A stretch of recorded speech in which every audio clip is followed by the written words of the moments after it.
Hello and welcome. It's Soul Sunday. Hello, everybody. Jessel Sad Lurker, Pro Star, Zebus, Ranker D, Luna, Blood, Mystic, Lupin. Mystic. Thank you very much for the 11 months, brother. Incredibly kind of you. Close to a year. One more month and you'll get a brand new sparkly badge beside your name. So thank you. I appreciate you. And happy Easter to everybody that celebrates it. Yeah, happy Easter. We did all of our Easter celebration stuff yesterday due to like Momo's family sort of like not all being available on the same day. So we went and did like cookie creation and like painted eggs and stuff like that. That was a lot of fun. And today we're going to work on just about everything, really. I wanted to make a couple more magic items before I did anything else. Look at some monster abilities from 4th edition and see how we can implement that into our current game. And then start working on some maps.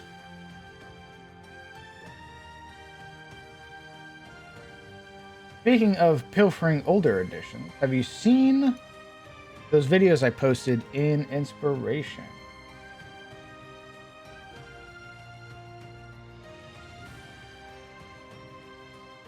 The Bionoids and the Spirit Warrior stuff? I have not watched that yet, no.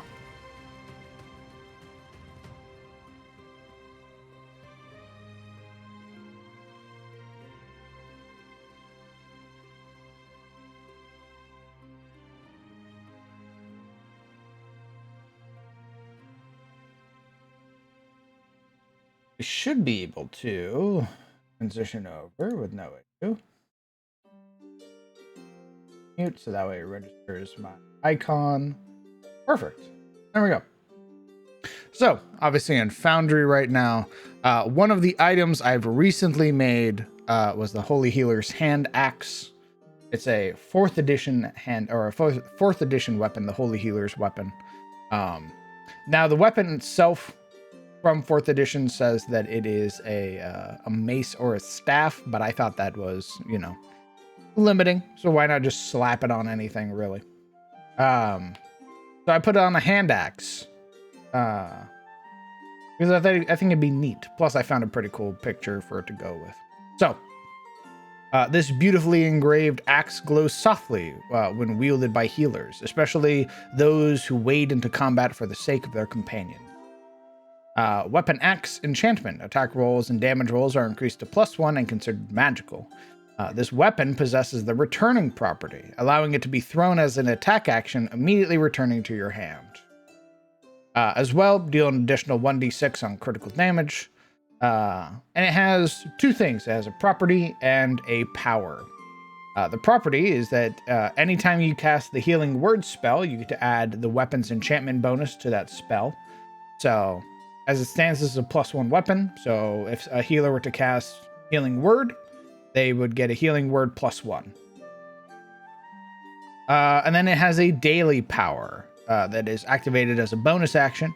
Any ally within 30 feet of you can spend a hit dice and regain hit points equal to 10 plus your wisdom modifier. So very big for clerics.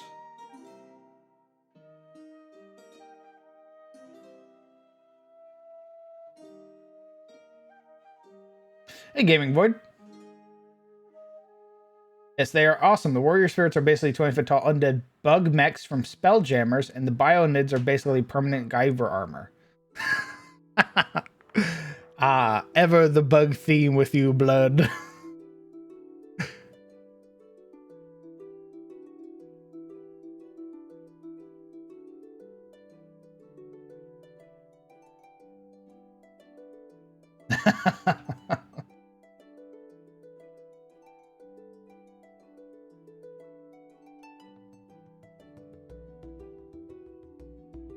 What I wanted to do was work on some very basic uncommon items, again, because one of my favorite sort of tropes is the idea of there being like a weapon that also does elemental damage. So there's like a long sword of fire, a long sword of lightning, a short sword of poison, stuff like that.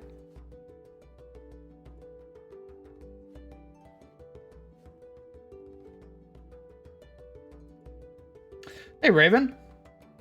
And hey, Art. 2 more hours and I can binge this? 2 more hours.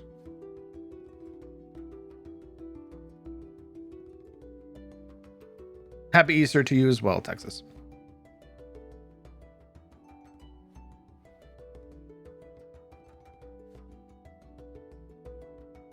Hey, Rebuilt. Let's see, what else have I made?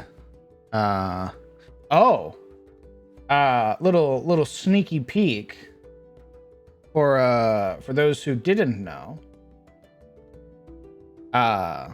During Alaric's quest, he learned the true name of Verdict and unlocked one of its properties.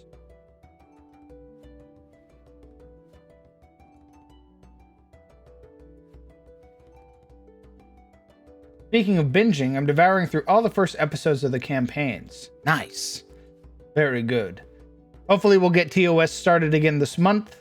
And then you'll have 2 campaigns to look through or to look forward to.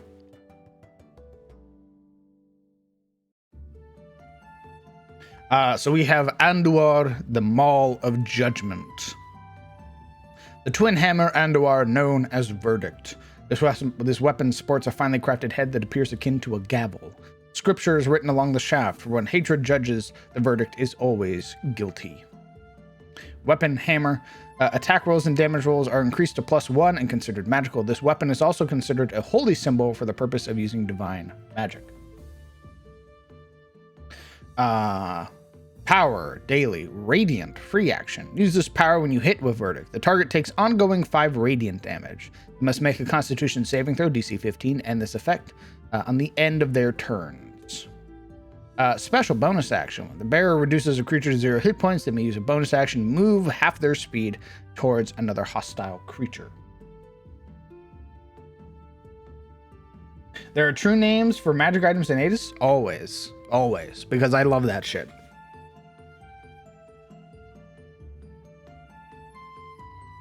Hey, real life Frogger.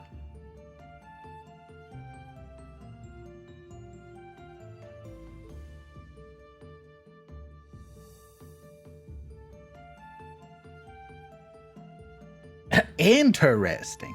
That's another thing that I want to work on. So this will be sort of part of the magic system that we'll be working on together, chat, is how magic affects other spellcasters and non-spellcasters, true names, and the various types of magics, because I fucking love true name shit.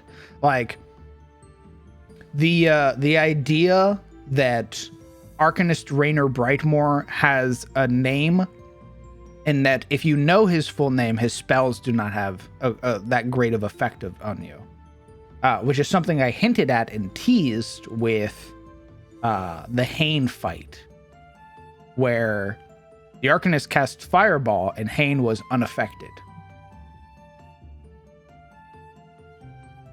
And Duskbrand talked about that as well, that being a part of the Order of the Eye is to know your true name.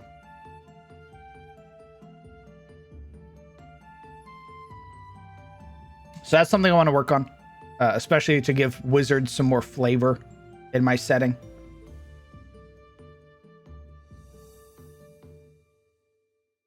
Okay, what else I want? Oh yeah, I want to work on the some of the more simple magic items. Not simple, but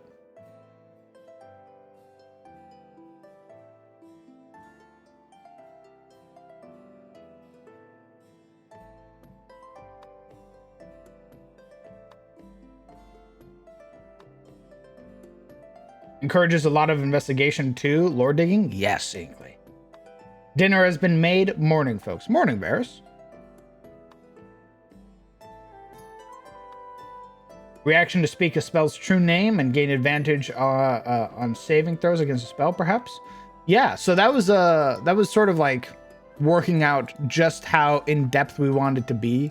Where like you could learn a person's true name, like a spellcaster's true name, and in that fight you have like advantage against their spells and stuff like that. And depending on the power or like the items, it could even be like you're outright immune to some of their weaker spells. But that's all stuff that we'll be able to work on in the future. Yeah, the caster's true name. The caster's true name.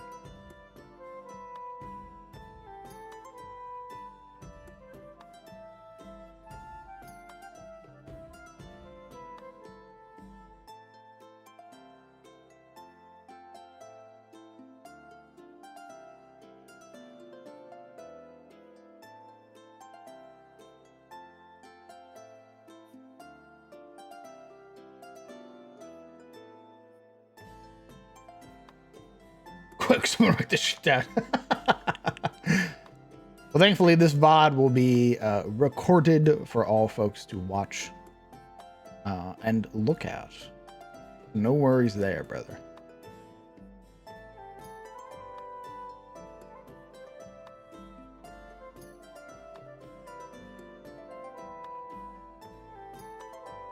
I'm currently grabbing some swords because I'm going to make... like I said, I love the idea of there being like a longsword of like an ember longsword, a lightning or storm longsword, stuff like that. Things that do an additional d6 of damage. I'm a big fan of that stuff. So that's what I'm gonna be working on right now, is making some of those items. Just because I think they're very neat magic items. Very simple. It's very mundane, right? In terms of like actual magic. But I love that shit. I think it's so cool. I'm getting some sword icons right now, and I'm making the item cards.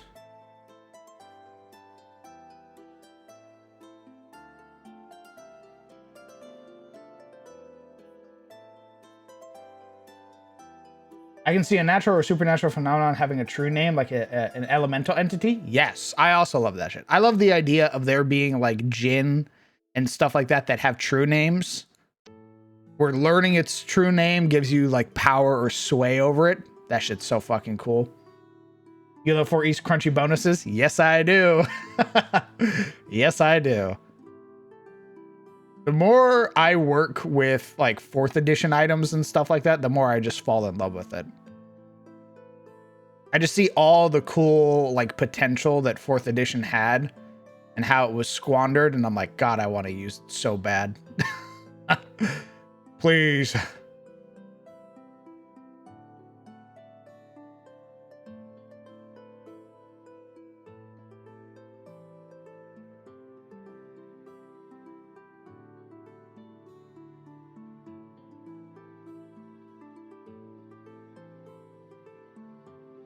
I'll probably make it this one.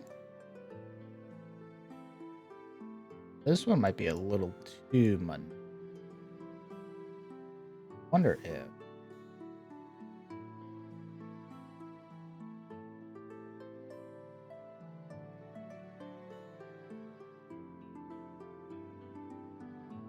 What if we do something like this?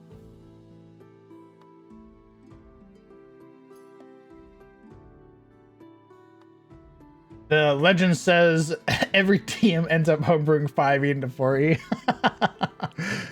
Honestly, I believe it. I just can't help myself. Like, I think of like, man, there's got to be some cool shit out there.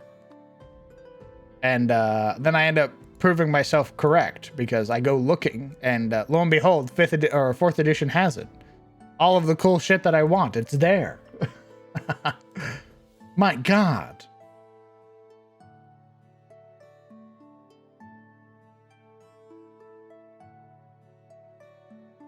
Uncommon weapon 30.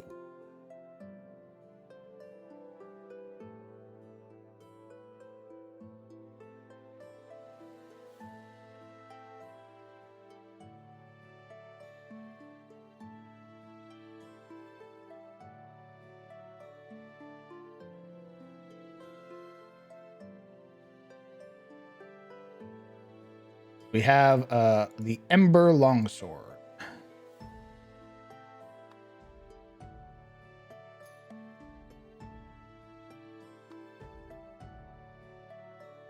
Short stack barbarian or punk gobet? Short stack barbarian, 100%. I never looked into 4E myself. I was very partial to 3.5, right up until about 2 years into 5E. 5E is alright. Simplified rules are neat, but I do sometimes miss it.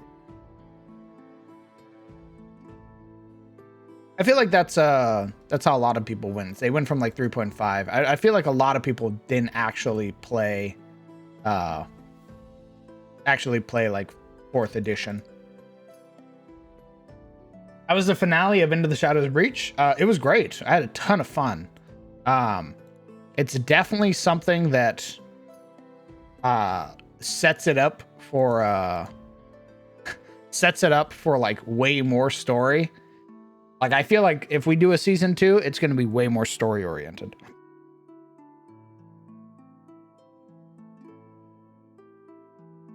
Okay, versatile, finesse, special, magical.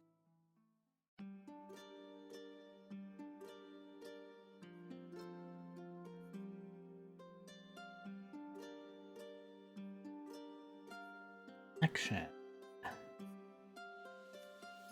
A reacher. Instantaneous. Action. Melee weapon attack. I think there's the way to start. Can be swamped. 1d8 +1 plus at mod. Slashing plus 1d6 fire damage.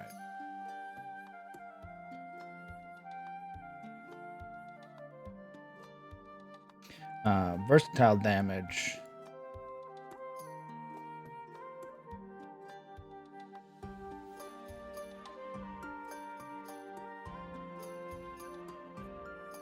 I believe that's what we did for work. Check, see if I made any other versatile weapons.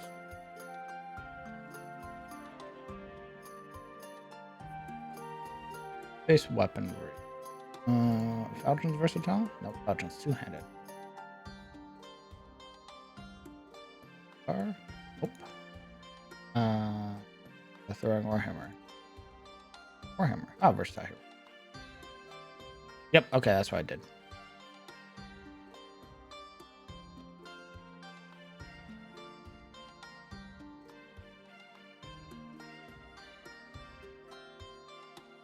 Nice. Yep.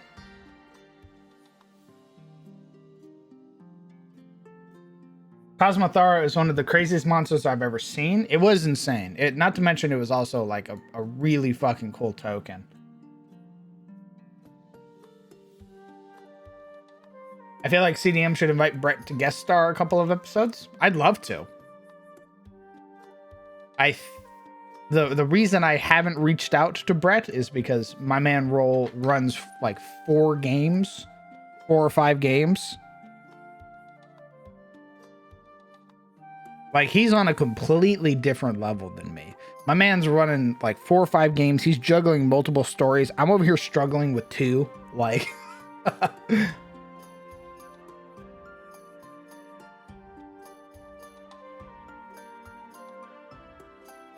hey, Dead Mobs. Hey, Crown, how are you doing today? I'm doing fantastic, Ruffian.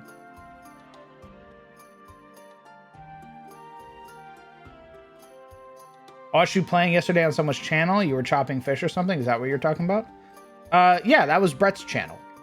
I was playing Brynjar, my bear cleric of Thor, and we were doing the fishing adventure. Ton of fun, by the way. I had a ton of fun.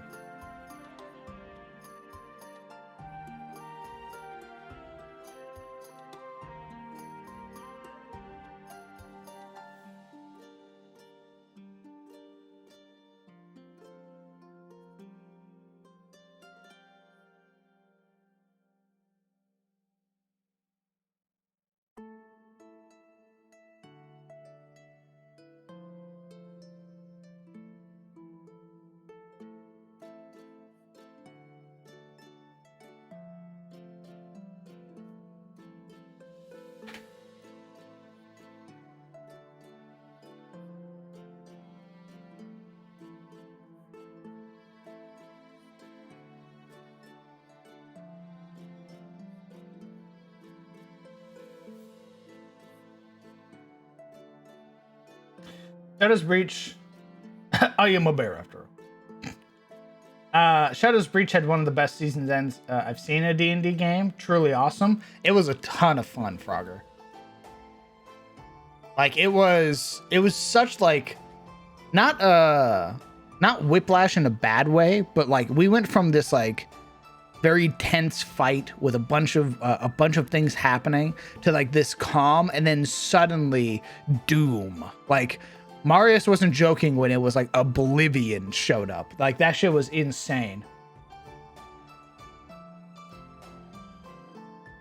I feel kind of dumb. I've been up for about 15 hours and I'm only just discovering it's Easter. Nice bunny ears, by the way. Thanks, brother.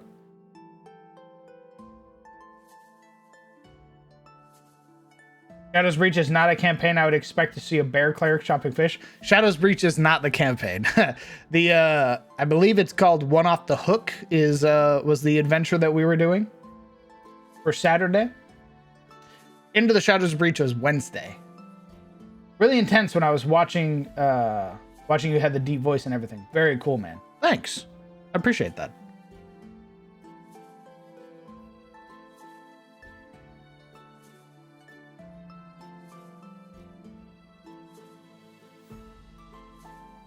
Oh, Crown, I wanted you to know, I fought a Tarask yesterday and got to drop it from near orbit twice, and only accidentally buried another PC 600 feet down once. That's a dead PC. Did he even summon its meteors yet? Yeah, the moment he said the name, I was like, where the fuck have I heard that before? And then I remembered, oh shit. Nothing spells doom like seeing Nurgle's baby materialize. True. It was horrifying.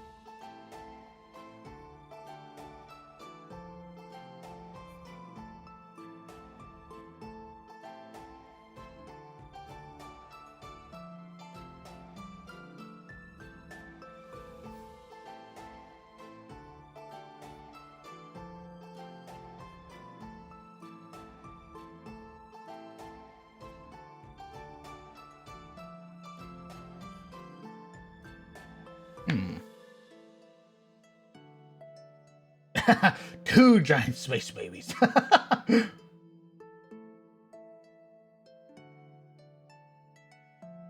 I can make all kinds of voices without a voice mod. I do a really good Shaggy. Nice. I wish I was better at voices.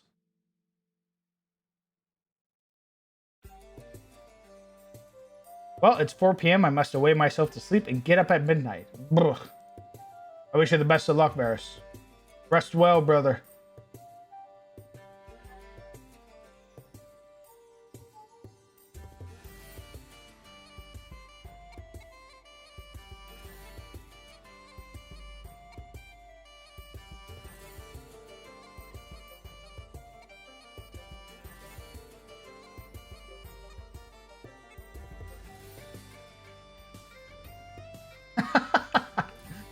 Thank you, Varys. Thank you very much for the 5 gifted subs to the community. That's incredibly kind of you. Thank you, man. I expect their return. Of course, of course. If you got a gifted sub from Varys, make sure to say thank you and to wish him a good night as he goes to head to bed.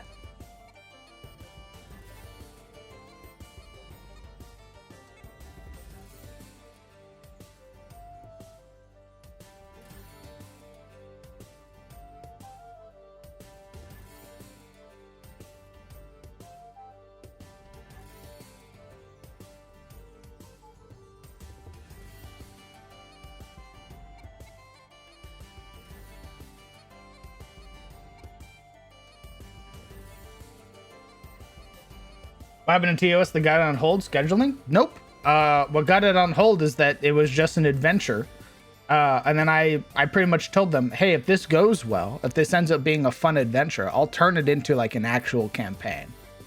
But if we're going to do that, I need time to make it an actual campaign. So that's what's happening.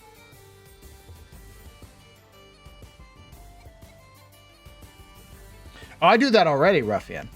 I do that a lot. I wander around the house and just talk in various character voices, trying to get better at them.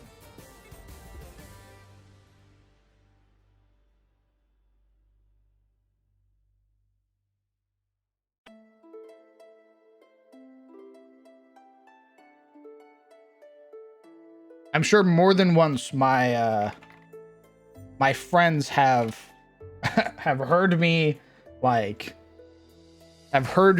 just walk around and talk as Gerald or talk as like Guinevere or any of the other voices, like trying to get better at them to make them more distinct.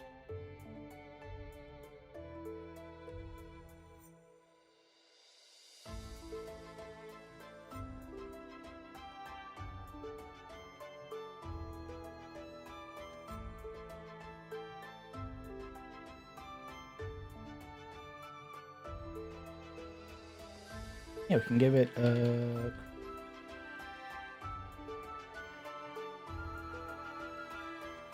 Easter thing you can do is a random pet egg in a shop. Maybe. I'm looking at some weapons currently, which is why the screen isn't moving much.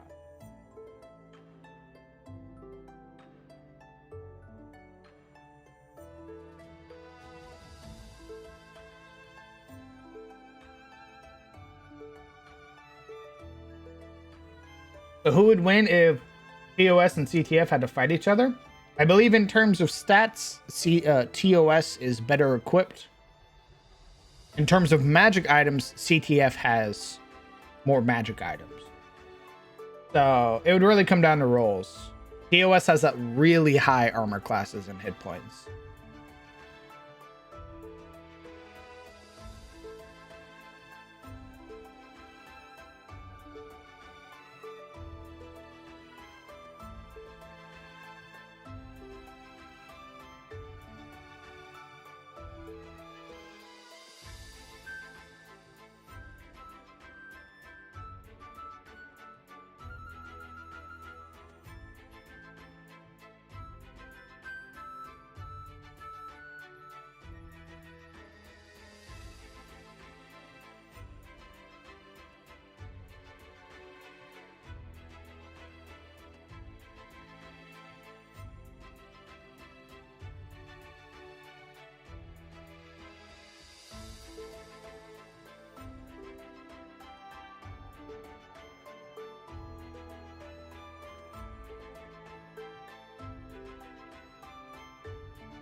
I feel like hunting alone gives TOS an advantage, a huge advantage.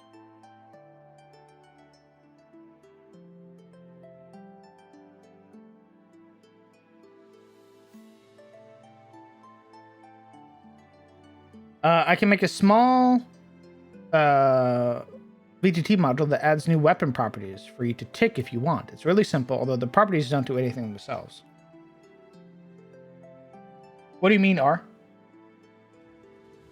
Like these? Like these weapon properties?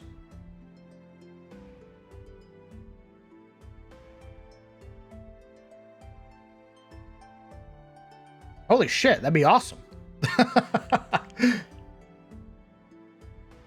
I would love that.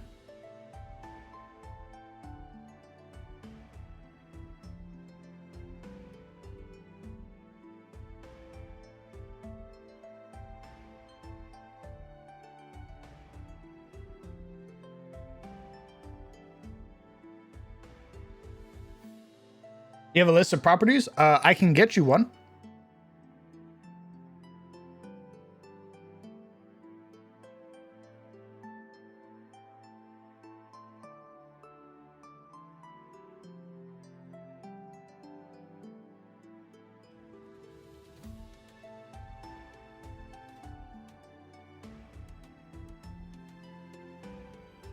Yeah, here, let me see.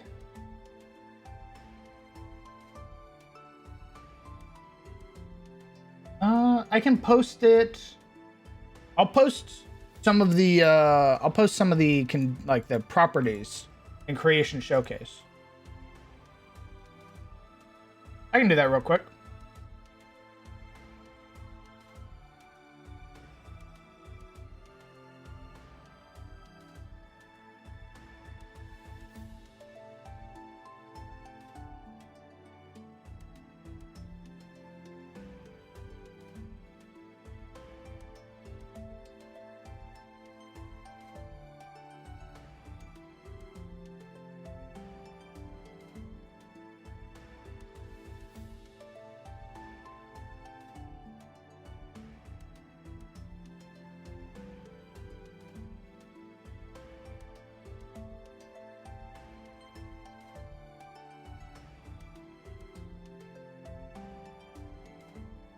We have heavy, we have reach, we have two-handed. I think it thrown.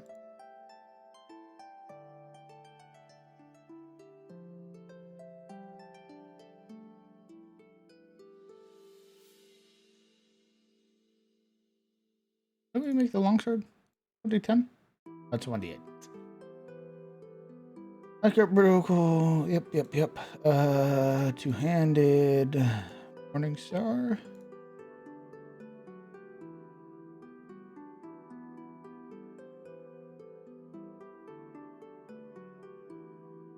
Leave thrown as is. Morning Crow.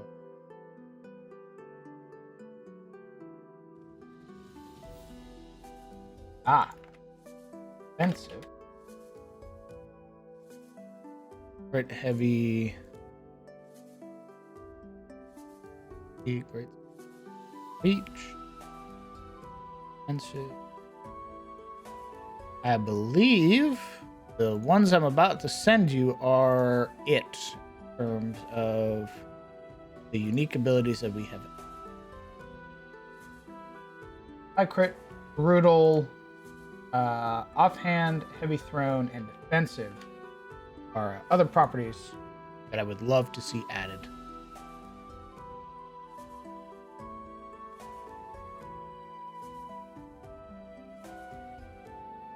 This beautiful weapon has been engraved with powerful evocation runes, allowing it to become a wreathed and destructive element.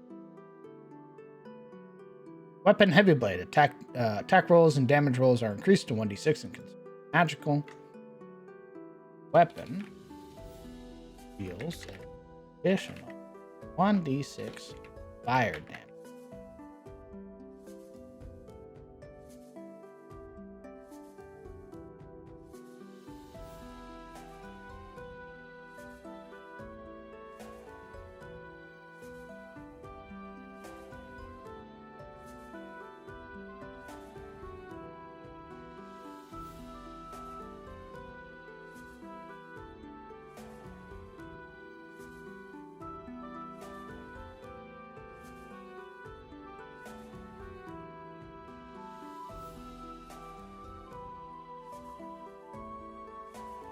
See.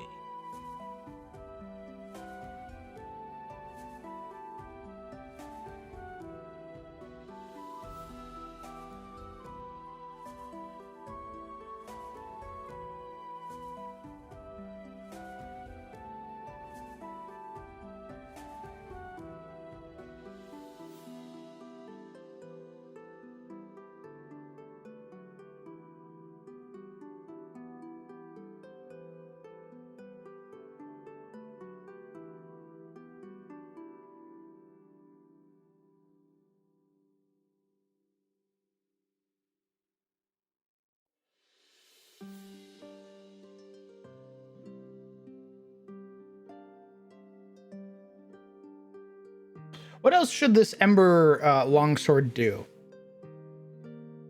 Should we give it a property or should we just keep it as is? So right now, it has an enchantment bonus, which allows it to deal, it is considered magical, it's a +1.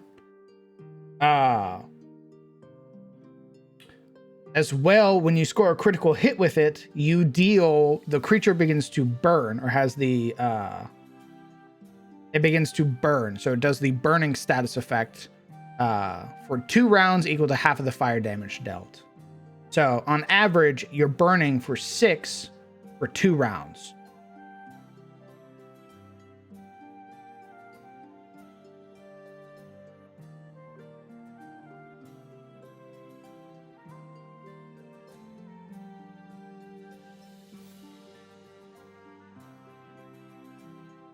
Maybe it can act like a torch?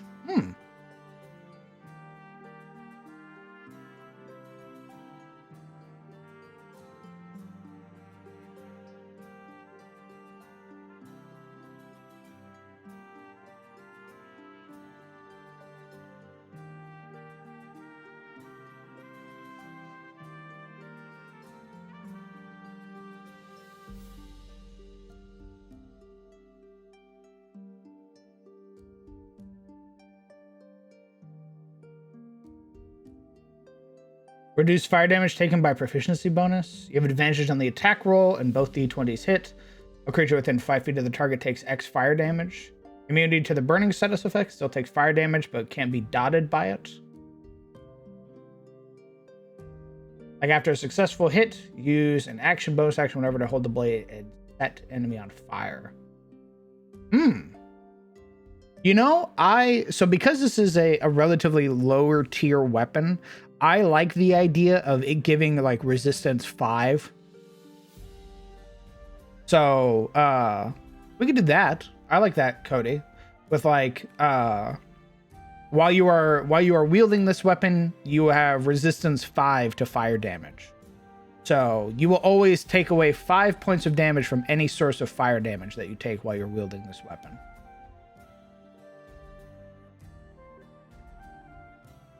So if you get hit for 6 points of fire damage, you will only take 1 point of fire damage. If you get hit for 13, you only take 8.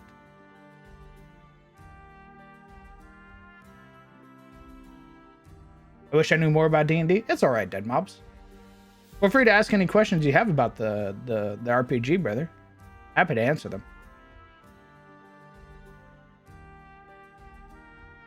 I think we can make that an ability for a higher variant or a stronger version, Inkley.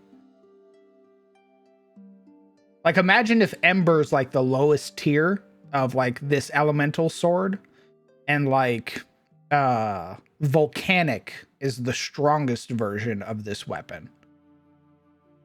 So right now you get it's a +1 sword, it does fire damage, and it gives you some resistance. But higher level versions of this sword allow you to cast like fireball from it, or maybe you ignite the runes and the person just catches fire type deal. Like, I like that stuff. I like that there are variants of the sword or ways to improve the sword so that way it becomes even stronger. Like, that's a really big thing for me, is players getting a magic item and they can improve it. No save? No save against what? The burning or like the fireball and stuff?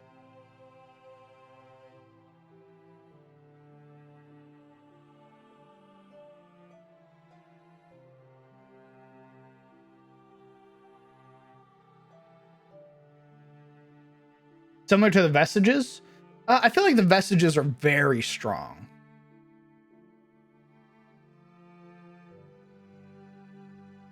I mean, setting a dude on fire is pretty powerful without a save, no? Yeah, I mean, that's sort of the way that I work my status effects, though.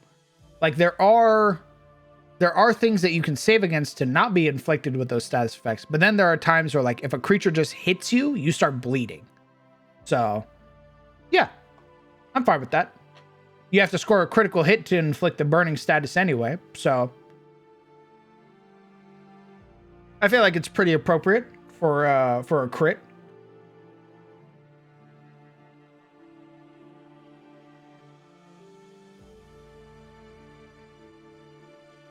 One of the best parts of Fizbins were the Dragon Horde weapons? Yes, Sardin. I agree, because I brought in one of those items. It was Nizathras' Wrath, the Frost Dragon flail that the party got.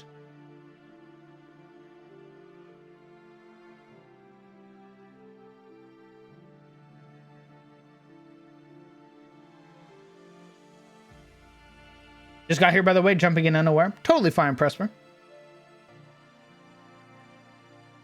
These are like these weapons that I'm making, like the Ember Longsword, the Storm Longsword, stuff like that. These are all like lower tier magic items. They deal some elemental damage and can be improved as you are. Ooh, you know what? You know what? I think for the uncommon version, I'm going to do what I did with Silurils. I'm not going to make it a D6. I'm going to make it a D4. So that way the rare version does a D6. The very rare version does a D8. That way it does the same amount of damage die as the longsword damage die.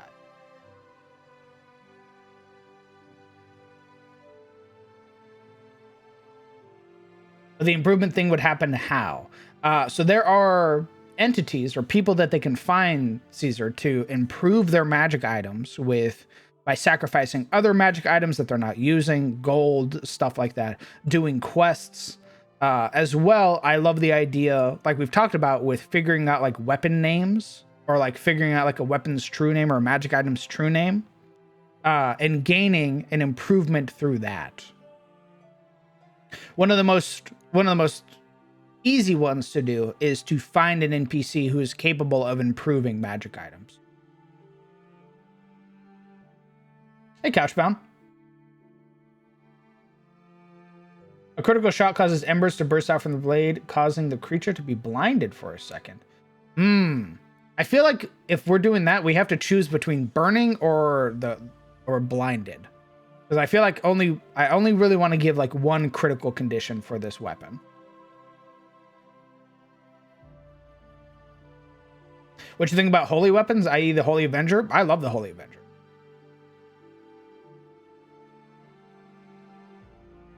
Yeah, I love Holy Avenger and stuff like that.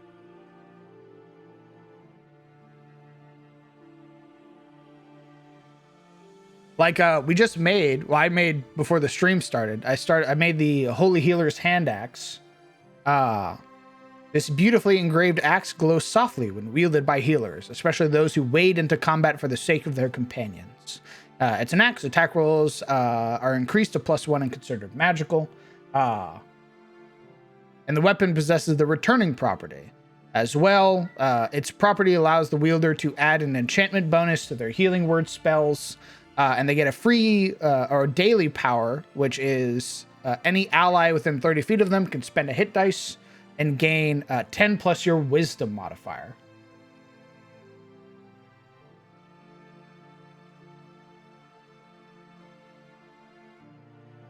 So they point at an ally and say, if you want, spend a hit dice. They spend a hit dice and they gain 10 plus the cleric's or healer's wisdom modifier. So for somebody like Yorin, for example, that's a 5. So that's 15 points of healing right off the bat.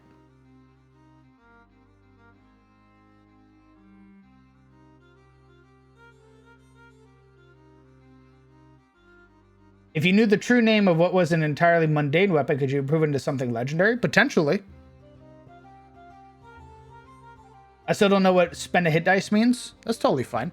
So on your character sheet, somebody like Call, you have a number of hit dice. It's how you determine your hit point total. Call is, being a barbarian, has a D12. He has a D12 hit die. And being a level 5 barbarian, he has 5 of these hit die.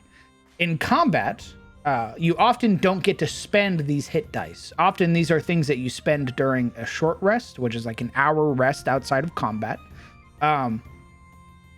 or something you get whenever you long rest. You get half of your amount that you spent back. So in combat, Call would be able to spend one of these hit dice that he normally wouldn't be able to spend, so dropping his total down to 4 out of 5, and he would get 15 hit points back. So it's like a rechargeable resource.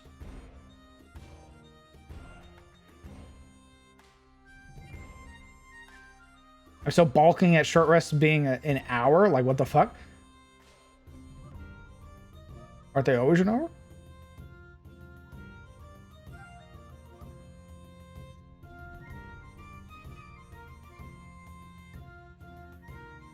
They were 5 minutes.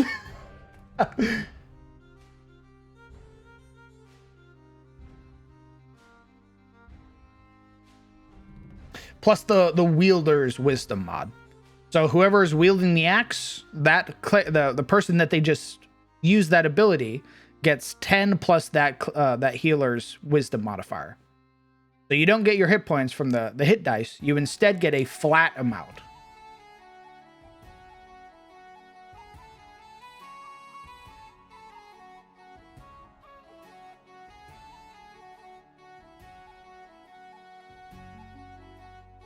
So a wizard would get 15 HP?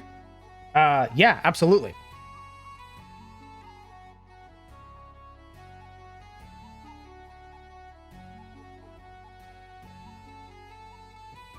I love, it's one of the things that I love about 4th edition is the idea of spending your healing surges to get like abilities and potions and stuff like that. Which is something that they don't do in 5th edition. Like, I don't think there are any items that take away your hit dice to do things. So I've implemented a bunch of items that spend your hit dice like another resource. Because you get them back on a long rest. There are magic items that improve how many you get back. Like Marana has boots that guarantee that she gets more hit dice back when she longs rests. So I think it's really cool that I think there should be more items, I should say, that spend these resources like hit dice, like inspiration.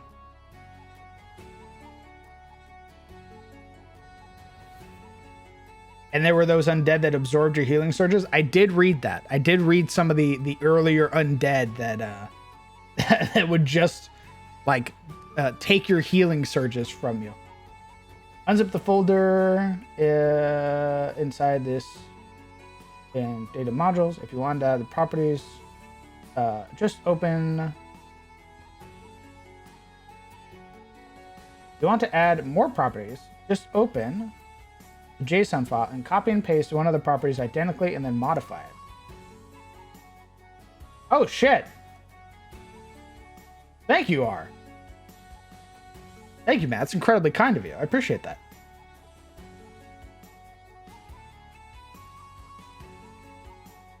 Like, what was some other items I made that did healing surge stuff? Or hit dice stuff?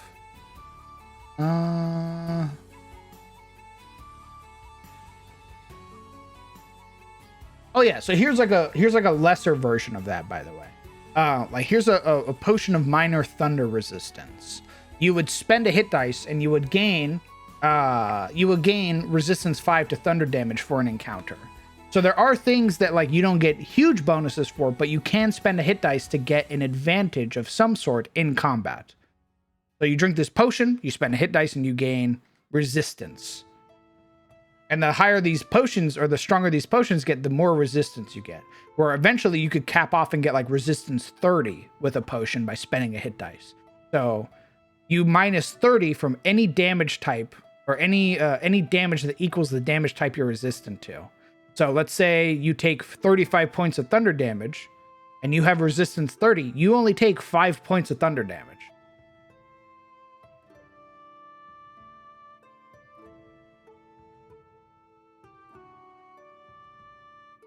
Literally zero effort. Well, I appreciate it, brother. Truly.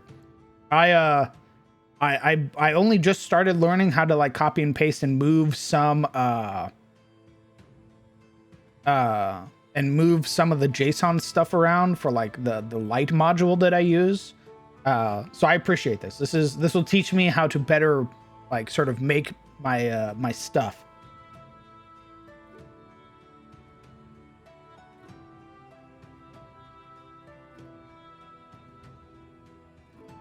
Also remember that I remember the undead that had an aura of disadvantage. So only the Avenger didn't suck against them. God damn. I will hydrate.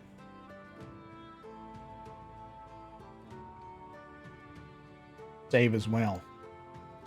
And then let's add this property.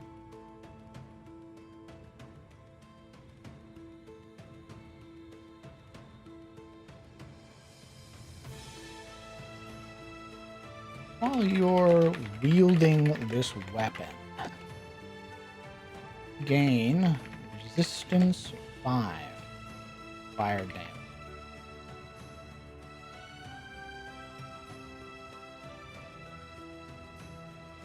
While you're wielding this weapon, you gain resistance 5.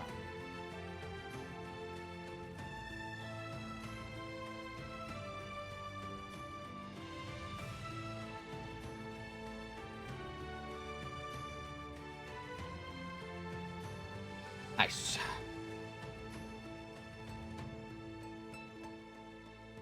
So you're making weapons with every element that are essentially the same as this weapon. I wouldn't say the same. Like the thunder one, I think is going to do like AOE stuff, but I think the properties would be the same. I think their criticals and yeah, their criticals and like the damage differences are going to be different, but their property would probably be the same. Where if you're wielding it, you gain resistance. Because these are meant to be like lower tier magic items.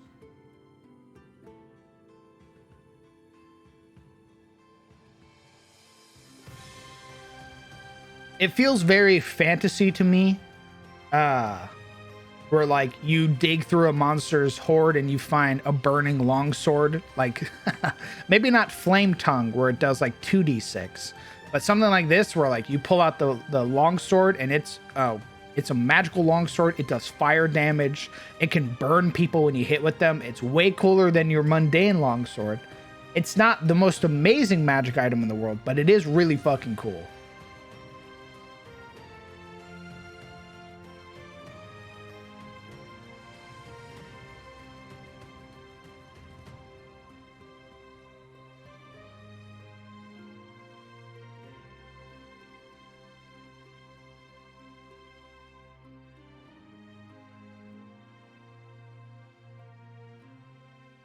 Also, wouldn't it just be simpler to grant resistance, half damage, instead of what seems like a newer version of resistance, or have you replaced normal 5e resistance? This is like a lesser version of resistance. Well, it depends. It depends on the tier of resistance. Like resistance 5 is a lesser tier of resistance. But if you get all the way up to like resistance 30, it is a higher version of resistance.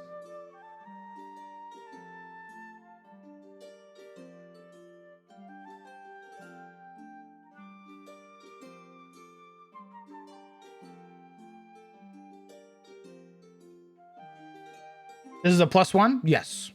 It's a +1 to attack and damage. It does a 1d4 fire damage. And if you crit, you inflict burning.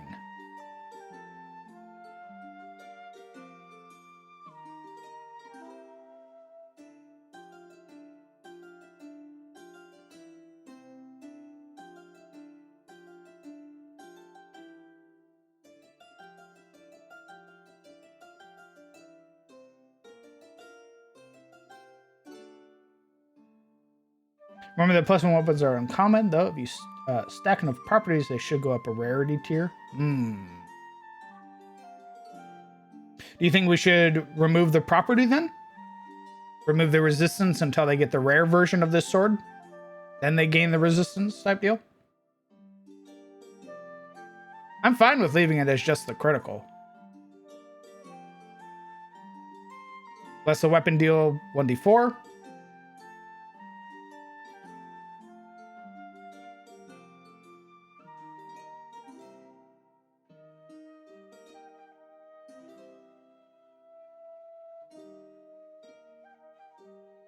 I'm gonna look at it as the Moon Touch Sword. It's technically a magic weapon, but doesn't grant a +1. Yes. It is a common magic item, I believe. I believe I have it, in fact. Indeed, Moon Touch Sword. Just grants light and considered a magical item for the sake of bypassing resistances and immunity.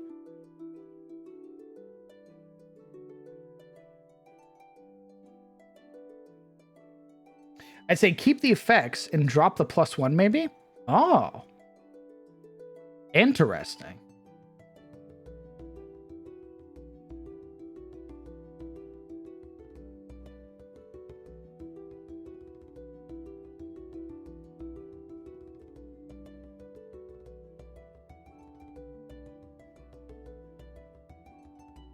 Oh no, it is a +1 to attack and damage rolls. Enchantment attack rolls and damage rolls are increased to +1 and considered magical.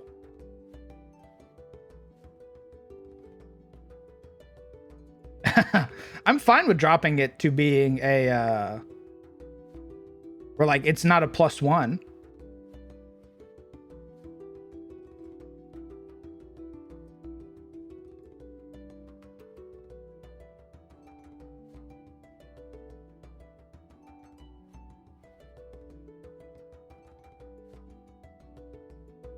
Yeah, we can drop the +1.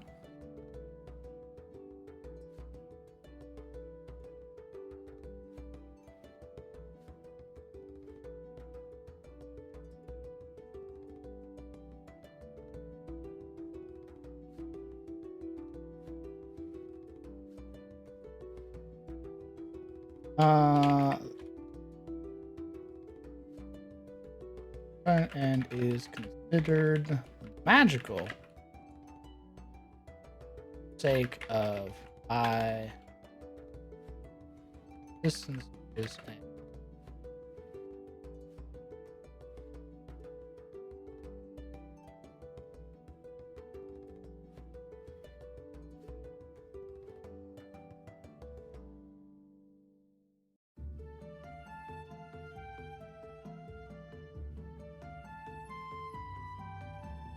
there we go.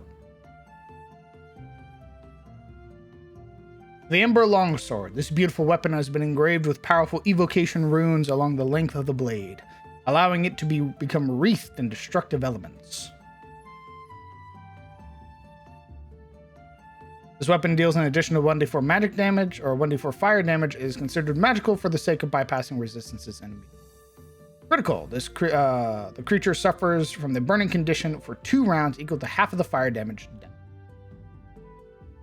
And while you're wielding this weapon, you gain resistance 5 to any fire damage dealt to you.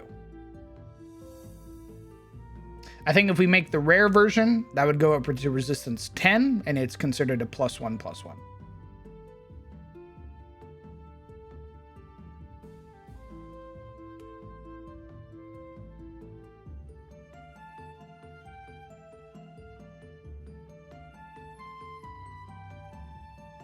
Could grant it a tiny light property, like a command word to make it shine dim light in a bright... Ooh. That'd be fun. We can do that. As well, you can speak command word to ignite, causing it to shed light. Shed bright light.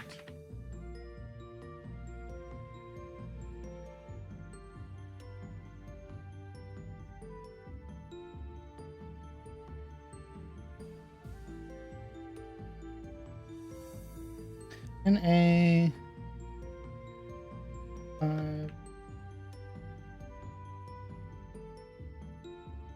the issue with lingering effects is that you and the players are going to forget it if it's more than 1 round. I feel I am usually very on top of that, and if I'm not, my players are, because we've been playing with status effects for so long that if I don't deal the damage at the start of the turn, my players will take the damage off of their own hit points.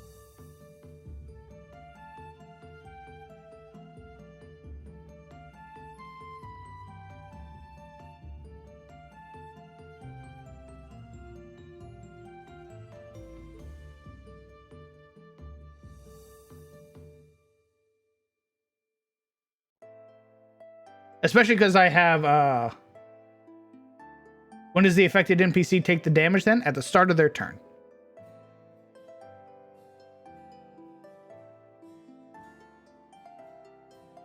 So if you get hit with, let's say, let me grab a player token.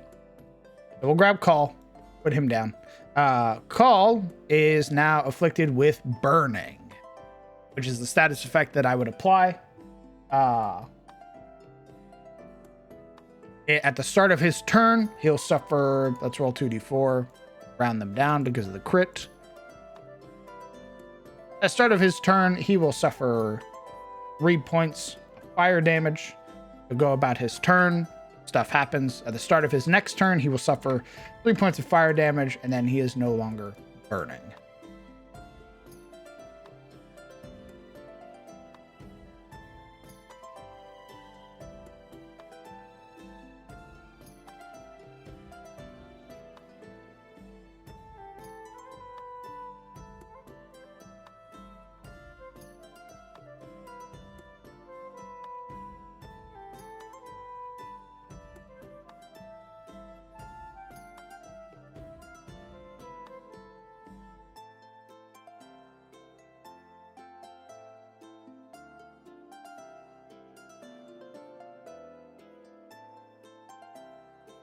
I don't watch the games that often, but since you can keep tabs on it well enough, it's no problem. It's all right, brother. The games go for 5 to 7 hours. That is a huge commitment as well. If you're doing your own streams, right? Like, I don't expect people to show up to every game. Like, there are people who explicitly show up just for these streams to like do the world building and stuff like that.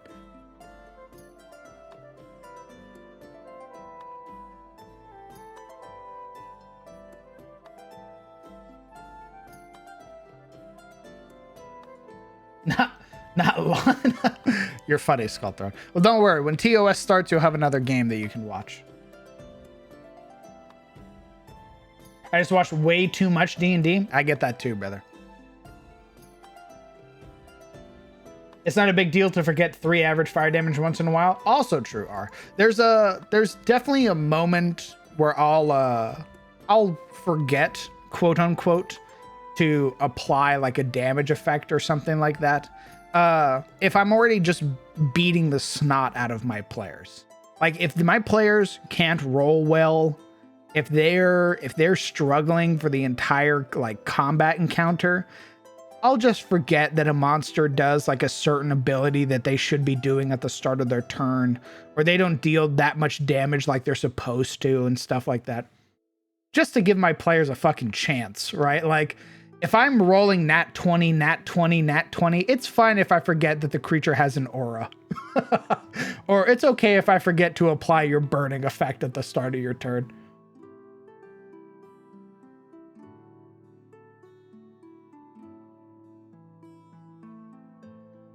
The fire forgets to burn sometimes. Exactly. Exactly. I don't want it to be like, I don't want to be like, yeah, I'm going for every possible advantage I can get against the players. It's like, my God, Kellen is getting the shit beat out of him for this entire combat encounter. Maybe it's fine if he doesn't roll a disadvantage while doing this thing, even though he should.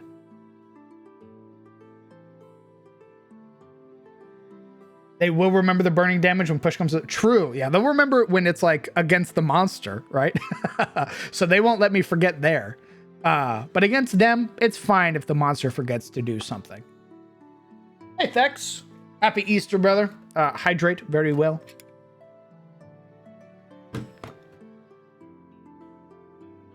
Storm Herald Barb's aura effect would be neat to steal for a weapon, armor, or accessory. True.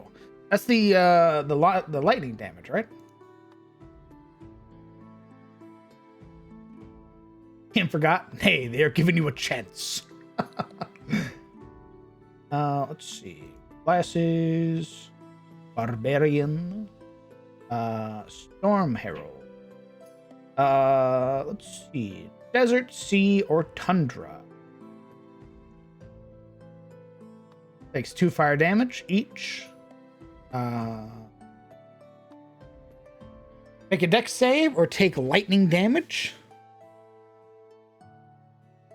Or gain temporary hit points. That's pretty cool. I can definitely see some like frost armor that grants temporary hit points. That'd be pretty neat. Like a tundra breastplate or something. I do very much wish you the best of luck, Thex. May your game go well. I will be right back, in fact. I'm going to take a quick break to stretch.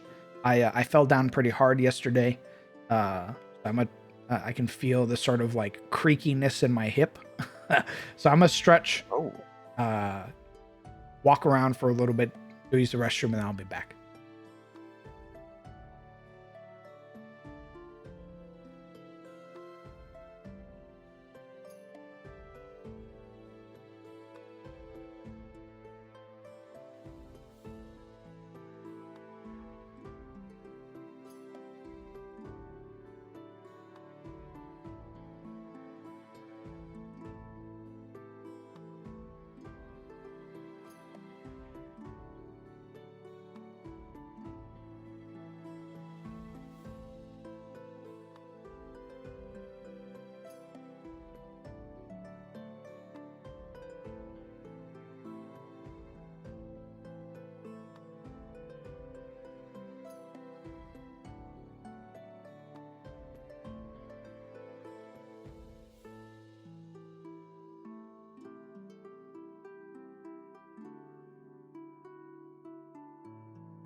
All right, I'm back.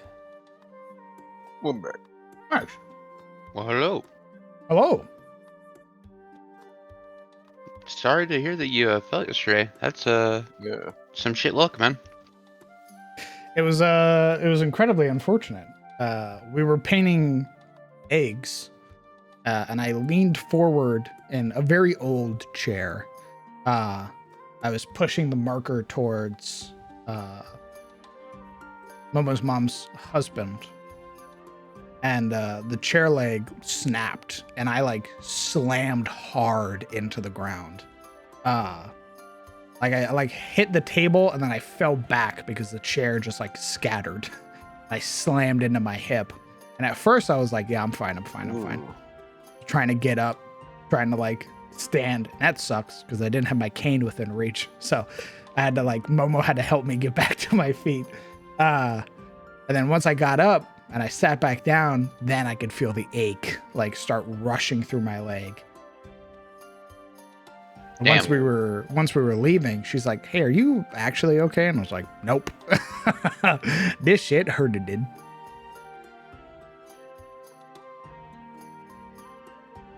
Well, shit. Stinky, you're stinky. Am I okay? I'm okay, Sinjo. It's not the worst thing that's happened to me. I just have to stretch every now and then to ensure it doesn't get too stiff. As is the way with my legs already, where I'm like, obviously you can't see it, right? But while I'm streaming and stuff, I'm constantly like moving my legs under my desk to sort of keep them at least some movement. That way they don't get too stiff. Hope you roll high on hit dice soon. Thanks, brother.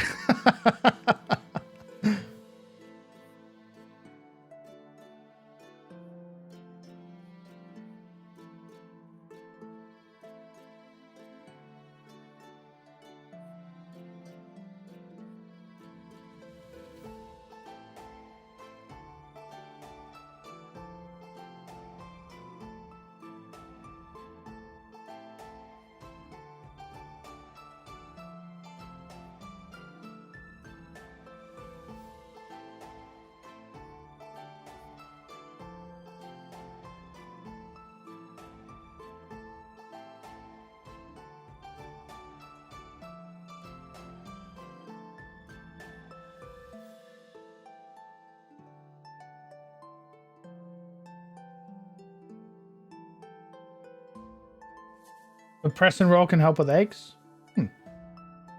What I need to do is get off my lazy ass and eventually go meet a representative from the VA here. I just had such a piss poor experience with the VA in Oregon that the idea of just going and meeting another VA rep just feels very soul draining. Yeah, that's fair.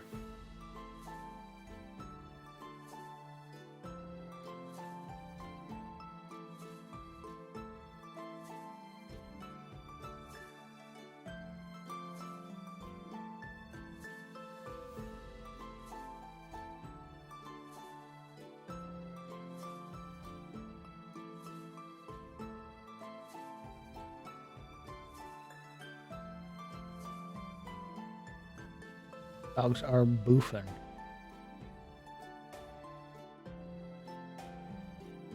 No, nothing's happening on screen right now. It's because I am editing an image.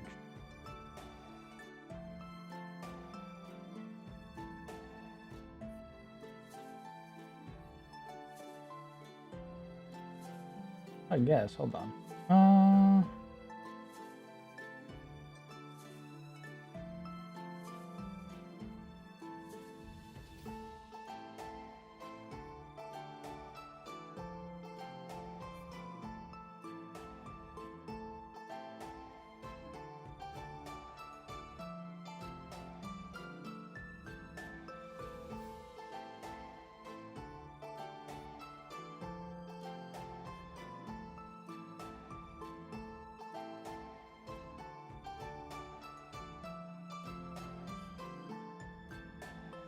Okay, I'll hit a play on that. And then I will do...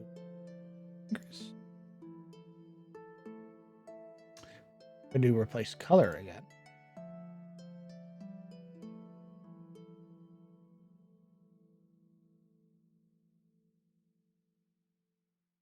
Now...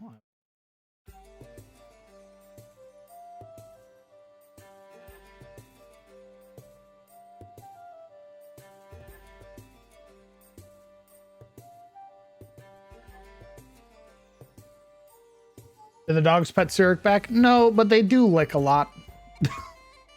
Obnoxiously so sometimes.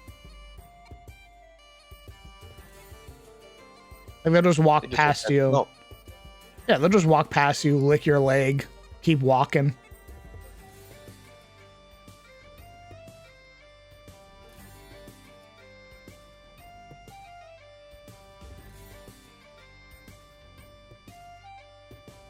That looks gorgeous.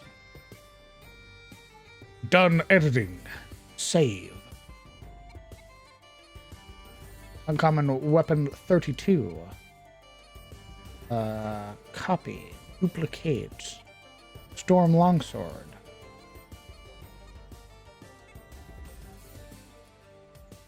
Also, the hope is to have like variants of like the main weapons, right?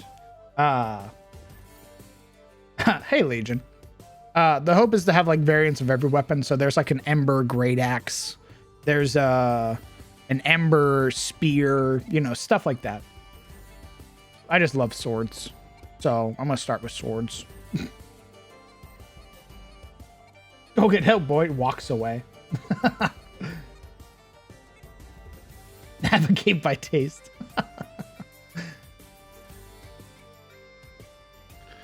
So are you going to have it to where the lesser magic items upgrade in rarity as they use them?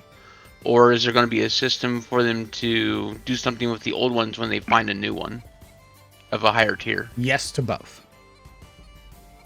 Ah, I want very there good. to be multiple avenues for player characters to be able to improve their magic items if they like what they have, and potentially turn it into something else. Like let's say the javelin of lightning, right? Well, they want to take the lightning property from it and apply it to a different weapon.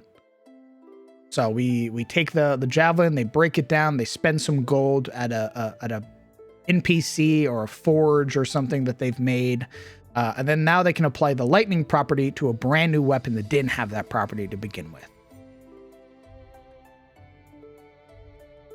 So kind of like the same system that's currently in DOA. Exactly. Gotcha.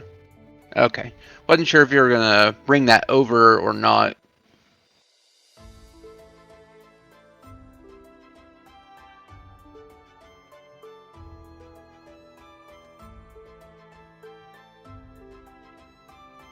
You should totally view these as enchantments instead of specific weapons. That's a great idea, Presper.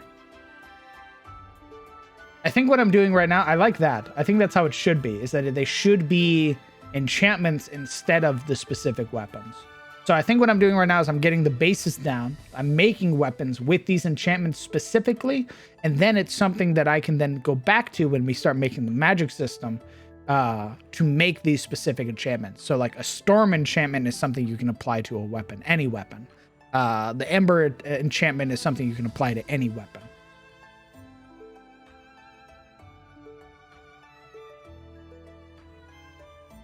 Glad to hear the fall wasn't that bad, Crowned. I appreciate that, brother. Thank you. In the moment, it didn't feel that bad, right? But again, it was afterwards, like when we were getting back to the car after we had been there for a couple hours, where I got up and I was like, oh, fuck. That's going to hurt in the morning.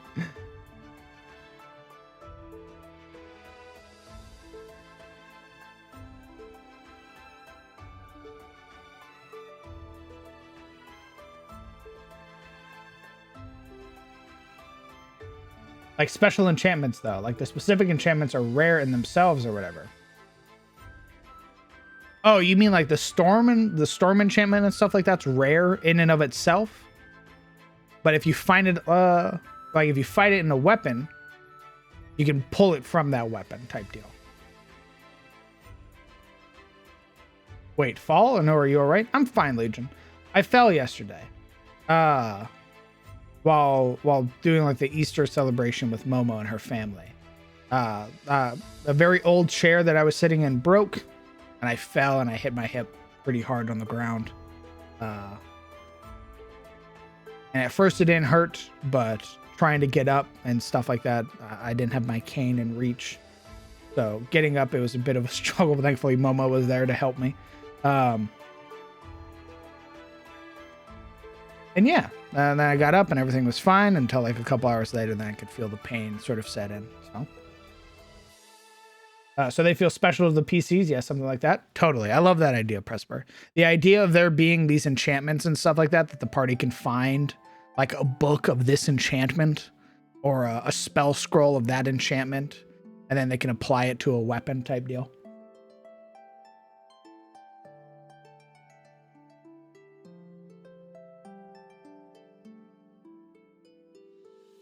if you're going to do a magic system, you should start adding weight to each of these properties now, so later it's easier to know what property to add against another. It'll pay off in the end.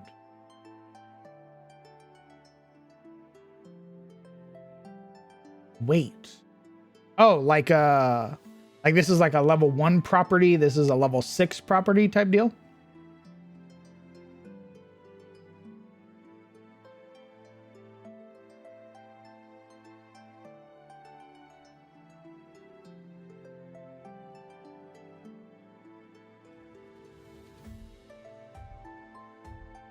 Yeah, I love that stuff. What should the storm critical bonus do?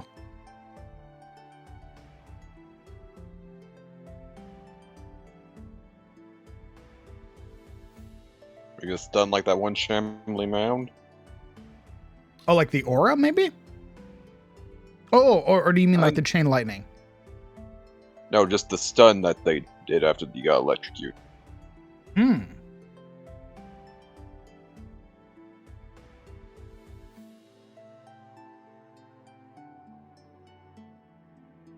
Let me grab.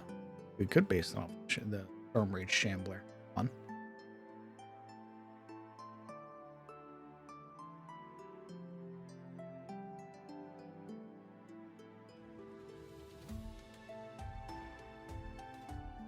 Oh, Maelstrom. Hmm.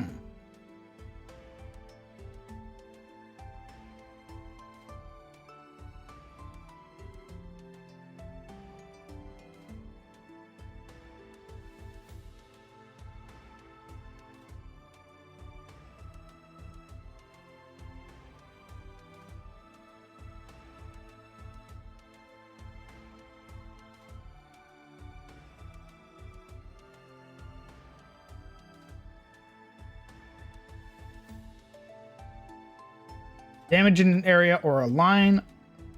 Zappy or whooshy. A long stun.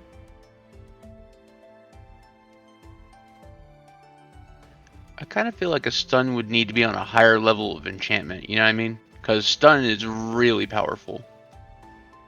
We could do the dazed property, which is like a lesser version of stun. You basically only get an action, a bonus action, or your movement. You don't get all three. That's good. Yeah, I like that. Give you a bonus action. Essentially gives you a ranged lightning attack keying off of the weapons to hit mod requirement. Ooh, that's pretty cool.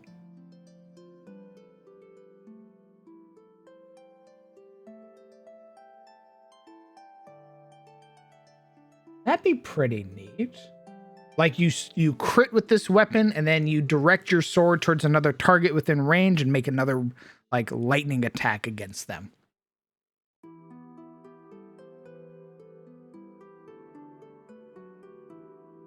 That'd be pretty sick. Yeah, and then we can do this. We can do the dazed condition for the rare version of the storm enchantment. Give it like the Maelstrom property. That'd be pretty sick. I like that.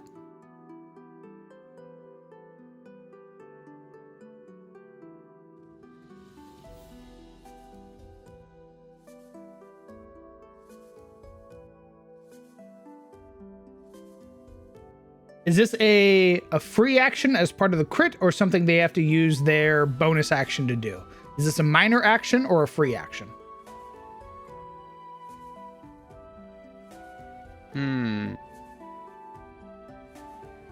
Bonus action?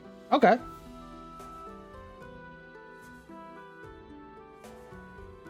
You can spend your bonus action, make ranged weapon attack against creature. How far?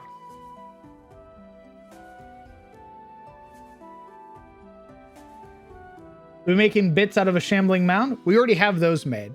But this is just a weapon enchantment thing that I was thinking of. 30 feet?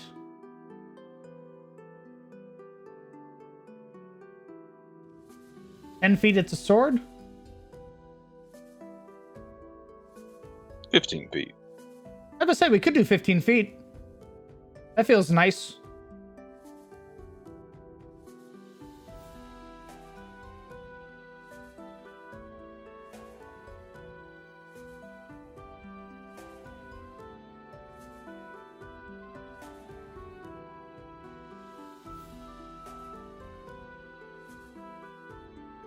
I like it as a bonus action too, because not all classes are readily available to use a bonus action, so it gives a bit more player agency.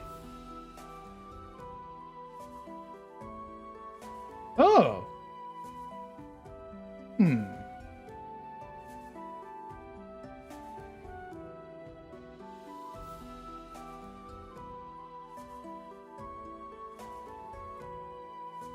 Oh, if we're keeping it as a D4, then I'm fine with it being 30. I like that. Yeah. If it's only the D4 and not the full weapon damage, like they get to make the attack and then they arc lightning off in 30 feet and it's a D4, I'm totally fine with it being 30 feet. You can spend your bonus action to make a ranged weapon attack against a creature within 30 feet.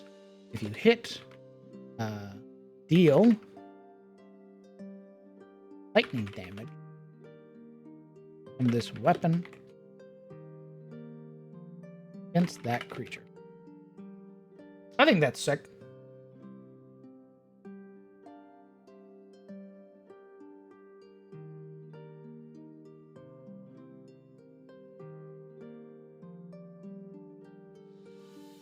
What are your thoughts on scaling damage depending on the distance?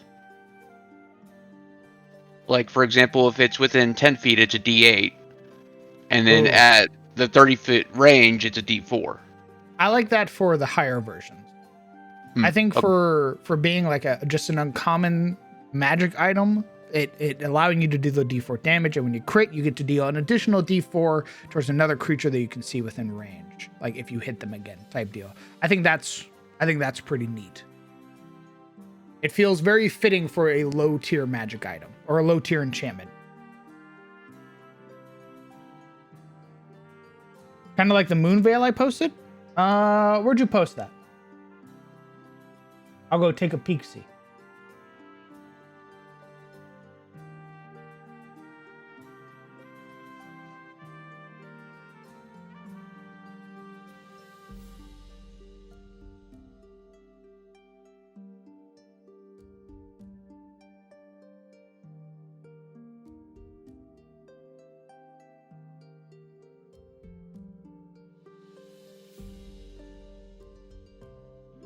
Especially because a lot of PCs aren't given bonus actions anyway, so this gives them a bonus action with a trigger.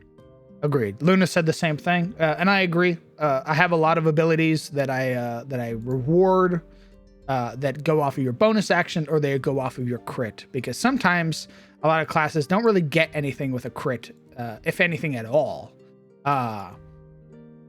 So the idea of like a character getting to do something based off of a crit and then a bonus action is huge. I feel like it gives players way more options to play with if you're using the things that they otherwise don't get to do anything with. Like a barbarian's bonus action is spent to rage, and that's it. That's all you do with your bonus action as a barbarian is rage, unless you have like great weapon master.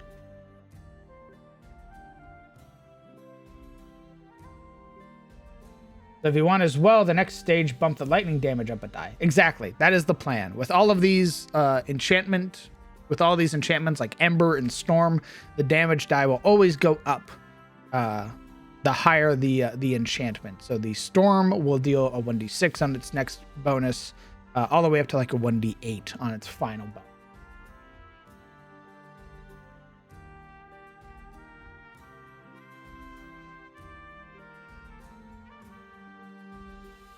I see like Ember being the lowest, and Volcanic being like the strongest version of that enchantment.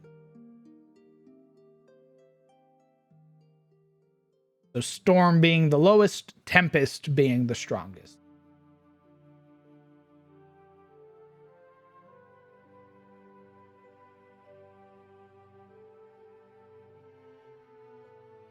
Reposting character showcase.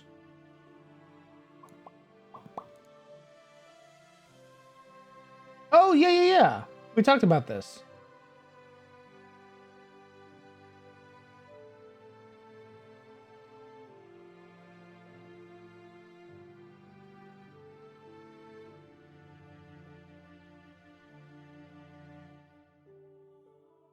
You draw a move veil, make a melee attack with it in the same round. You catch your opponent flat-footed. Deal 1d6 plus force damage. Oh, hell yeah, that's dope.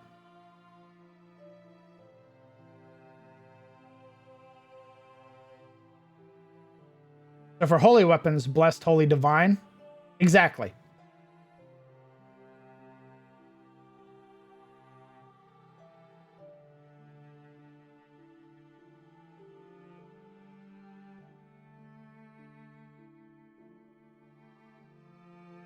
So it'd be ember, burning, volcanic.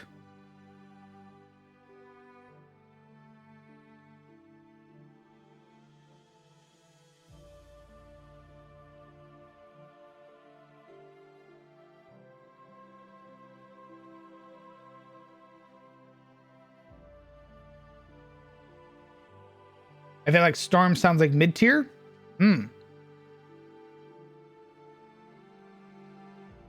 Okay.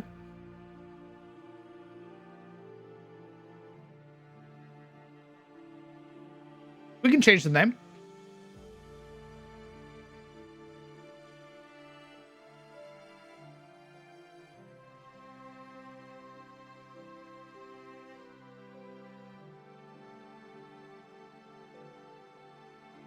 See, when I think of Tempest, Dinkley, I think of Tempest as like very strong. Mm-hmm. The cone and line part is what I was thinking of in context of the chat. Oh, gotcha.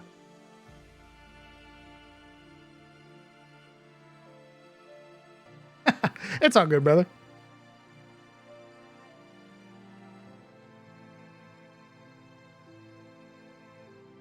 Bolting? Drizzle?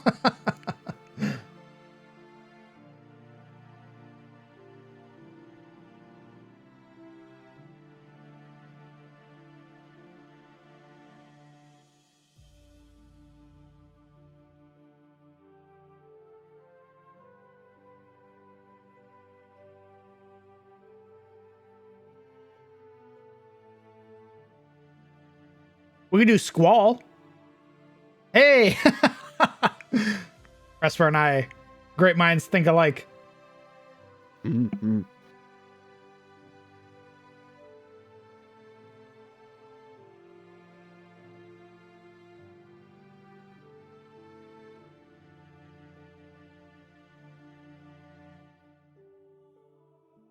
See, I like the word storm. So it could go squall, storm, tempest.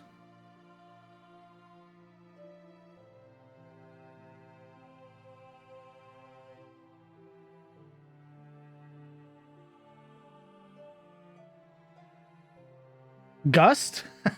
I think if we were going to do gust, it would be like a new element. I feel like gust is very wind oriented. Same with Gale. I like Squall, but I don't really see like lightning out of that. You know what I mean? Like when I hear Squall, I think of like a squall line. Oh, see, I think of squall as storm. Like, I think that might just be like a navy thing. That's fair.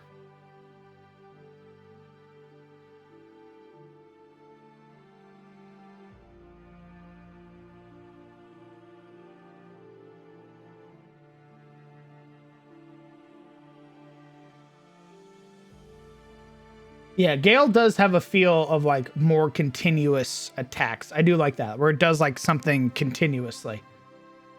I definitely agree with that.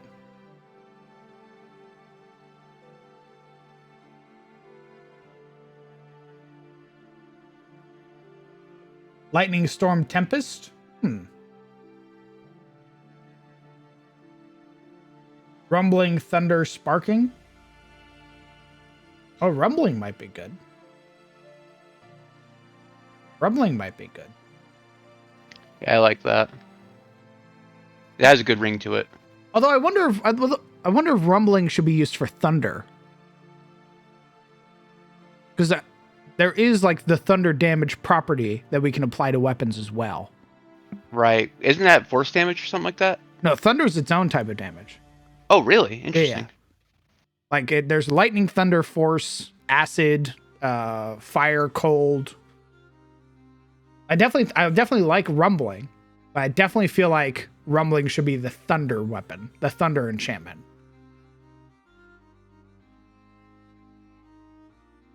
Rousing?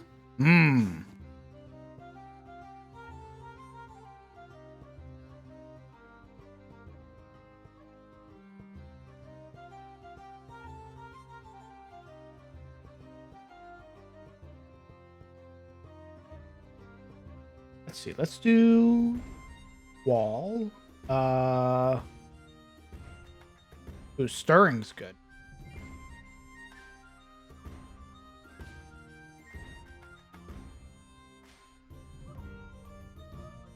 Rousing does sound good. True. The thesaurus is a powerful beast. Hey, Summer. Shocking?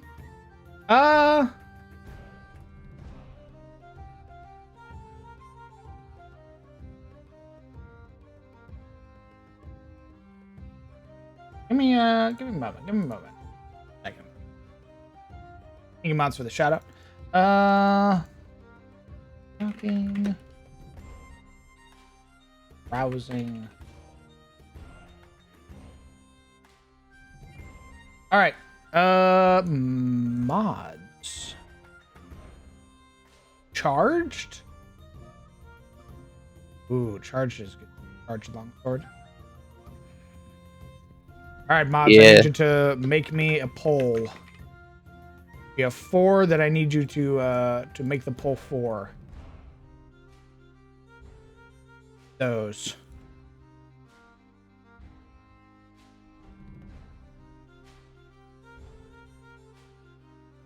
Indeed. Make a poll with those 4, please. One moment. Do you set the time for how long the voting is, or is it always a minute? Yeah, I'm gonna set it. Let's make it 3 minutes. All right.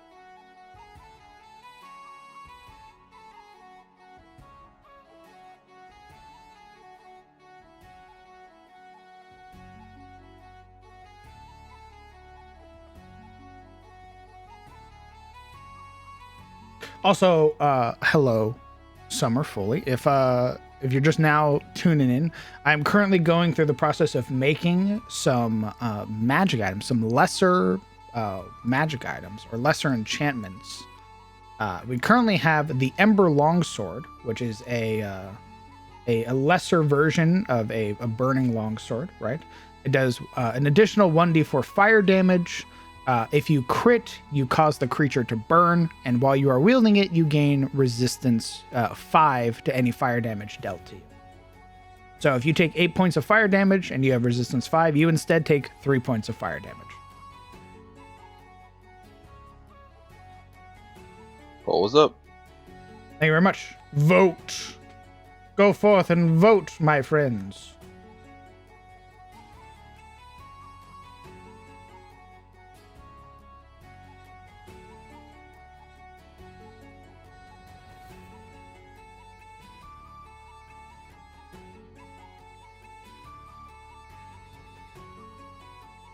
Eats the sword. Mm. Ooh, Rousing's catching up. Charged is currently in the lead. It's tied. Rousing gang, rise up.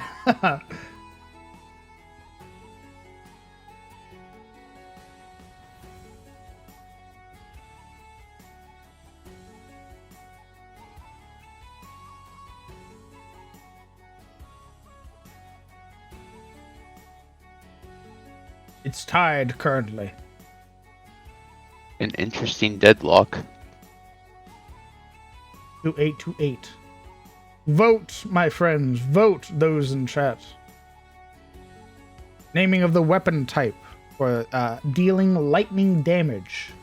The votes are shocking, rousing, squall, and charged. My only issue with rousing is that I'm stupid and I won't understand what it means immediately. Don't do that to you. What the fuck? You're not stupid, Summer. What the fuck? These are just like arbitrary names given to like enchanted weapons. It's not something that you need to understand or like grasp at a first glance. It's weird. It's magical. It's meant to be strange.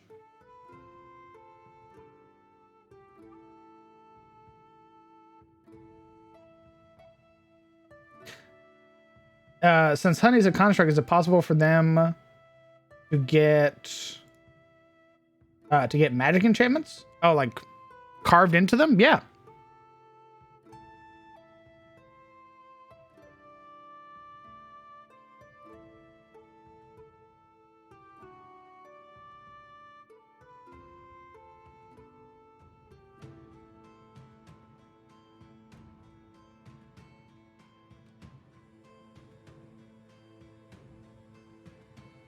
To my pain job.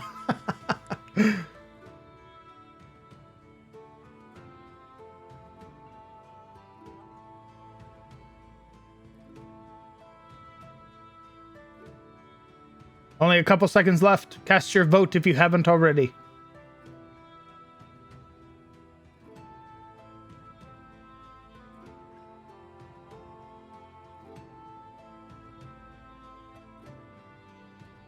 The community has spoken.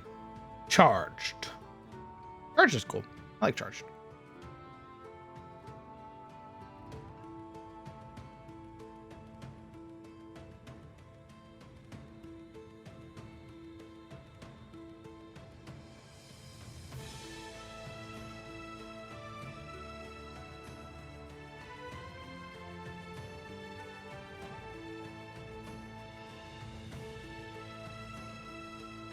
Okay. Charged longsword. This beautiful weapon has been engraved with powerful evocation runes along the length of the blade, allowing it to become wreathed in destructive elements. Weapon heavy blade. This weapon deals an additional 1d4 lightning damage and is considered magical for the sake of bypassing resistances and immunities. You can spend your bonus action to make a ranged attack against a creature within 30 feet. If you hit, you deal lightning damage from this weapon against that creature. Property. While you are wielding this weapon, you gain resistance 5 to any lightning damage dealt to you. As well, you can speak the command word to ignite the blade, causing it to shed bright light in a 5-foot radius. Let's slap this on an NPC real quick. We'll slap this on our retainer, our lovely retainer, Shane. Did they ever decide what path he was going down? Nope. Classic. Why am I not surprised? His plus to hit needs to be changed. Because he is a retainer, he always has a +6 to hit.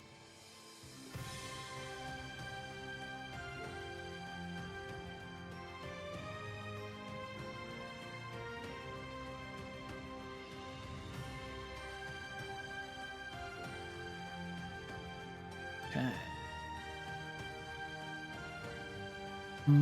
Lightning damage. Very cool.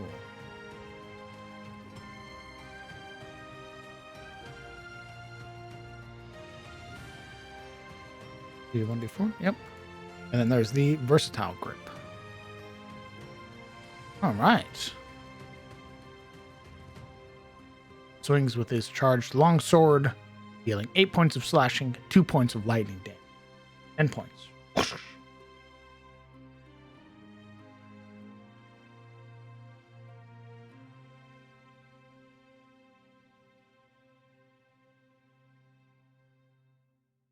Then we go lurk. Gotta go play League of Legends for 8 to 12 hours with my twin, like I normally do on Sundays. Best of luck, Sinju. Hopefully the voices don't creep in. 8 to 12 hours, that sounds like voice territory. I'm sorry. Nah, it's fine. It's fine. I don't think it is. I think you need help.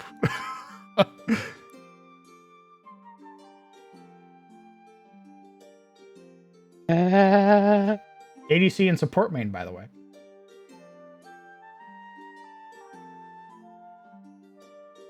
I don't know what that means. Wow. I'm ignorant. typically certain characters are for certain roles, pretty much. And also support main, so have fun with suffering. Smile. It's Leek. It's all suffering. Yes, but there are different types of suffering.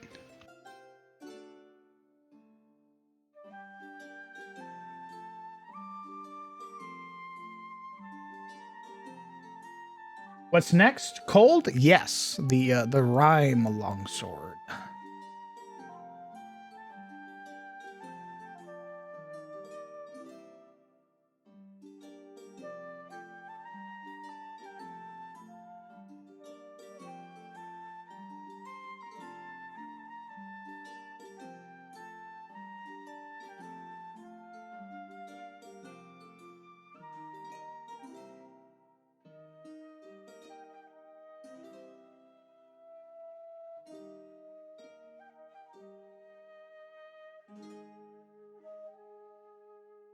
Already got your crit effect, 1d4 temporary hit points. Nice.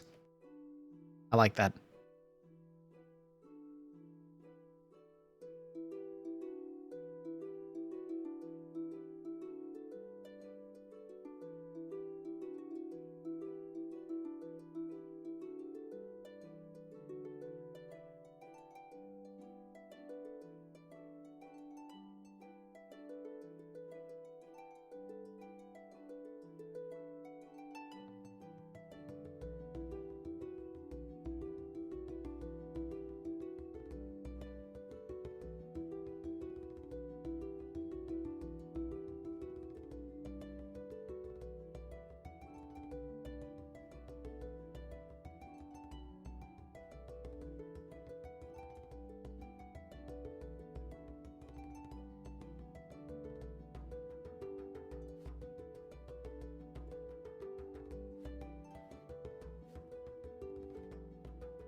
I'm making the sword right now. Or I'm adjusting the effect on the sword right now, which is why the screen doesn't look like it's moving.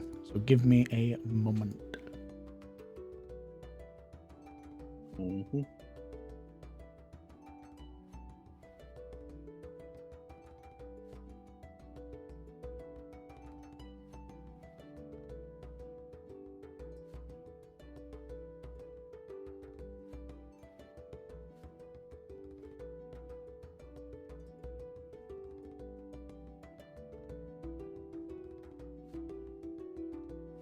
There's just something I really like about the idea of a player finding like a weapon they can't use, but they like the enchantment on it.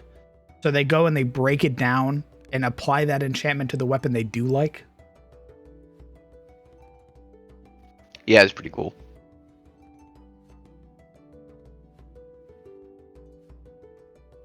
Like it's like oh fuck. Man, this dagger, this is an ember, halberd. God, nobody can use halberds though in our party. Maybe we can take this ember effect and bring it to like Duskbrand or somebody. And Duskbrand can take it from the halberd and break the halberd down, and then he can apply it to my short sword. So now I have an ember short sword. Roll table full of enchantments. That is the hope. The hope is to have like rolling for loot. Because eventually I want it to be like, I want to have my own loot tables and stuff like that. Like I barely use the 5th edition roll tables, right? Blah. But I would love to use like my own roll table where it's like, oh, you find a enchanted sword, and now I get to roll on the enchantment table for what this enchantment bonus is.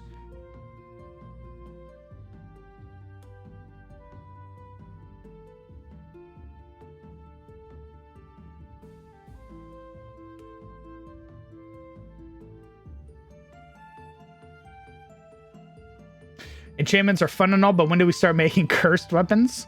Ooh, I would love to make cursed weapons, but I don't think I want to make them on stream, I'm afraid. We could make the curses. I'd be down to make the curses. And we could definitely work on that during the magic system. I want to dedicate, like how we dedicated a week to the weapon system, I want to dedicate a week to the magic system, if not more, because of how in depth the magic can be. So I would love to work on like curses and shit.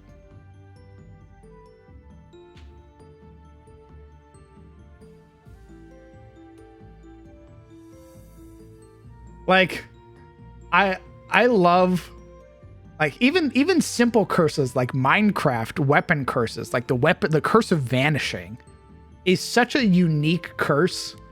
Where like, oh, you died or you dropped to 0, your sword's gone. You went unconscious, whoop, your sword's gone now. Hey, wait a minute, I was using that. Oh, you went down? That's kind of cringe. Wow, I didn't think you were weak like that. I'm leaving.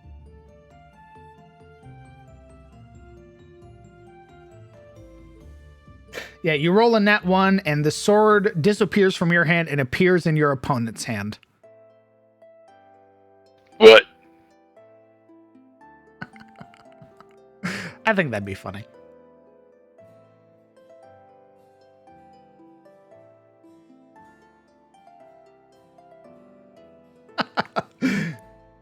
Like it's a sword that changes hands depending on who's the strongest. So if you roll a nat 1 against your opponent, it goes to their hands. They roll a nat 1 against you, it goes to your hands. A literal bastard sword. I love that, Legion. I love that. And we made a bastard sword as part of our base weapons. I love that.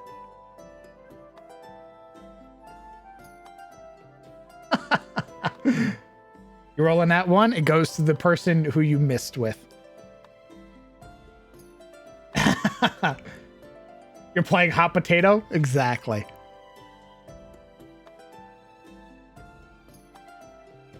I give it its new picture? I didn't.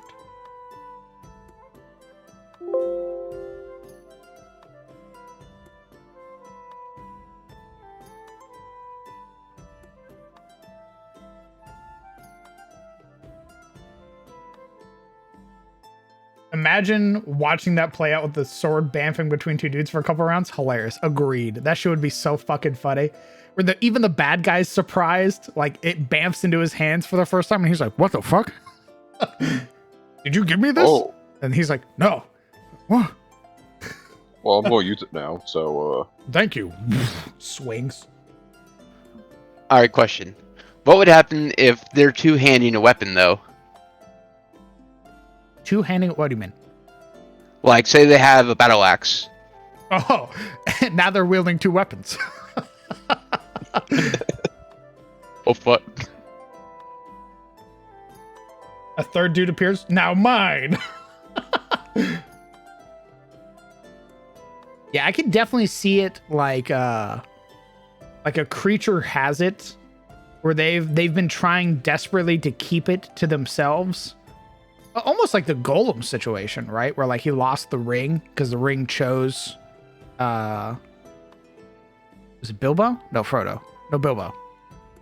And basically was trying to escape him, right? So the sword's like trying to get away. He makes an attack, it misses, it bamfs into the new creature's hands. The sword's always trying to get away from people.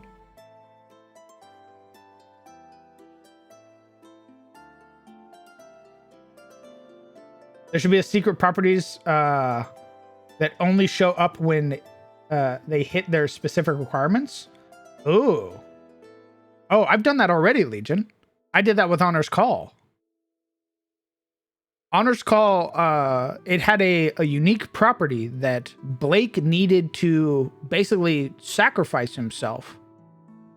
He needed to willingly sacrifice himself for an ally to gain the Adjudicator's Call, which was whenever he got crit against, he could inspire his friends, and his friends could roll their hit dice on their turn, or on as a reaction. So if he got crit with a natural 20, his friends could heal.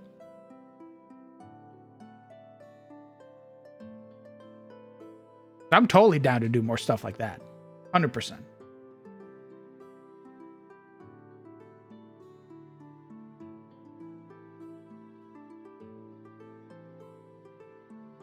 So for this crit effect, think of it like Armor of Agathis in appearance. 1d4 temp hit points that appear. Okay.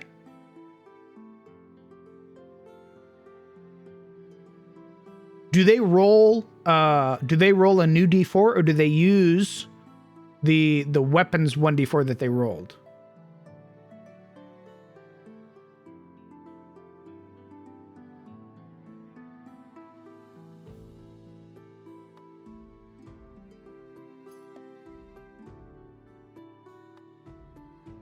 Okay, we could do what we did with the burning, which was it took the crit damage, but it rounded it down. Or so it rounded it in half. So you roll 2d4 for your crit, and then you use half of that damage dealt to gain temporary hit points, as frost armor covers your body.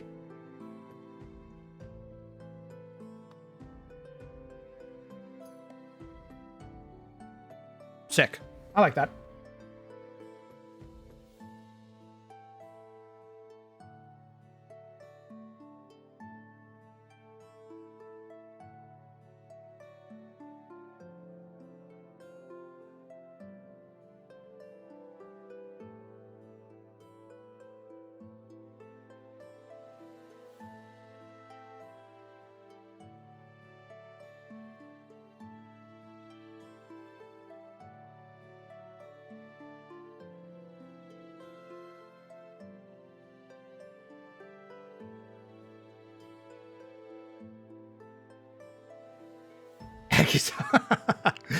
When you score a critical hit with this armor, not armor, weapon, you gain temporary hit points as frost armor covers your body. The amount is equal to half of the cold damage dealt.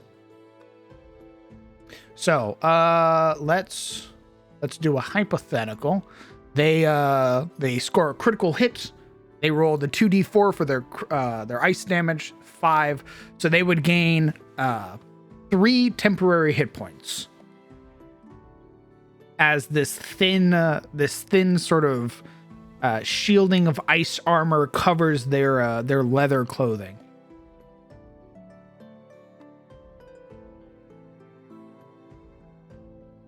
They crit again. They gain 3. So you're averaging about 3 or 4 temporary hit points from a critical hit with this weapon. I like that.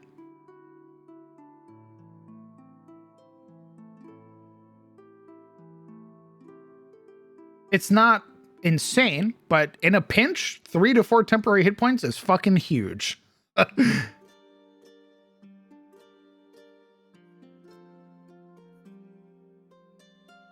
Can definitely save your life.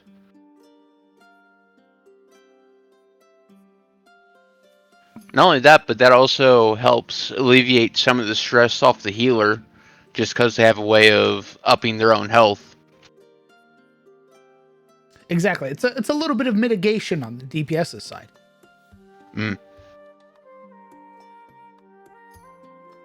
Nah, man, healers adjust. You got to make it a sword a wizard can use. They might die from sneezing. So that's the thing, Metis. Love your name. That these are just sort of weapon enchantments. I'm putting them on long swords as like a base to sort of get the idea down. But these are going to be like enchantments that can be applied to like any weapon. So there can be a rhyme mace, a rhyme dagger, a rhyme quarterstaff.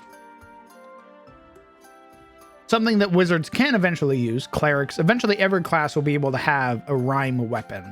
An ember weapon, a charged weapon, stuff like that. And these are enchants that they can take from the item and then apply to another item later on. So let's say they find a rhyme longsword, but nobody in the party wants to use it, or everybody's full up on magic items, and they're like, well, shit. Well, how about we take a Shilde's mace, and then we apply the rhyme property to it. We break down this longsword, And then we apply it to her mace. So now she has a rhyme warhammer.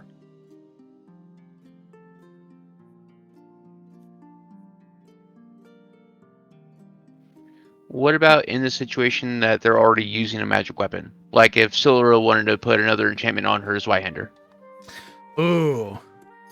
That's where things get a little noodly that I think I'm going to break down in the magic system as well. How many enchants weapons can hold. Okay, so like enchant slots. Yeah, imagine like a materia. Where like weapons can have like 3 materia slots and shit like that. So like a rhyme enchant is like maybe 1. But to get like a returning enchant, that's 2.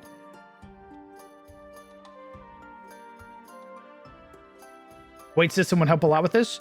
Thankfully, when we start working on the magic system R, I will definitely be poking and prodding the community for ideas of how much like enchants and stuff are gonna cost in terms of like weapons.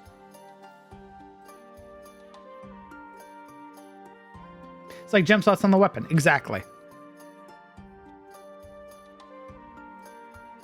You see that your great blade has 3 gem slots in it. You slot in a rhyme enchant, you slot in a damage enchant, and then you slot in a defensive enchant.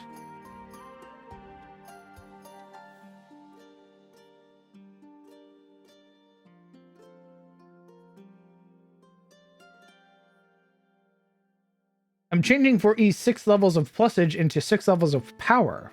You could end up with a weapon with 1 level 5 enchantment or 4 level 1 enchantments, as 1 level of power is used to hold the others together, assuming a weapon with a level 5 power. Oh shit, I like that. I would think different materials would be able to hold a different amount of enchants, is what if that's what you're doing. Absolutely. Like mithril, for example. Mithril being able to hold like an additional weapon enchant.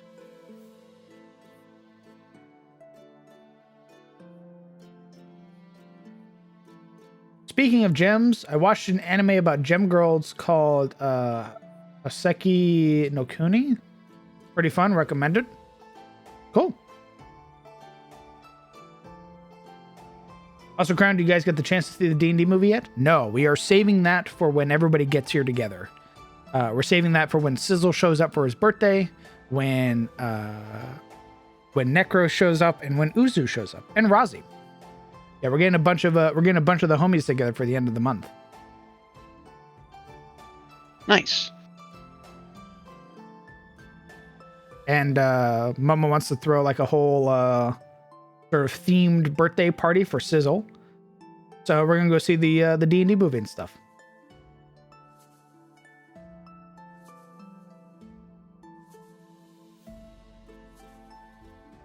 It's a good, cute time? Good. I've heard nothing but good stuff about this movie, which makes me very happy. I've heard that it's very fun. I'm seeing it today? Nice.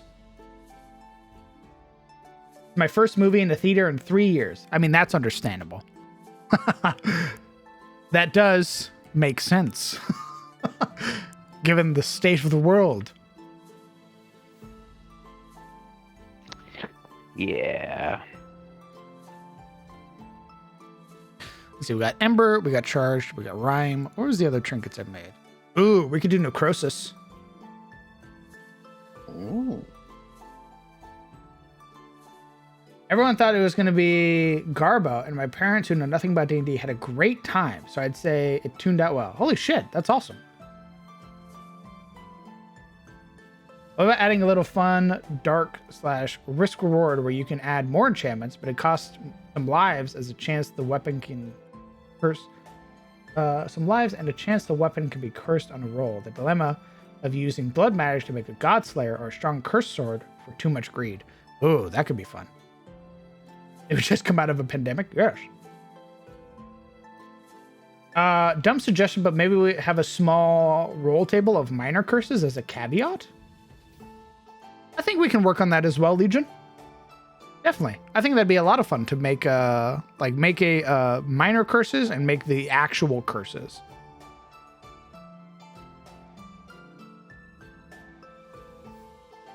Here, let me make the Croesus version of this sword.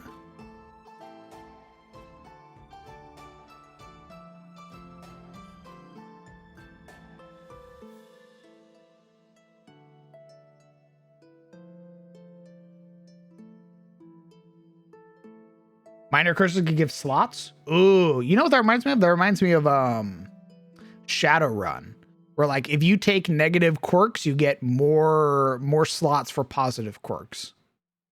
So you could take like synthetic food allergy and shit like that, where like you're actually allergic to the synthetic food.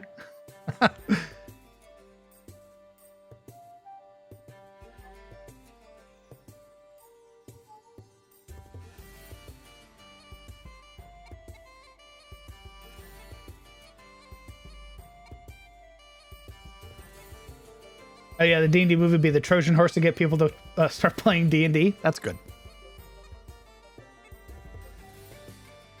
A rhyme sort of blank could have a second level enchant.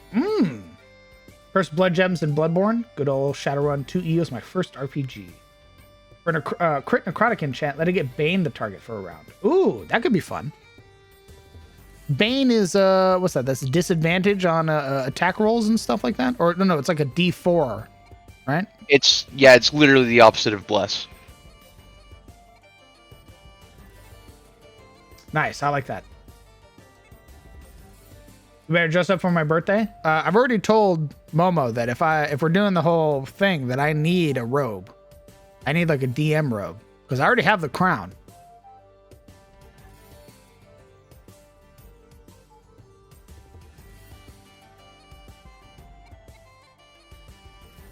I just got hit with a cursed persona weapon from Rimworld in a D&D game.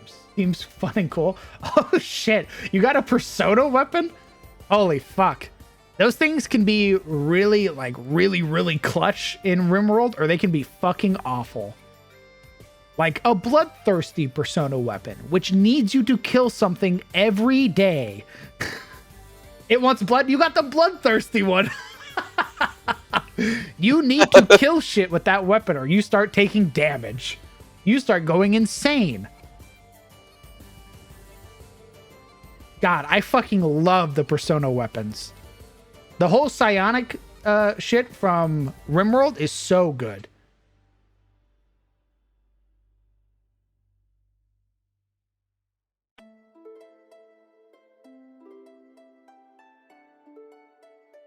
Oh no. It's kill something or fall under the feeble mind effect, and he yells at me. Yeah. That is 100% a Rimworld weapon. Holy fuck. Brett out here. Has Brett been playing Rimworld recently? Is that what it is? Is he just like me? Is he me for real? Where he plays a video game and he goes, damn, that would be fun. Oh, it was Chris? Based husband. My God. 10 out of 10.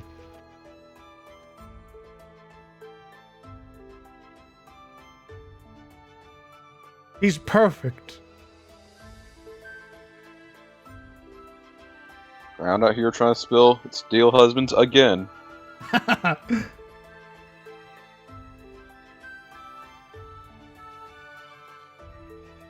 Longsword with an added 2d6 cold damage. How could I say no? Is this your vampire game?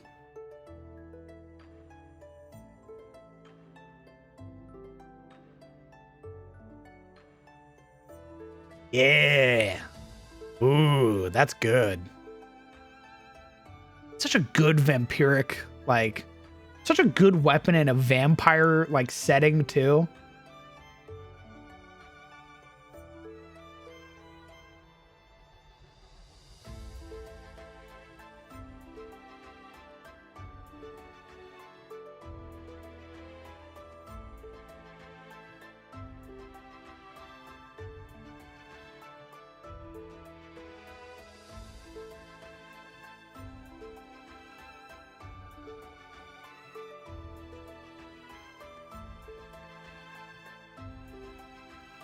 that's good. And we'll save. Weapon 35. The caveat was it has to kill something sentient. Yes, exactly. Yeah, the bloodthirst. The Yes, pass bloodthirsty. the test. Go on. Go on, Luna. I was saying it has to pass the test. Yes. The those weapons, they you can't just go out and kill like a rabbit, right? You have to kill like a raider. Or like oh god, the robots that would come through.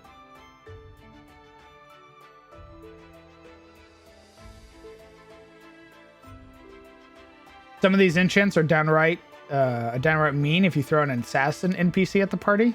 True, brother, true.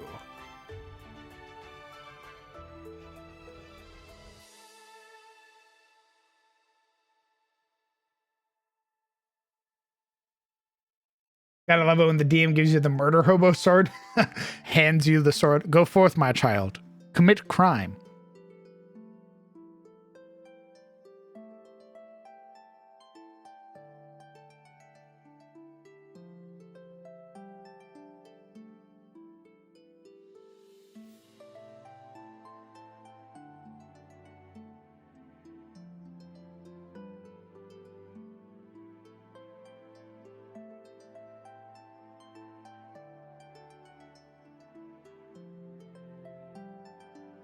Solo assassin is just asking for someone to die in most instances. The assassin, at least the assassin of 5th edition, is pretty nasty. Ooh, withered. That's good. I like that. Big plus.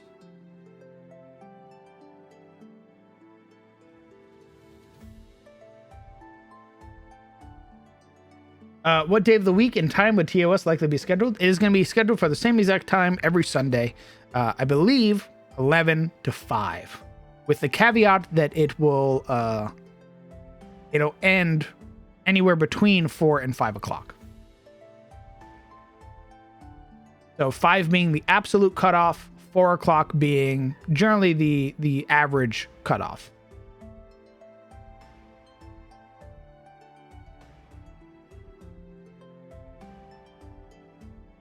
I feel like blindness might be more thematic. We're saving the status effects, Metis, until the higher level enchants. So that would be like the rare enchant. Would be it blinds somebody or applies dazed or stunned and stuff like that. Right now it just does stuff built around the D4 damage die. Yeah. So like right now these are like very low tier, like I don't want to call them low tier because they're actually really dope. But in terms of like magic items, they don't give you like a plus to hit or anything like that, so they don't improve your chances of dealing or hitting a creature, but they do increase your damage dealt, so your DPR, as well as providing some neat effects. And currently a lot of their stuff is built around the D4 damage die that they get as part of their extra damage. They are low tier, so cool us out. Exactly. I agree, Preston. They're very fucking cool. Well, you have the option of mini assassins, which are just a bunch of dudes who lose all their cool shit once the prize is lost. A solo assassin with legendary actions. Now that's someone real dead.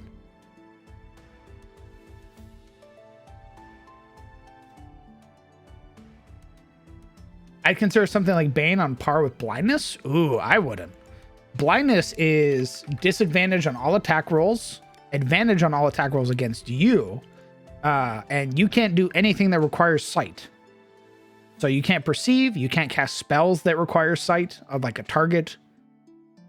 Versus like a D4, that's fucking huge.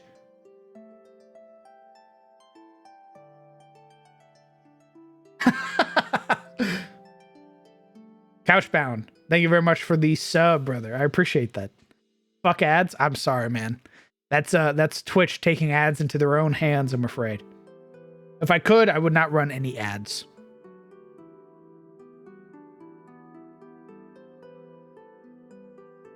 My DM threw a cursed sword at us. We didn't know it was cursed till the rogue yoinked it. Turned out it was a curse of bound chivalry, meaning the blade tried to force its wielder to fight fairly and honorably, or else it'd punish them for not listening, or even hurting them if they consistently fought dirty. And the rogue had it and couldn't get rid of it till he found a way to break the binding.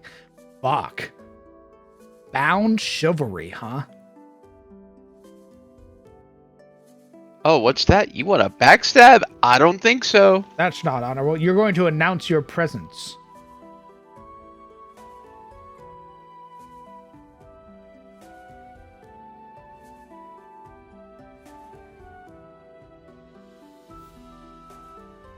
If you want inspiration for enchantments and names, Path of Exiles has an avalanche of those. Oh, really? Another thing to steal from, you say? My, oh my. You fool. Why have you done this? Another innocent IP pilfered. Innocent, you say? Ha! Delightful. Very good. But yeah, Path of Exile has a lot of content to look through. I haven't personally played it, but I've heard a lot of things about it. I always wanted a table of random enchantment names from Diablo, but I could never find one. What do you mean, Couchbound? Uh-oh, she's getting her ass beat. What's Bombo doing right now? What's she playing? Hunt Showdown, last I saw. Oh yeah, she's getting her ass beat right. Ah.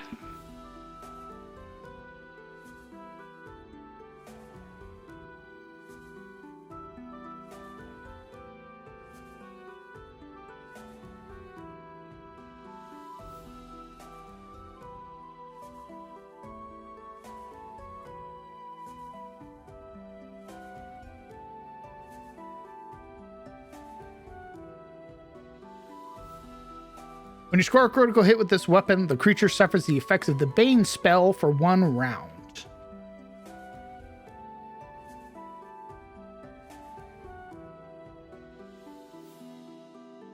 More IPs to steal. Games Workshop would like to know your location. I'm sure they would, with all of the things I've stolen from them.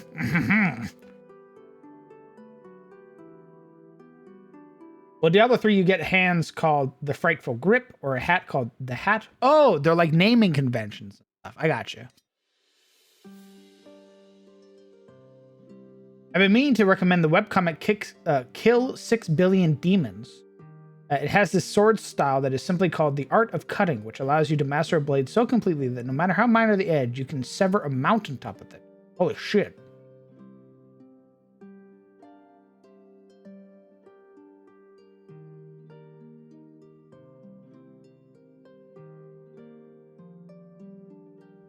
Oh, that's a good point, Metis.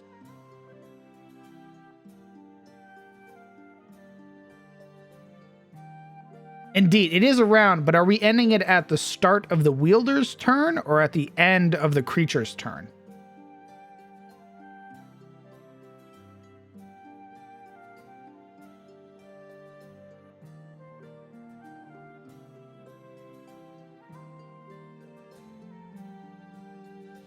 You can post a link in the Discord, Ark. Twitch, I believe, blocks links. Yes, it does. Burning happens at the start of a creature's turn.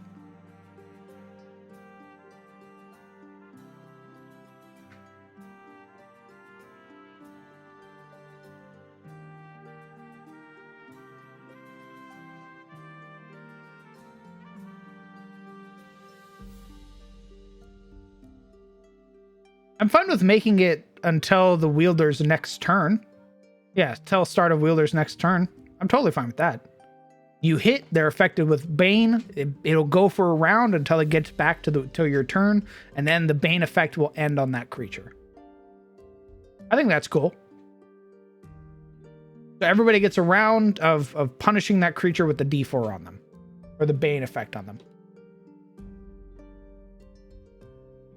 Covers the effects of the Bane spell for 1 round, ending at the start of your next.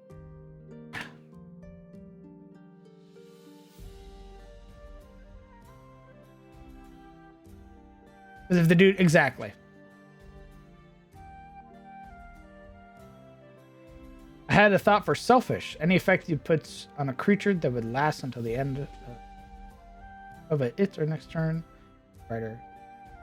Had a thought for selfish. Any effects you put on a creature that would last until the end of its or your next turn gains the writer.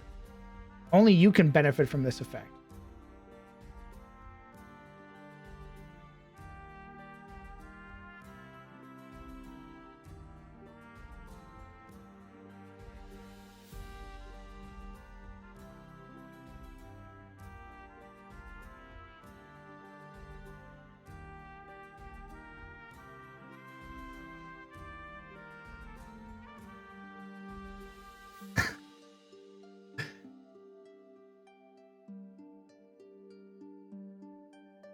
Sometimes I read stuff too fast. I'm sorry. You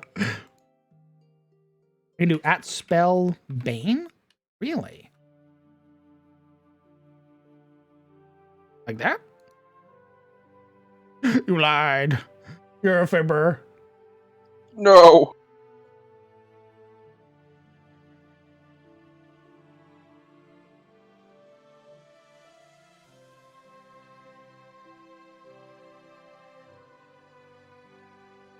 Something like that. I don't remember. It's all good. Usually what I do is I'll just grab the spell and slap it in there.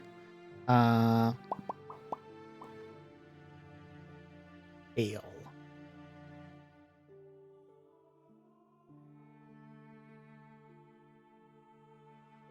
Where is it? How many times have I passed? There it is. Rain.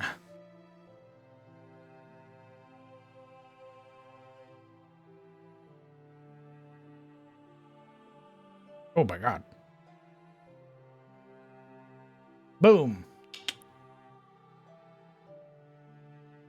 When you score a critical hit with this weapon, the creature suffers the effects of the Bane spell for 1 round, ending at the start of your next turn.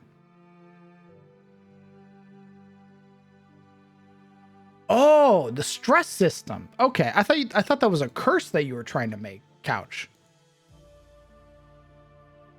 I was like, how the fuck would that work with like something like this that we just did? But now I understand what you're saying. As an affliction. Very good. I like that.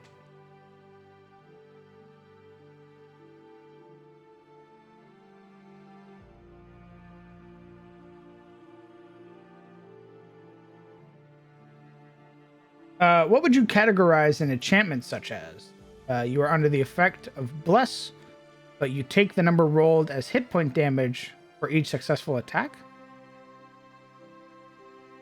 Oh, like you roll a d4 and you suffer, like you take like 3 points of damage type deal? Is that what you're talking about, Metis? An interesting effect could be Paranoia, where for a certain duration all creatures are considered untrusted or enemies, meaning you can't accept buffs or willingly, for example. We do have that dragon. That is one of the afflictions that we have.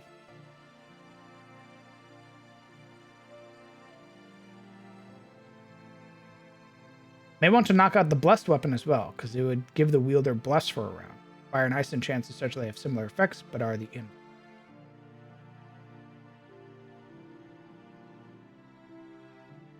True. One burns, the other one heals. Yeah, we can do the bless. Yeah, give me a moment. We can do that real quick. I'm going to get a refresh on my drink.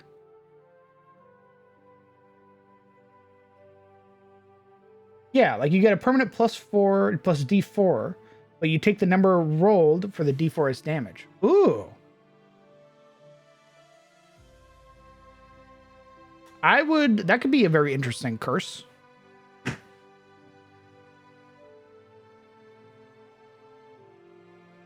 Like an inverse like bloodletting weapon. That'd be interesting. I will be back. I'm gonna get a drink and stuff like that.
I return with more water. Welcome back. Nice. Let's make More water. Very good. feed. I've been just obliterating my water. Oh, grab the color editor.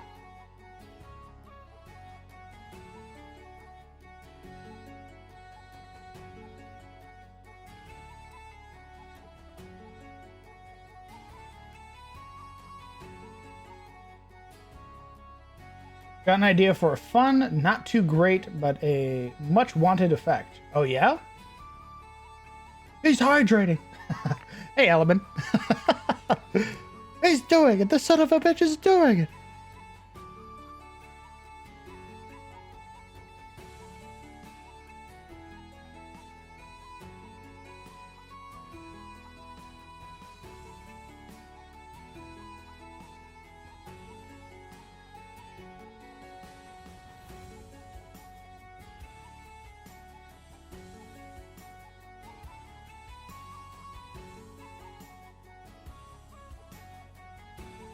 I wish my fucking bank would send me my new card already.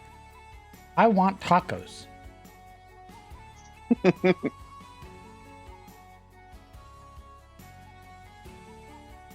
want some goddamn carne asada tacos. I gotta wait for my bank to send me my new debit card because my old one expired. Skill issue. It's ridiculous.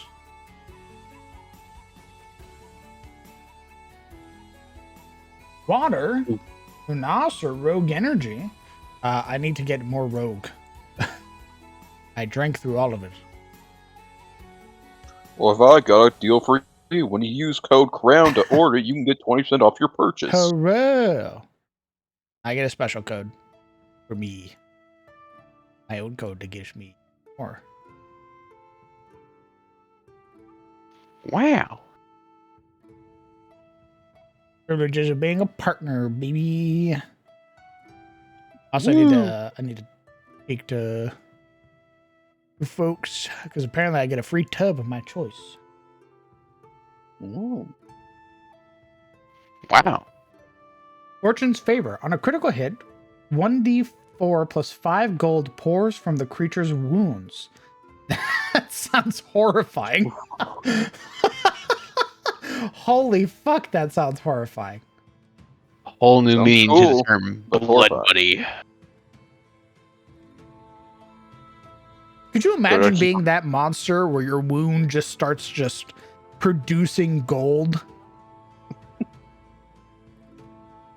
Hold person. Exactly. Hold person. Start farming gold. What the fuck? Could I farm it on myself? Hey, Shield, I'm going to start farming gold. Oh no. He can stab himself.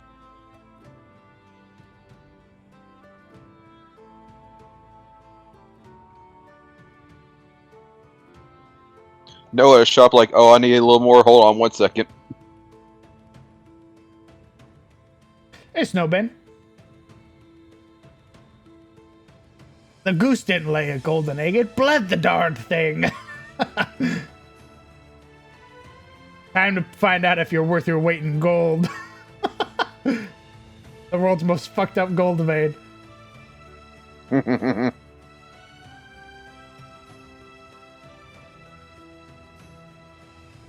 that sounds like a Devil O'Greed's blessing. True.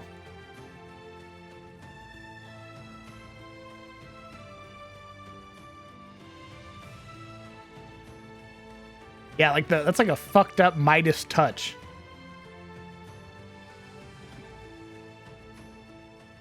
I love it. Add it now.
Let's see.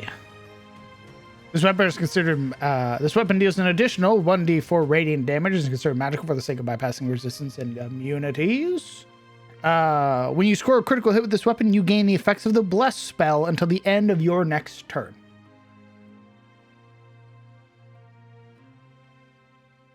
The Bless should end on the next turn of the wielder. Yep. Same mine. Great brains think alike.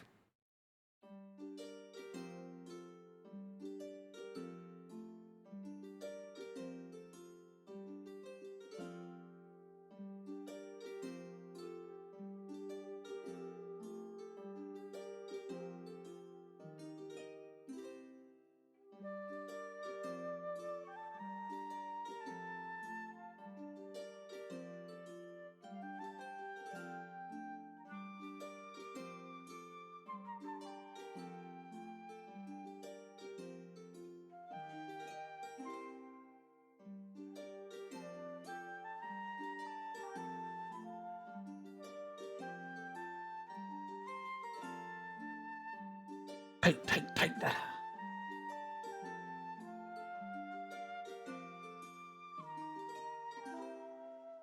I just had an idea for an insane wizard in my game. He's determined there's a link between life and magic, so he spent years trying to find ways to disenchant people. Jesus.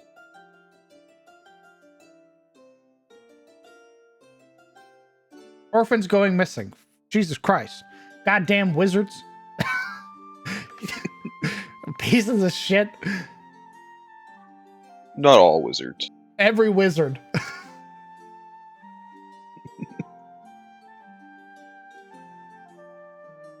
Ideally, Prosper, I'd like to do it for all of the damage types. So fire, cold, lightning, thunder, acid, poison, necrotic, force, radiant.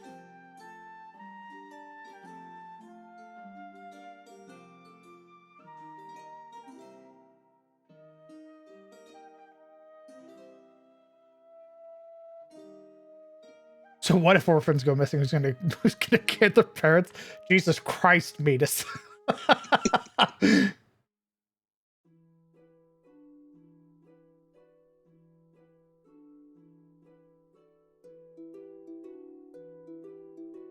Now I'm mulling over the idea as to whether he succeeded or not. Oh.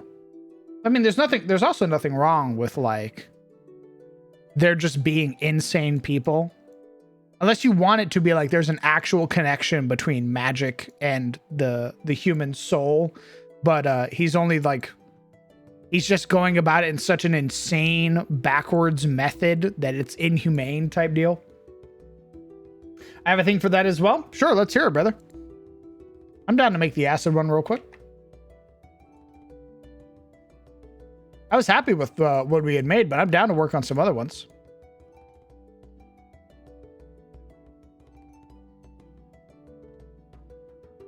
Oh, interesting. -2 to armor class, huh? That'd be pretty fucking cool. Yeah, of course, around. That'd be pretty neat. Holy shit, that would pair so well with but which one did it? One of them reduced our, I think it was the war picks.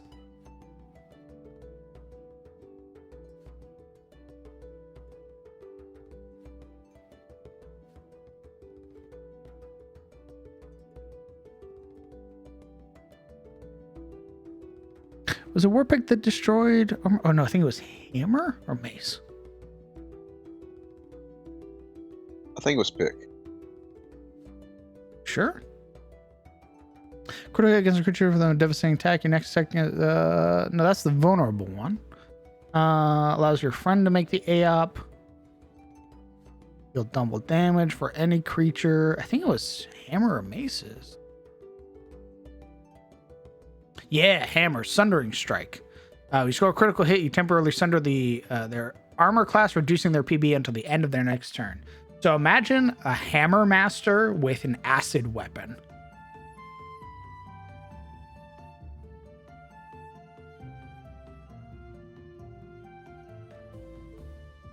You're basically melting their fucking armor class. That's dope. That's the shit I want though. That's like the crunchy sort of noodly combat stuff that I want, where people are going into these crazy builds where they're like, I want to be a hammer master with an acid weapon.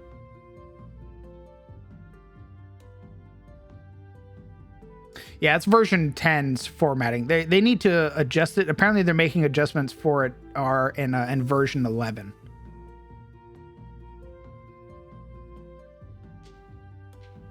I only really reference this at times. I usually always reference the Kenka one.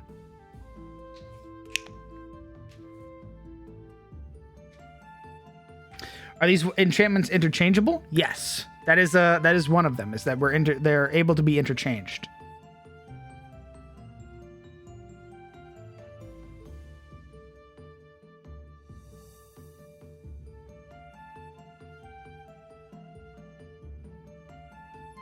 Well, remember, Legion, this is the lesser form of the acid weapon. So right now it's just a minus to their armor class, which is still pretty huge. A -2 to that to a creature's armor class is massive.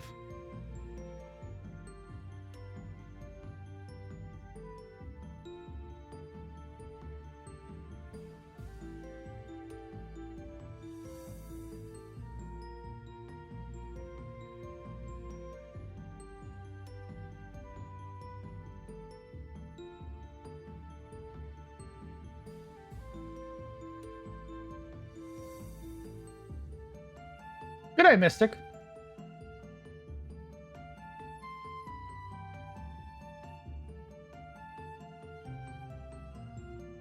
Are you adding new effects to acid?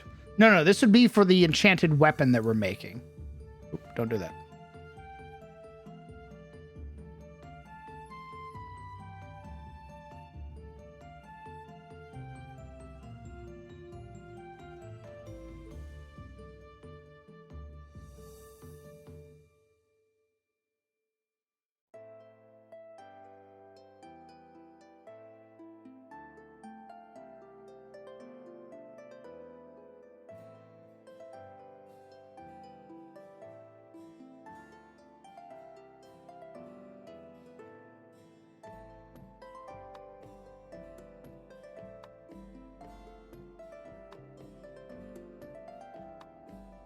Speaking of Weapon Master, I'm going to try and introduce it into my games next session. Hell yeah. Love to hear that shit, Snowbane. Definitely tell me how it goes. If there's like anything you run into, I'd love to know so that way we can make adjustments to it.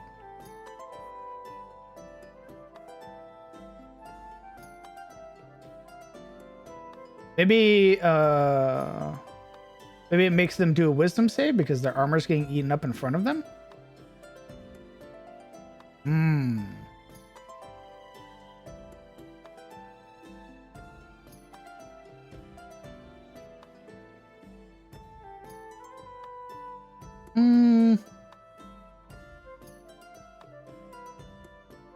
I could see that more for something like a festering wound. Not so much for their armor getting eaten alive or being consumed. I definitely see it for like a festering wound type deal. Like you get hit with this necrosis that's eating your skin alive type deal. Roll a wisdom save. Not so much for their armor getting eaten.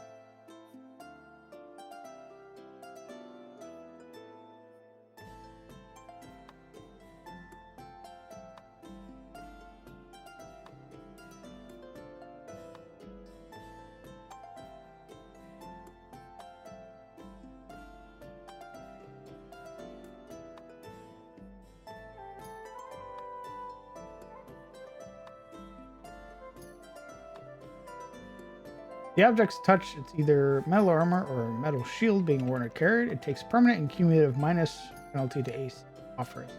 Armor reduced to an AC of 10 or a shield that drops to a +0 bonus is destroyed. Are you talking about the Rust Monster bonus? Or the Rust Monster effect? Well, it's a game about killing gods, so the first fight they use it in after learning it will be against Cupid. Oh shit. That'll be a lot of fun.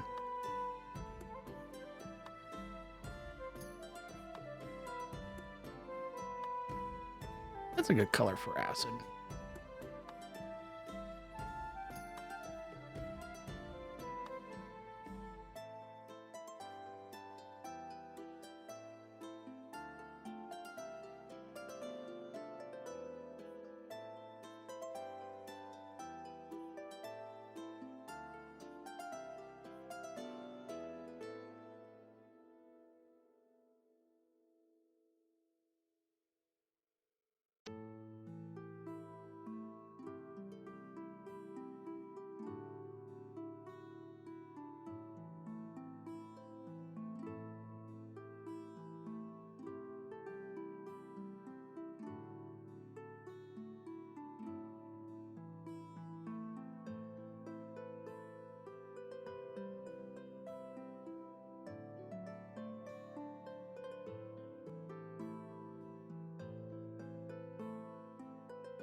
What's going to be the situation with poisons, if you don't mind me asking? They seem so lackluster and raw.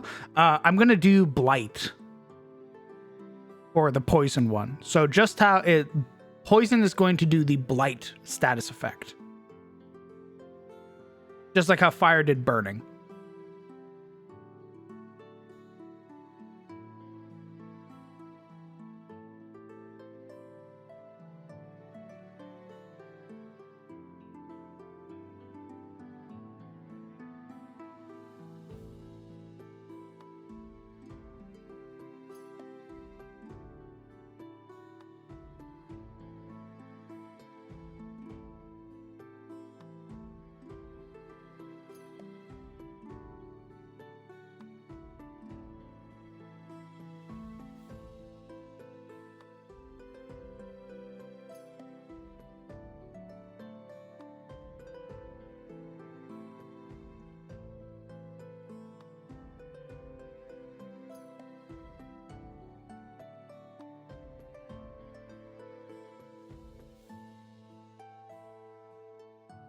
It's like an Oprah fight in a sense that you get a charm person, you get a charm person. Is there a TPK condition, Snowbane, if Cupid charms all of them?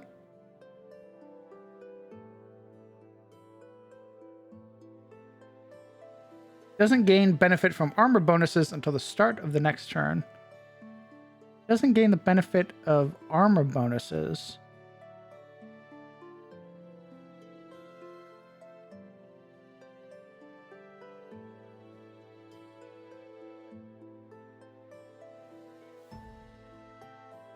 What about creatures that have like natural defense that aren't wearing any armor? I liked it being just a flat minus to armor class. I think that was pretty cool. You want to know a funny observation I had? Absolutely, FC. What you got? Yeah, I think at least for the minor version or the acidic longsword, guys, I'm fine with it being just a -2 to AC. And then once we get into the higher level enchants, we can start getting into like rust monster properties and shit like that. Where like you could potentially break mundane armor. I think that'd be really fucking cool. But for at least the lesser version, this minor enchant, I think it should just be like a -2.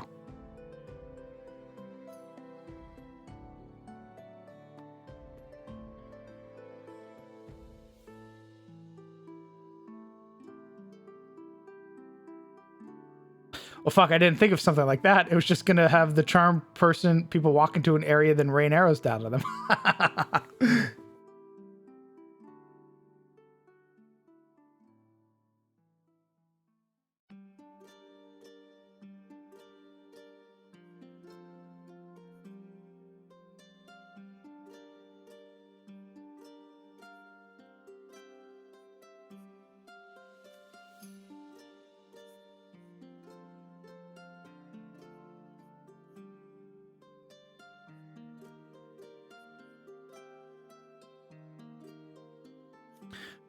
Yeah, R.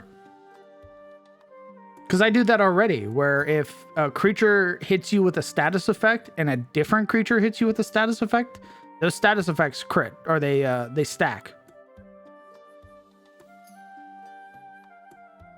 So, for example, Marana got hit with a bleed 3 for 1 round. Another creature hit her with a bleed, so now it became a bleed 5 for 2 rounds.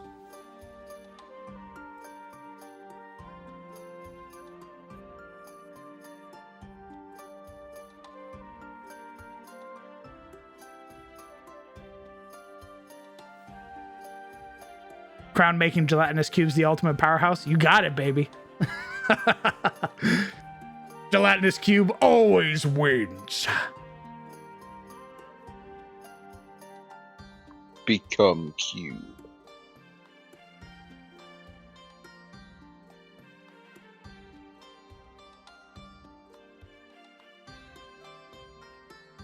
Is there a place the party can buy house so they can store items? Yes. Yes, Demon God. My hope is that eventually they get a keep.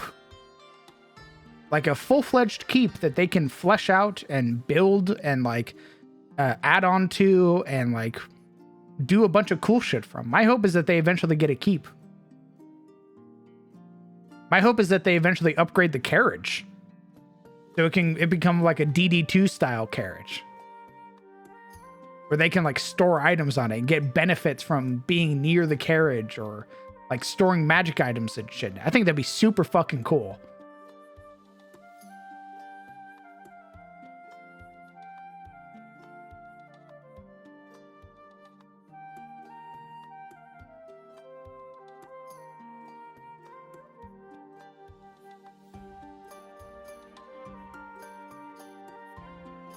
I'm not used with this, so it feels weird. But if that's how you do it, then go for it. Stacking effects sounds scary to me, Monka W. I get that, brother.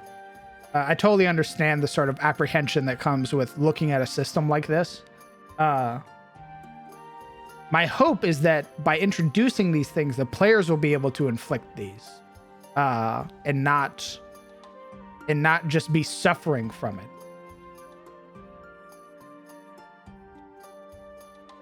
Teleportation circle in the keep? Exactly, are. My hope is that they'll get like they can build like a teleportation circle. They can build like armories and stuff like that. They'll get more retainers. So that way they have like retainers that can go on adventures with them.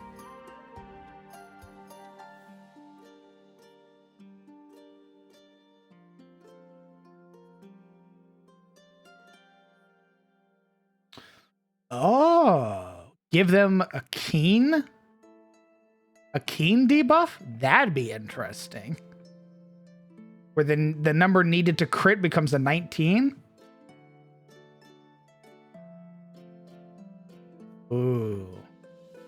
That's powerful. That's really strong. Because that means like the paladin gets a higher chance to smite crit.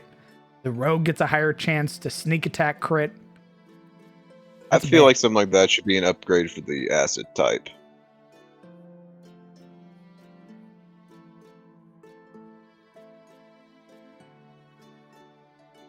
Last time I got it in a game where we got a keep, it got turned into the city's best brothel gambling den because we were petty. Adventurers. Adventure, the bane of everybody.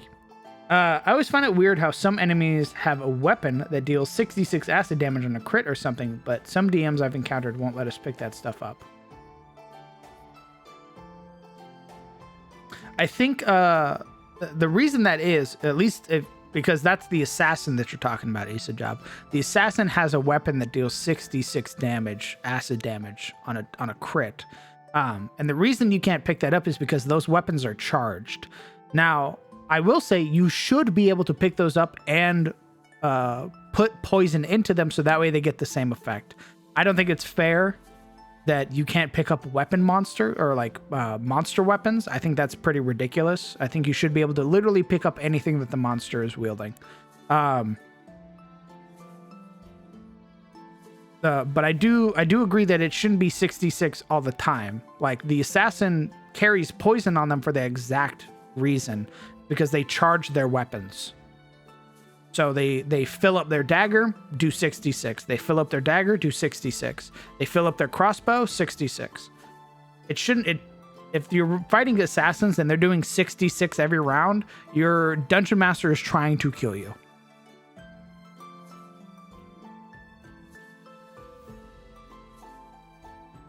I love that monster rules where their weapons can be used for when thousands of years but crumble to dust because you blinked at it. Yeah, I think that's pretty ridiculous.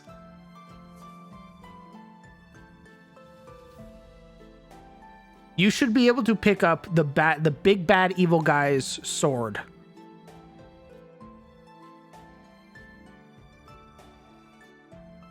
No, there might be interesting effects if you try to, but you still should be able to have the chance. Absolutely.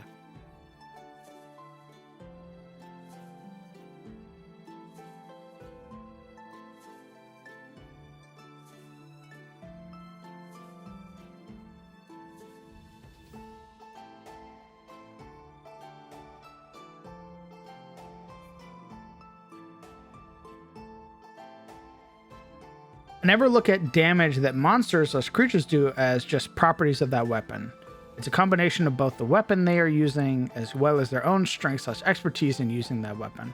That's why it won't always translate to the same damage output should players pick it up. Simple as that. Interesting. I guess that'd be fair for something like an assassin. Where, like, you yourself are not an assassin. You don't really understand the mechanisms of this weapon. Now, if you take time to train with it and learn how to use it and, find poison to fill this thing up with, then yeah, absolutely. You can use this weapon to its fullest benefit.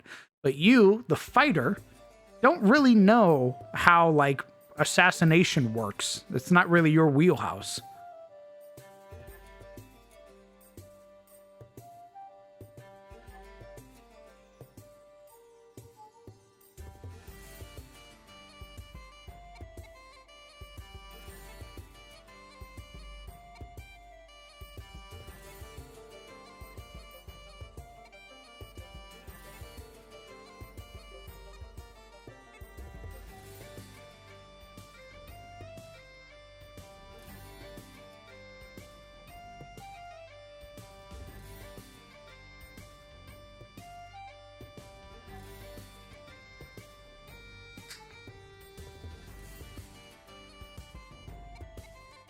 I still can't believe pikes have the strangest caveat for the Sentinel feat after reading it. Huh? There's a caveat built into Sentinel for pikes? That seems really fucking weird.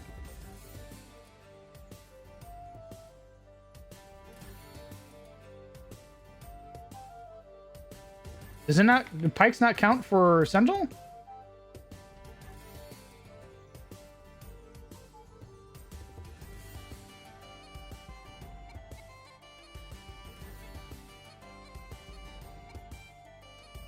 Apparently pikes don't get the second benefit. What? I'm looking at pikes right now. They have reach.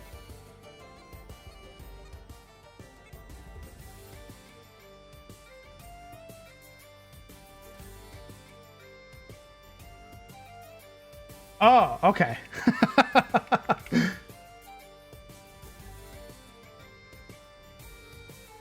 A glaive, a halberd, a quarterstaff, or a spear? What? While you are wielding... Wait, what the fuck?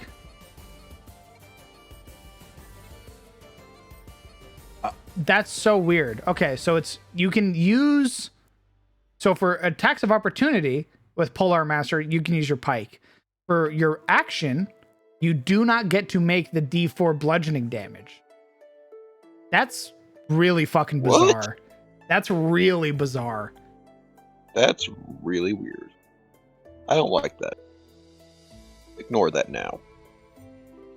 The obvious reason why players picking up weapons used by their enemies shouldn't always translate 1-to-1 is obvious, and it's just plain balancing on GMN.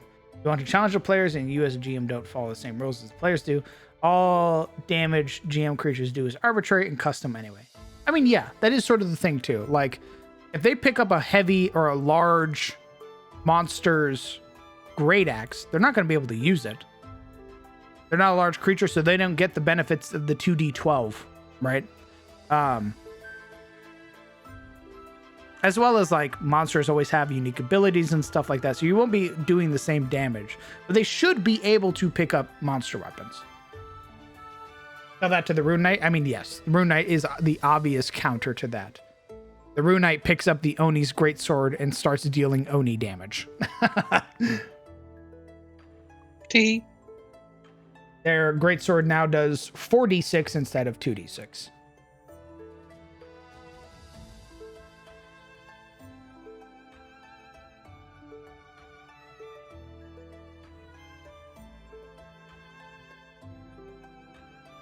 Nice. So we have Ember, Charged, Rhyme, Withered, Blessed, and Acidic.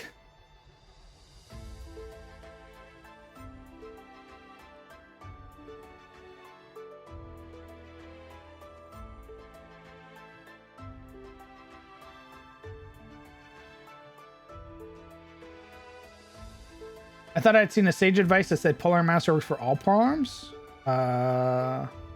Maybe mistaken on that though. What's sage advice?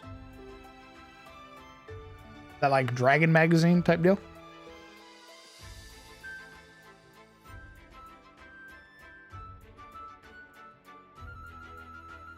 Crawford says no because they're too unwieldy. I scratched the side of my head. Huh? I'm currently playing a paladin in a campaign who is about to multi-class into Rune Knight soon.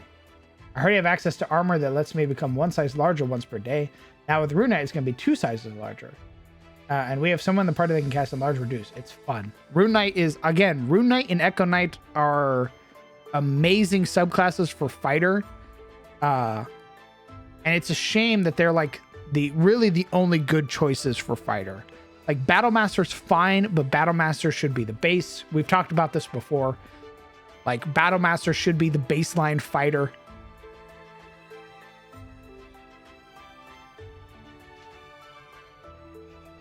Cyanite's good, but Cyanite is one that needs a third stat.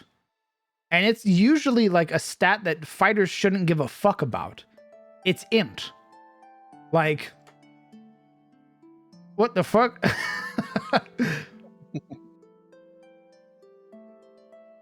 Like the fact that you as a fighter need to focus on generally 4 stats. You need good strength, good con. Generally you want a decent dexterity so that way you're not getting chuckle fucked by dex saves and initiative. And now you also need to add intelligence on top of that. Fuck. Jesus Christ. With standard array, you are screwed. Yeah.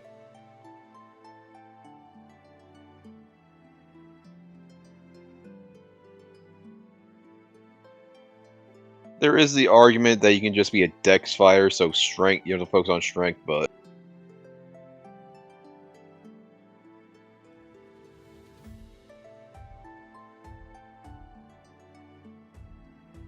Throws dex out the window and simply becomes ungas and bungas in all language.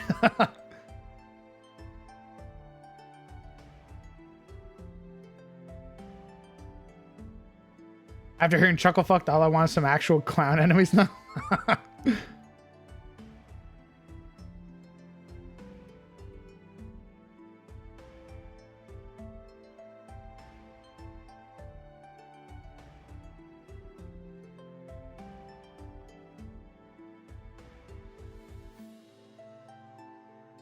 I want my bank to send me my goddamn card. I want carne asada now.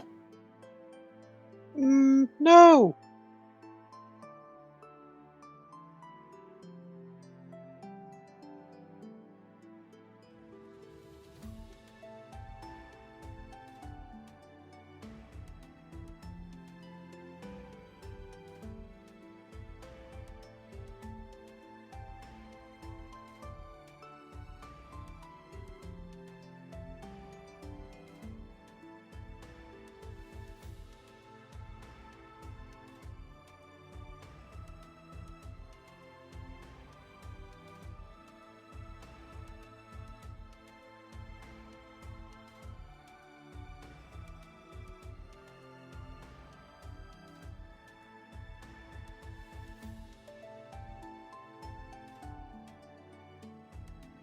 Is Sunfall finished? No, that's actually what I was going to start working on. Now that we finished some of the base enchanted weapons, I was going to swap over to start working on Sunfall.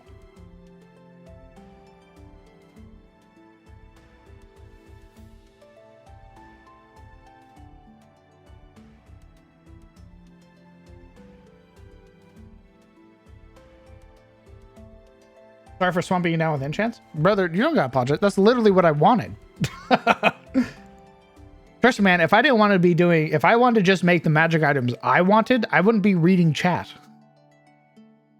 You don't gotta apologize for nothing. I appreciate your help.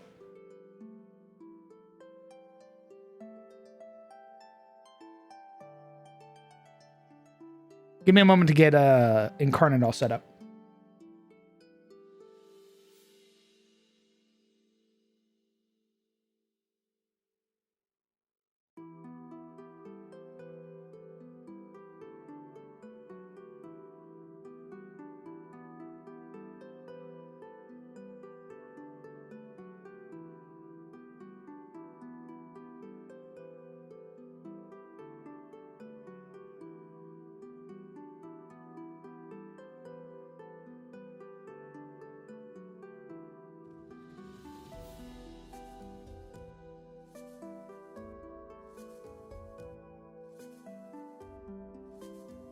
Will you make Sunfall's important NPCs on stream? Yeah, probably.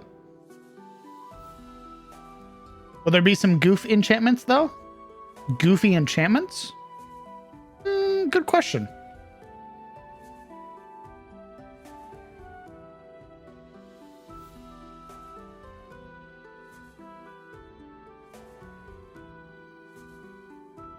I want an artifact item that spawns cheesecake whenever I want.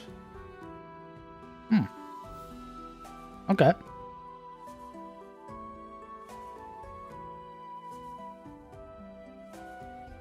Sure. You got artifact that spawns cheesecake money?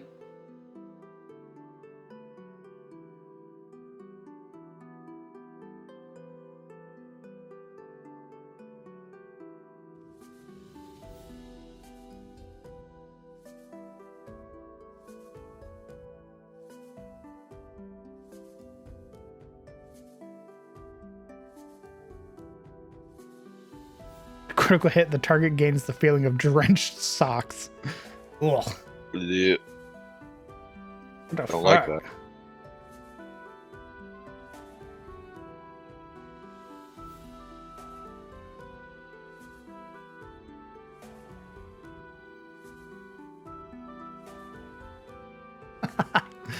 Correct, Loud Mike.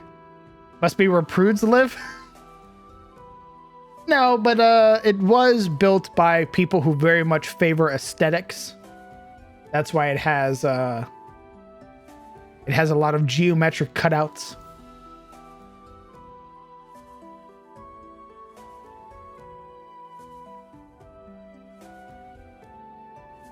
So we finished our sort of residential district, our temporary trade district, the bazaar, and one of the first quarters of the sort of noble residential district.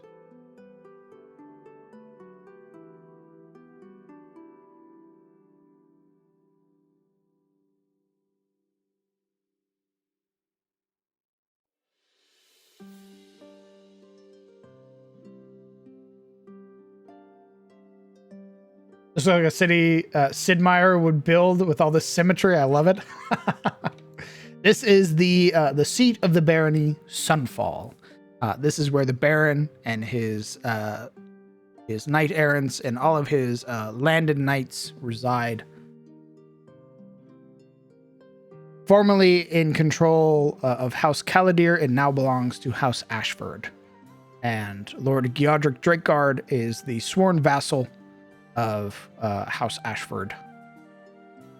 As such, he has been given control over this swath of land and the surrounding towns. Map looks amazing. Thank you, Gaming Boy. I appreciate that, brother. Why is it called Sunfall, out of curiosity? Because of the war that happened here. And more so a very cheeky, sort of tongue-in-cheek thing for House Ashford, because they took this land from House Caladir. This used to be House Caladir's territory. Something happened, story-wise, that I cannot get too much in depth because there are some spoilers there for CTF. But House Caladir lost this land, and as such, House Ashford took it over, and when they did, they renamed it.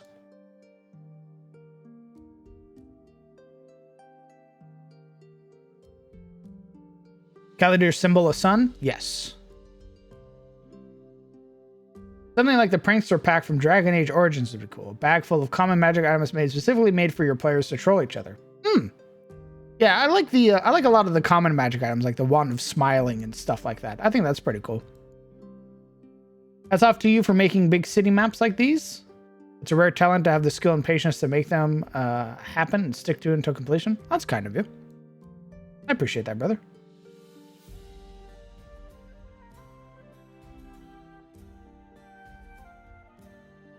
We have another upper residential area.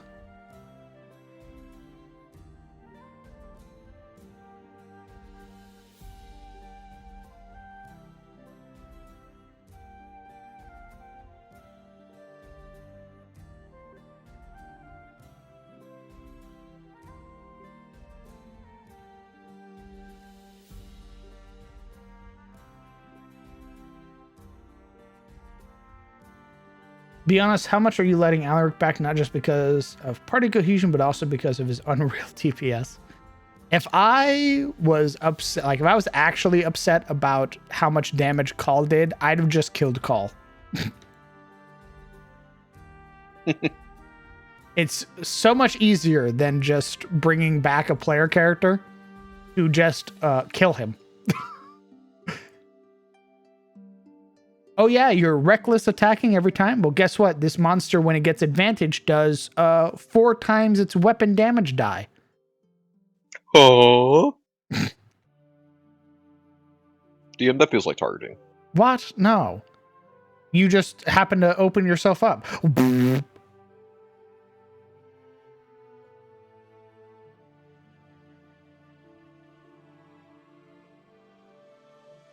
Does it have a prison and gallows yet? No. So actually, Metis, what we did is that it has a Bastille, a subterranean Bastille. So they have in their possession basically this means of controlling they've basically enslaved a water elemental here. And the wizard in court who serves under the Baron is the one who controls it. And his way of ensuring that the people remain loving him and don't see him as a tyrant or anything like that is that he keeps prisoners, or those that break the law and everything like that, away from public view. There is no like above ground prison, because that would draw like basically the ire of the people to see this otherwise this facility of like wrongdoing and everything like that. So he keeps them underground in his underneath the sort of causeways here. And the prison is sort of like constantly submerged. So like if you're in the prison, you're usually always up to the bare minimum up to like your knees in water. If he's, you know, if there's been like a prison riot or anything like that, the water usually goes much higher. It sounds like a prison and gallows with extra steps, but that was awesome. Got some real bossing say. Good. That is meant to be the hope, is that he's a very eccentric Baron. He likes that people like him, but he does a lot of underhanded things.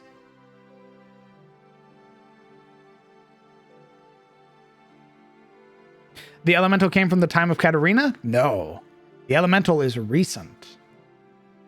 So there is a spring underneath Sunfall that used to be responsible for like the sort of flow of water out of this place. It basically built on top of a natural spring.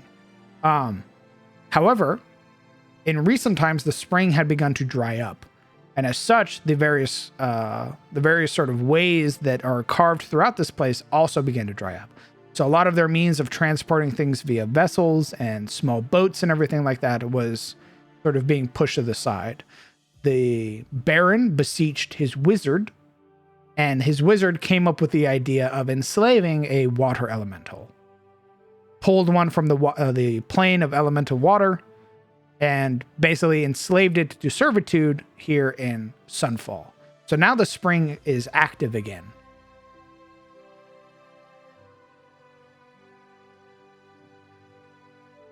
Sure, no way that'll backfire. That's that's how it goes, baby.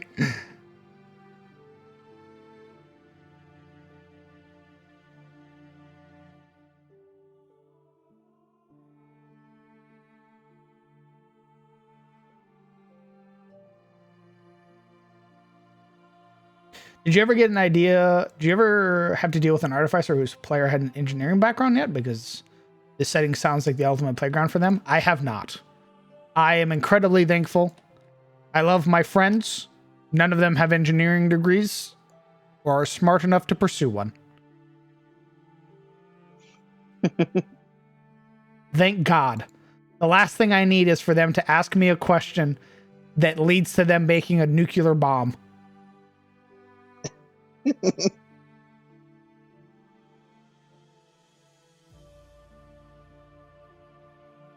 I could pursue an engineering degree. What the fuck? Prove it. Then do it Get one. right now. See you in 48 years. Do it right now, Sizzle. No, it's expensive. Then stay in your lane. Howard. What's the tensile strength of this enchanted steel? Yeah, it's the last fucking thing I need. Oh, God.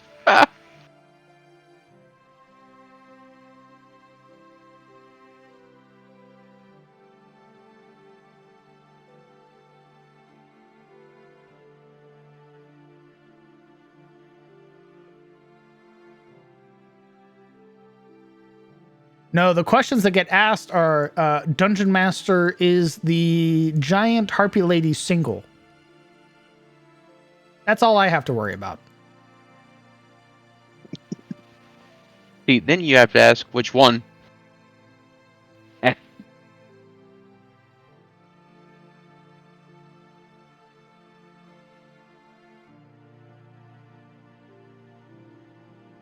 Damn, how many broken hearts has Randall left in his wake?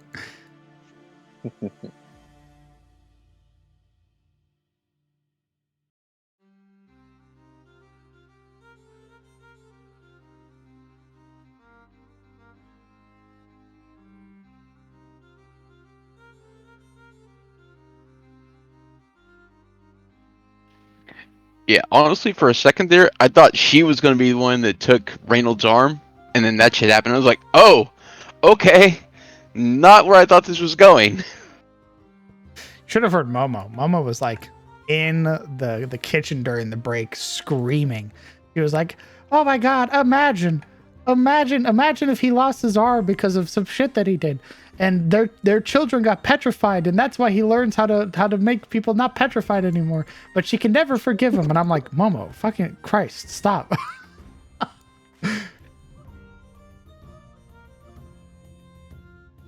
Engineering in my world is so ingrained in magic, it's going to infuriate one of my players. What? Using pulleys to maximize work for an elevator? No, that shit floats and is run by a magi engine.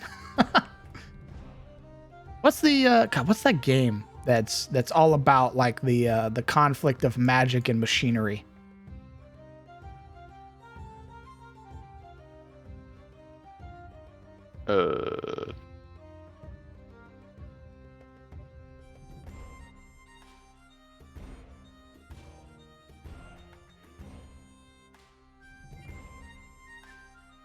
Is it Arcanum?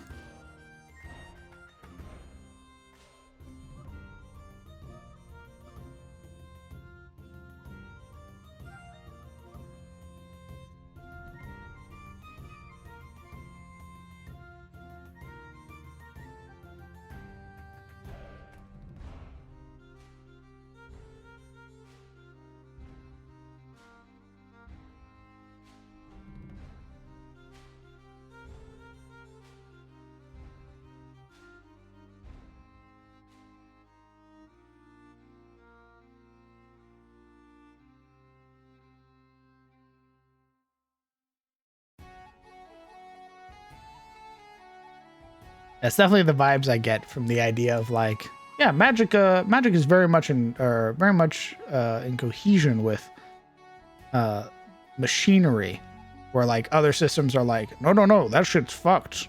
Don't touch it.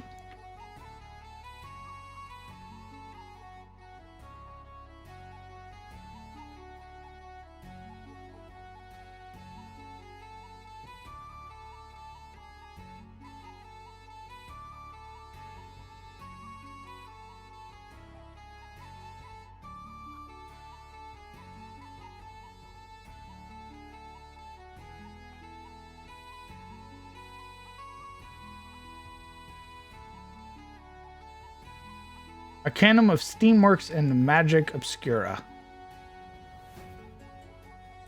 God damn.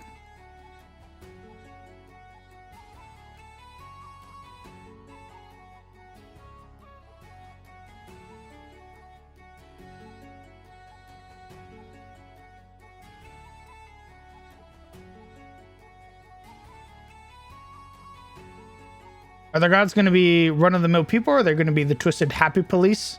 No, they're going to be run-of-the-mill people. He hasn't gotten that far yet. There is some part of him who's like, yeah, enslaving a water elemental, that's fine. It's not people.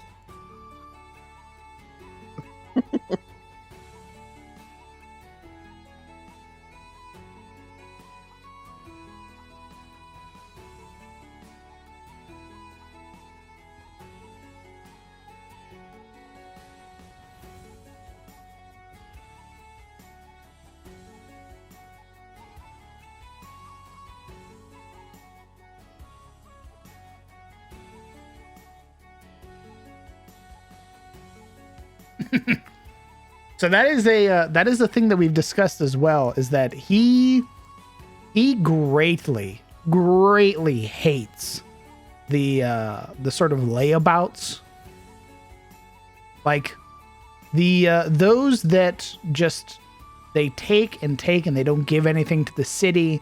They're poor. They don't offer anything. They don't work. All they do is they lay about. They take from others and they do nothing else. He hates those people. So he forces them out. If you are willing to work for the city, he is willing to provide you with a home. Here in this sort of like this lower district next to the workplace, like next to the warehouses and stuff and docks. But if you're not going to work at all, like you're not going to take a guard job, you're not going to take a warehouse job, he's going to basically push you the fuck out of this place.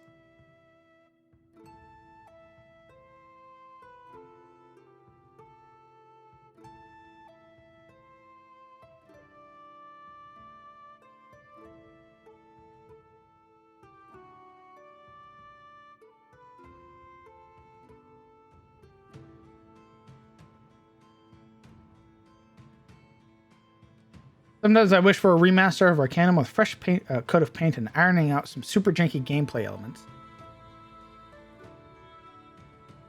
Then I remember there's no way this game could be remastered these days with while doing it justice, and no fucking with its writing. The game is too mature for people these days. I definitely feel like there are a lot of games and films and stuff like that that just can't be remade, and they should just stay how they are, because I feel like if people try to do it nowadays, they would just try and change too much shit about games.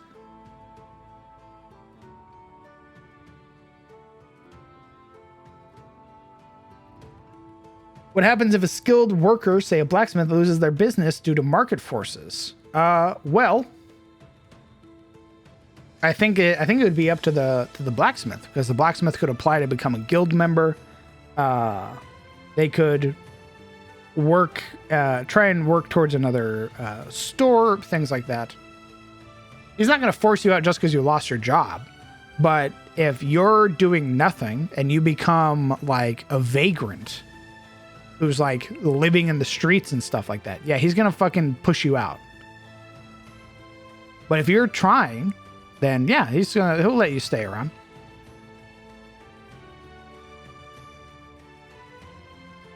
Yeah, we've talked about that a lot, Mike, where It'll probably never come about, the Dark Sun remake.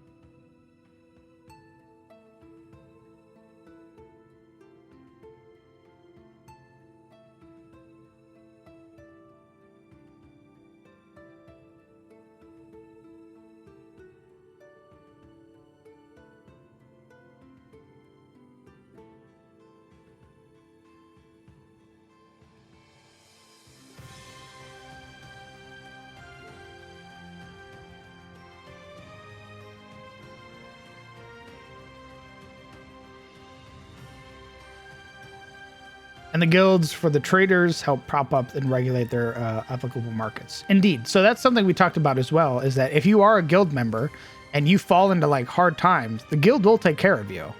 Like there's guild housing and stuff like that.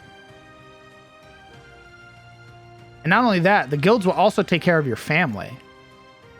Like if you get injured, then the guild will take care of your family. They'll ensure that your family still gets food, housing, stuff like that. Would you say that the Baron's egotistical enough to have a large statue of himself in town?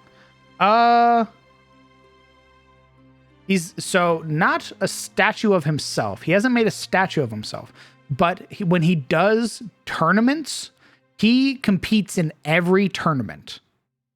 And it's no surprise that he wins most of them because most people don't want to hit or hurt the Baron.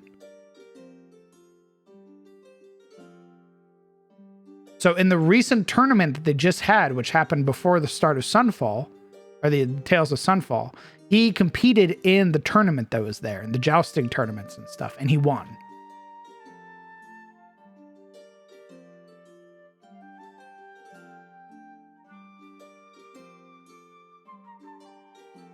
I would say given how many statues are already here, there's either not enough room for him to make a statue, or he's waiting for one of them to get broken so he can replace it with one of himself.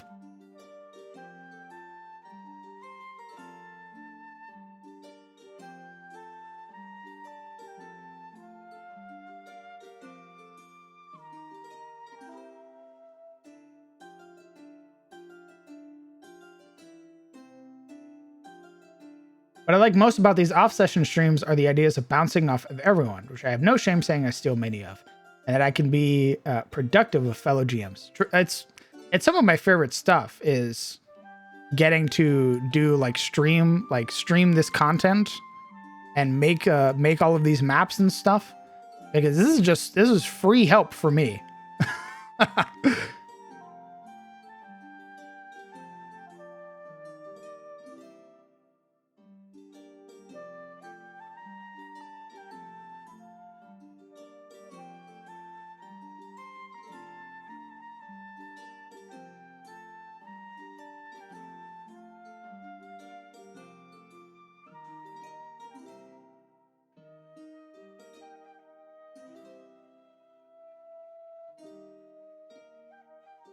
I don't DM, but I really enjoy game design and talking about the game. Yeah, I find that I was like, yeah, I'm not a game designer. That's weird. I wouldn't consider myself a game designer. And I started talking to somebody and they were like, dude, you're making systems for your game that you're playing. You're a fucking game designer. And I went, huh? Huh? Oh, the artist conversation, but with a different coat of paint.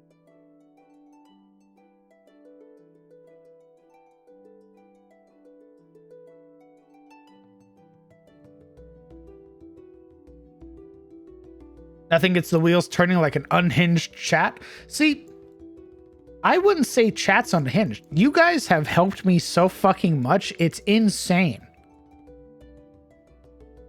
Like, you guys are responsible for a lot of the shit that I've made. I think the only time the unhinged stuff happens is when, chat starts, chat will take something that the player said and just start foaming at the mouth. I think that's the only time chat's been unhinged. When And the memes start to go rampant. Indeed, when it's the memes. Other than that, chat is like hyper focused. Chat's like, oh, we're making a weapon system? We're fucking making a weapon system. No tomfoolery. The next 10 hours will be dedicated to all of my brain power.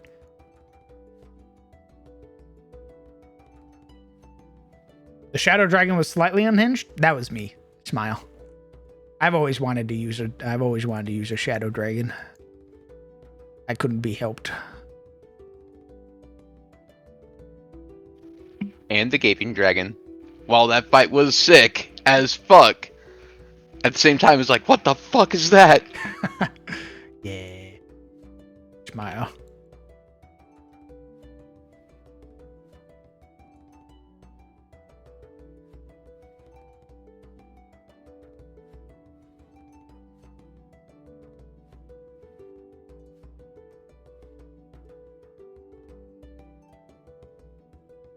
Does this seem fitting for like a manor home?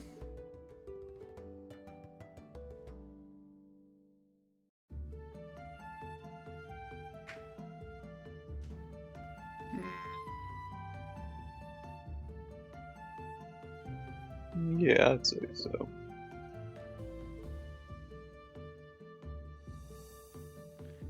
Yeah, I think so.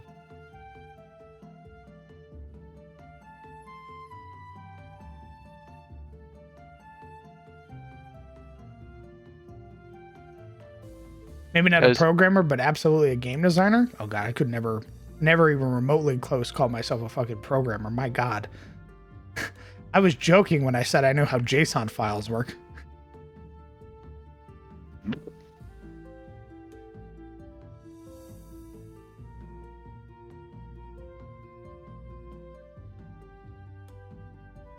yeah, I think any bigger and it would almost be considered more like an inn. So it seems like it's a good size. All GMs are game designers, level designers, writers, and professional wranglers of the psychological persuasion. Nice.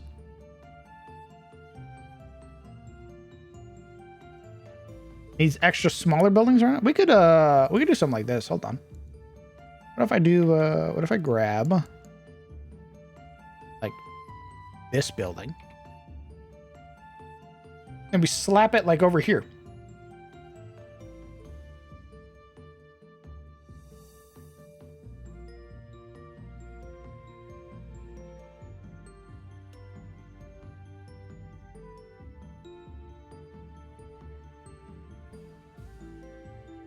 How about something like that?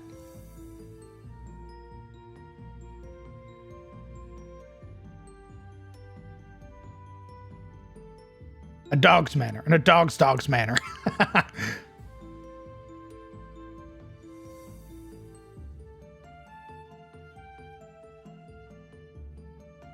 So I don't want to get too noodly meanest, which is why it's often just a sort of top down like this. There are some places that have details like these sort of city garden or city parks and stuff like that. But otherwise, I save a lot of the major detail from when I do in close and personal maps. Otherwise, a lot of this stuff I can sort of flavor with theater of the mind. This is meant to serve as a base, and then through it, I can describe the senses that the players will experience.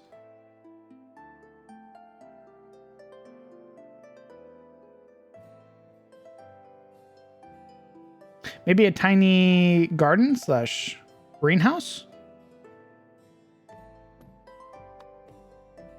Your players have theater of the mind? Yeah, I'd say so. I do spoil my players, but they definitely still have their imagination and stuff like that.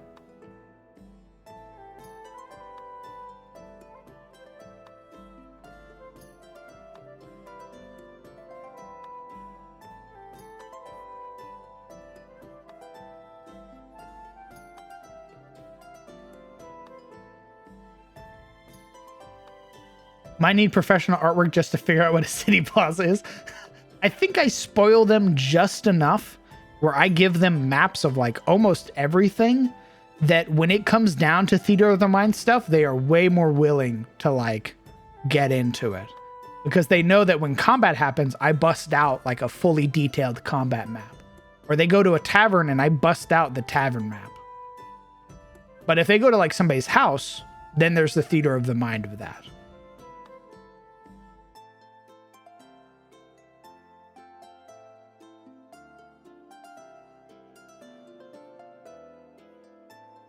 A place dedicated to having people like him, a big circus.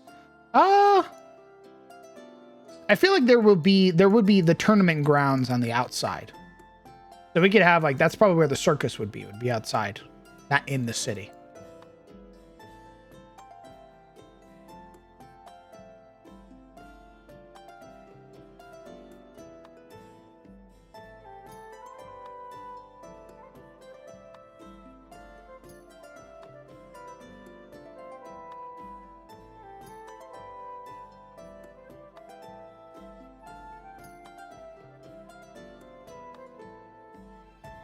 Do the craft guilds, are they aggressive / predatory against individual craftsmen outside the guilds? A little, yes. Yes. That is something I talked about very early on with the introduction of guilds in Tyros, is that if you are like an independent creator, like if you are a craftsman who does not belong to a guild, do not be surprised that if you go to a guild-oriented town or city, you get pushed out.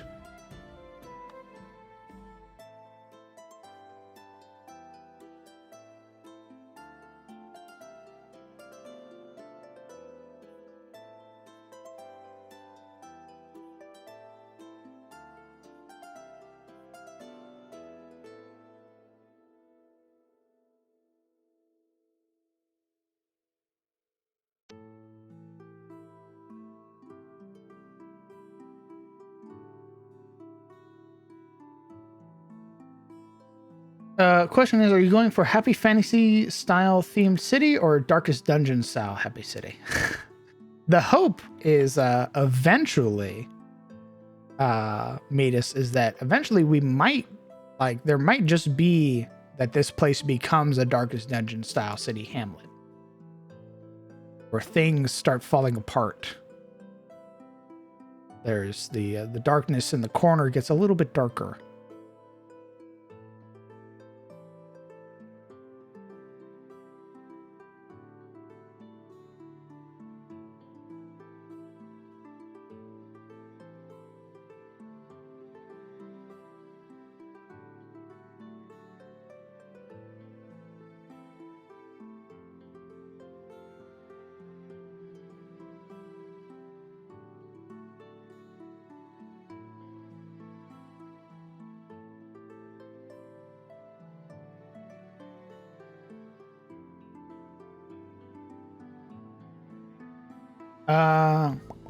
Also, encounter maps / battle maps usually have a tendency of putting players in the mind of ready to battle. It puts more on guard and might pull them out of the pure roleplay experience. I haven't experienced something like that yet. But I could definitely see it. Like, I can definitely see players, like, the prospect of putting down a grid is enough to put the players in the fight or flight mindset. I can definitely see that. I haven't experienced it, but I could 100% believe that that's true.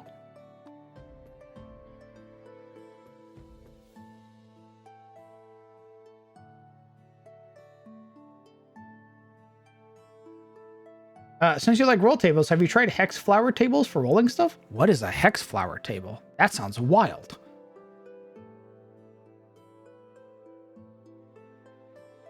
It's interesting because this kind of guilds with that strong of political power never happened in the real world before Industrial Revolution, making me think of, will there ever be Industrial / Tech Revolution in Tyros with all the guilds' watchful eye?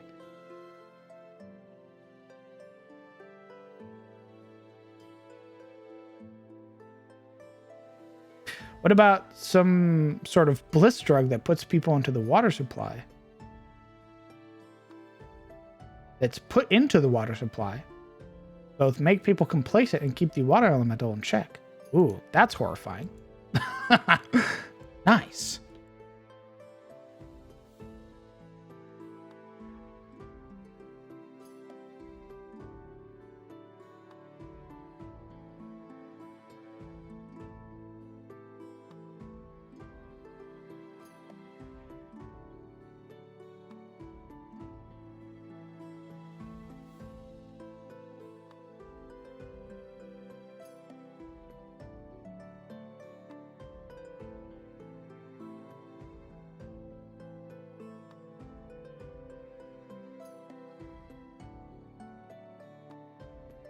Maybe I'll talk to my players and I'll ask them about the like introduction of a grid and if that puts them into a very tense mindset.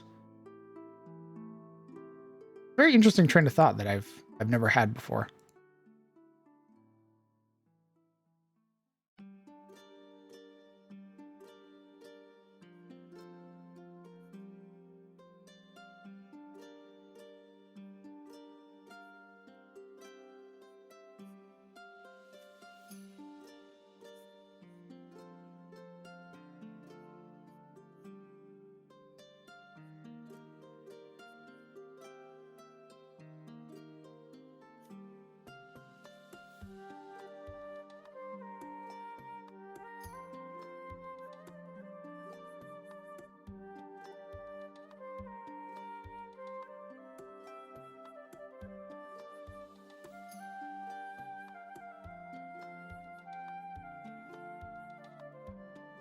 It's kind of hard to explain it, but it's a roll table with memory. It's best to look it up on Google Images. Understood.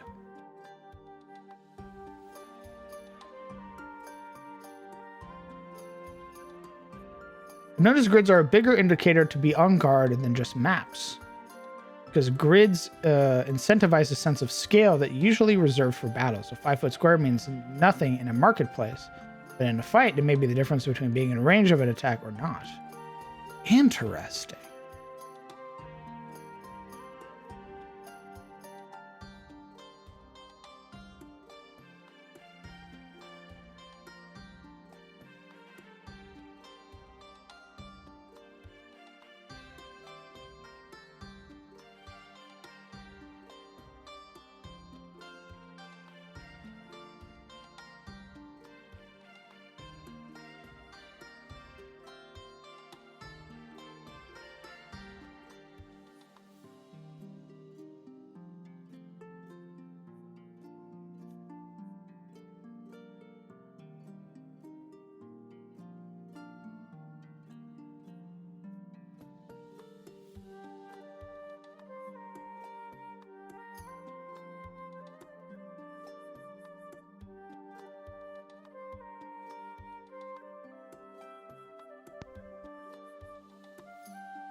What are your thoughts on 1D&D dropping half elves and half orcs?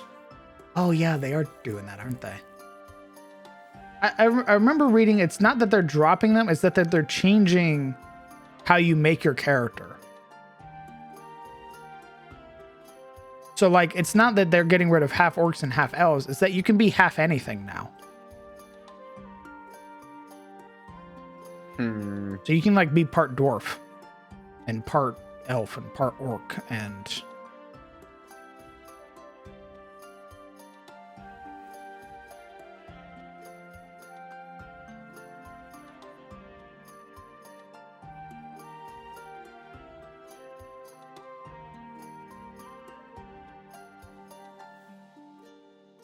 ever had a weird debuff that somehow became more catastrophic than intended? One time I had a fun idea of the character's units of measurement changed to the metric system if they came under its effects. It was a wild time. That sounds fucking crazy. Your backpack now starts reading kilograms instead of pounds. Hexfire is something that I've seen used in weather development tables. It's essentially a series of hexes that result on with a result on each of them. Every dice roll essentially moves to a different petal of the flower, kind of like a flowchart. Oh.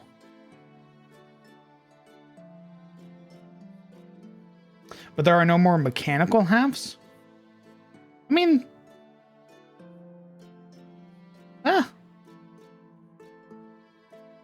You mostly got what elves got as a half-elf. Right? I think aside from like some of the like skills, you pretty much got everything else.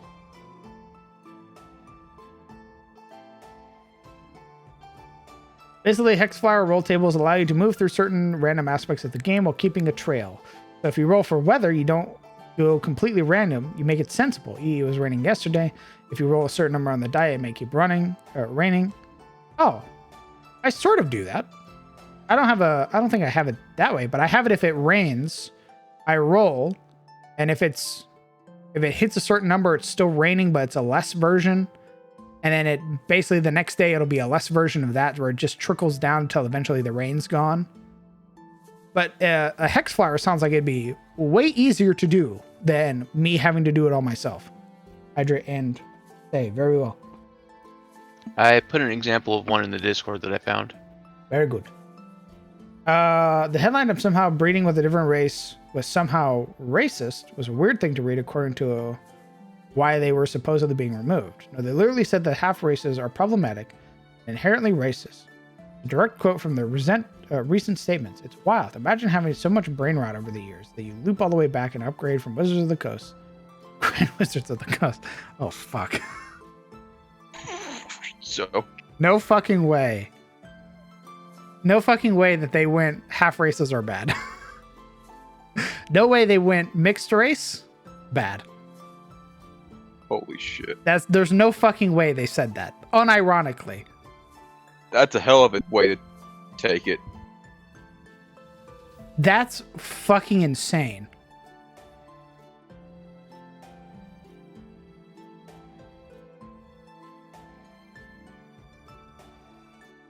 Huh?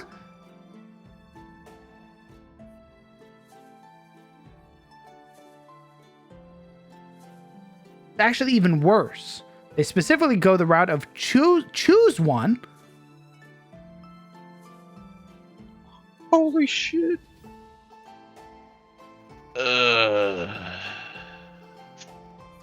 See, that's so bizarre. Because for half elves in my setting, you get the choice, but you're accepted regardless. Like, choosing one comes with different perks and benefits. Like, if you're a half elf and you choose the elf life, you live your life like an elf. I mean, there's fucking Elrond half elven. Like, that's so bizarre.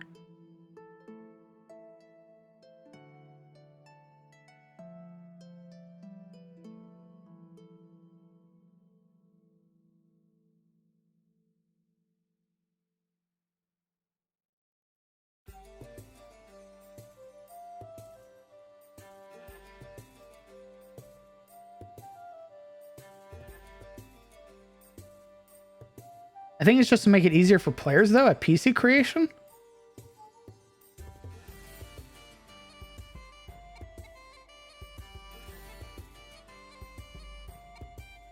I don't know. I mean, like, if you say you're gonna be like a half something, and then just have to pick stats from one or the other, why don't just make whatever you're gonna choose anyways? You know, it's like there's no point in it. It seems like, aside from like character flavor. I'm almost thinking, like, if you wanted to make it even easier, just give everybody custom lineage from Tasha's. Boom. You're done. That would be sick. Everybody gets custom lineage. You get to play whatever race you want. Everybody has the same starting stats, the same bonuses. You get to pick a feat. You get to pick a skill. You're done. Like, there's no other flavor. It's just, I'm an elf, custom lineage. I'm a human, custom lineage. I'm a dwarf, custom lineage. That's the easiest way to do character creation, is a template that you just slap a name onto.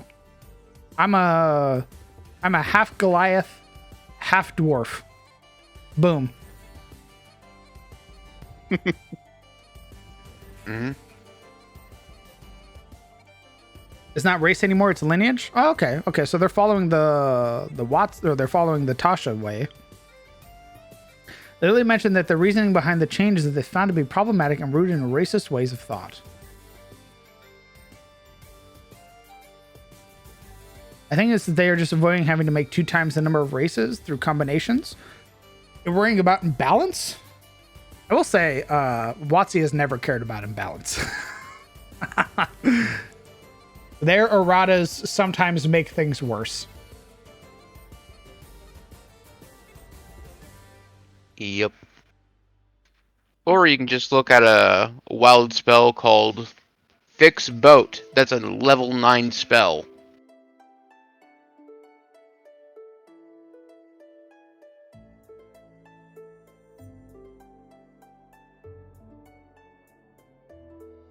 They're kind of doing away with Tasha's stuff. What the fuck? Tasha's was a great book. It introduced a bunch of really good mechanics.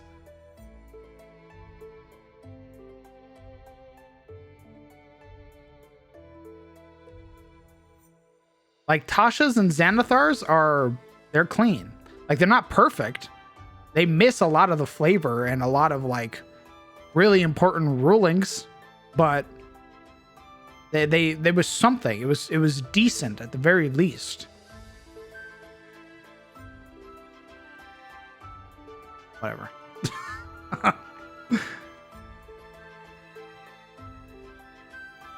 WotC got this info from their consultants. Interesting.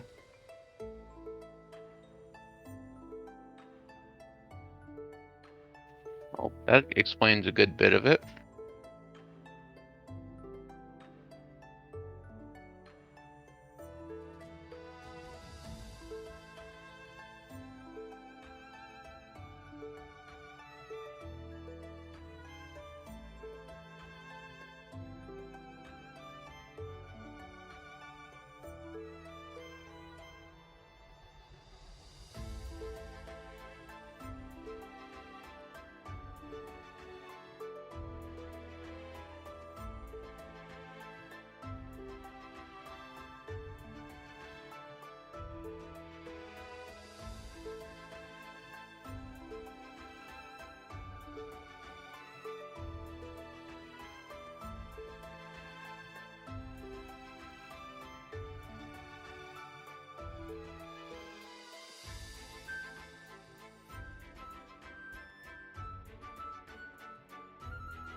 I feel like they're trying to do away with the stigma tied to half-breeds, non-consensual sex. I feel like you could go about wording that differently than the wording they used. See, I guess it's just difference in like interpretation. I never interpreted half-breed, like half orcs, half elves, anything like that as a result of non-consensual sex. Like whenever I talk about like half orcs, half elves, half giants in my setting, they're always made through the product of consensual sex. Like Gerald, being a half giant, talked about how his father and his mother got together. His mother was a human, his father was a fire giant. Mm-hmm.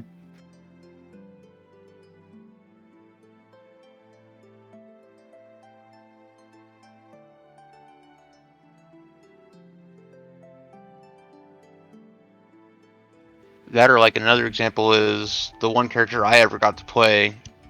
His parents, his mother left her tribe because it was forbidden, and my character's a half elf. So, but she fell in love with a human, so she's like, "Fuck y'all, I'm out." End of story. Half elves are always regarded as bastard children. Jesus, I'm not even for my setting either. Yeah, you would choose whichever life you would want to live. Very much like Tolkien's elves, where Elrond chose to live the life of an elf. Canuvio gave up her elven heritage to live her life as a human.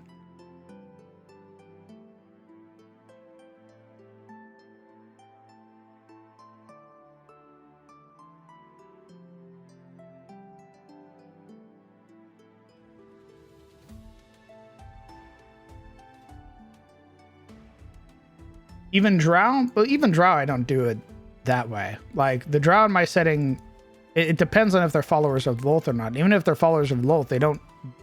That isn't one of their ways of like torture or whatever. Like they'll just sacrifice you. They'll just sacrifice you to their god. Boom, easy and done.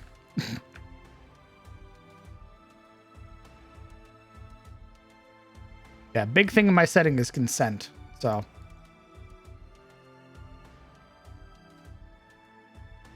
These are deep-rooted stigmas from the original days of D&D, though. I gotcha. I see what you're saying.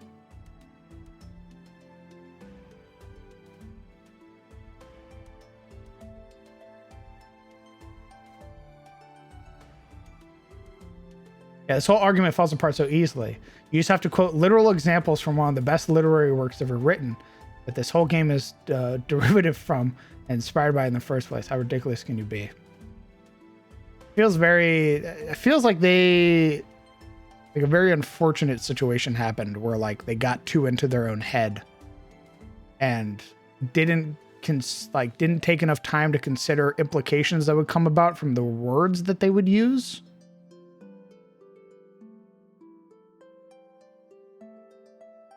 Possibly. I feel like the intention was good, but the execution was super poor because they jumped the gun too fast. If they had gone about it and said, "Hey guys, we're introducing heritage or lineage," instead of being like, "Hey, we're getting rid of half races because it's problematic." Like, man, that doesn't sound too good, brother.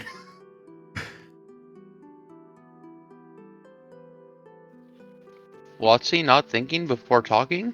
Nope. Sounds pretty usual. Ugh.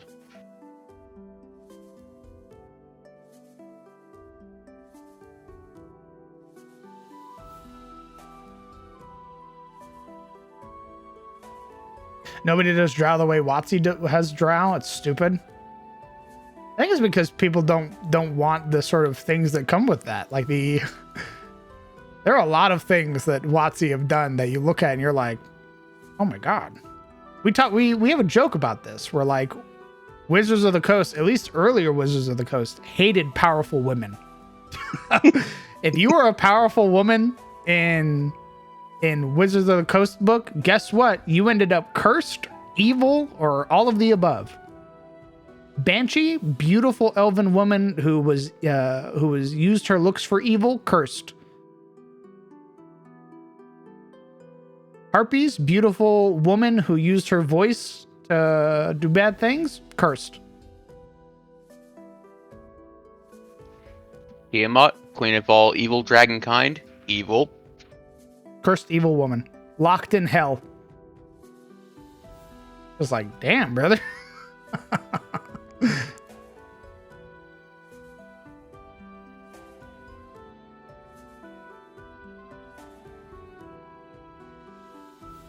Yeah, it started with the Harpies where we were like, man, this is weird writing for the Harpies. And then we started reading about all the other characters. We're like, well, Banshees too? Oh, Jesus. Drow too? Harpies are mythological creatures, though, that ain't out Watsy. I mean, sure. Yes. However, comma, you have full potential to change it. They've changed other things.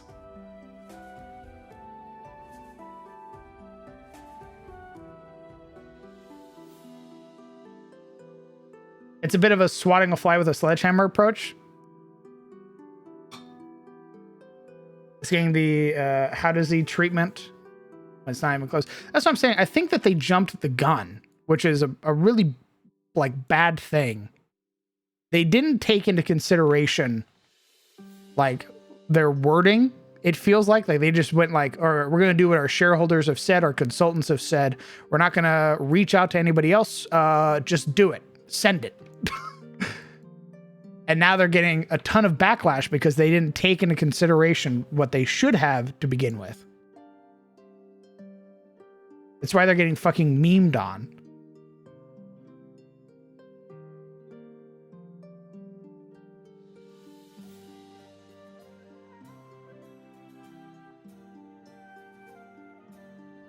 I mean, I don't see anything wrong with leaning in a direction, having a particular flavor of a setting, like the Drow lore, Orc lore, whatever lore. There should be different settings with different flavors. WotC has access to so many different settings, but they dump everything into Forgotten Realms. True. They do lean a lot into Forgotten Realms, which is a bit fucking annoying. Yeah, I mean, don't get me wrong. As much as I love that setting, use other settings. Come on, make something original. I think people overanalyze the content nowadays and get super triggered. I mean, there is something to be said about how people react nowadays as well.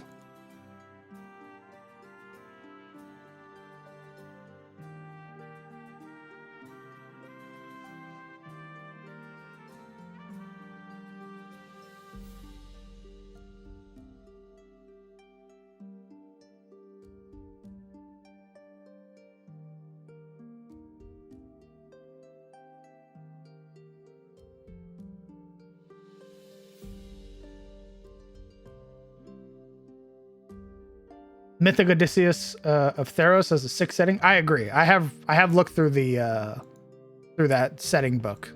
The like the introduction of like the pantheons and shit from that are super cool.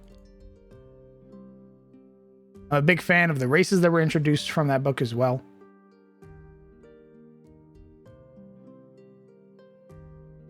The problem is determinism. When you make a race inherently evil without a way to redeem themselves from the culture they were born into, you start stepping into racism built into the setting. I've always been surprised that WotC has been stepping into half-breeds as a problem, not the whole some races are just inherently evil thing.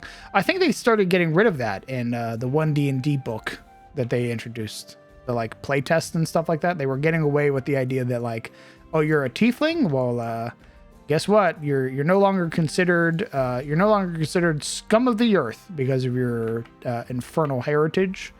People actually like you now.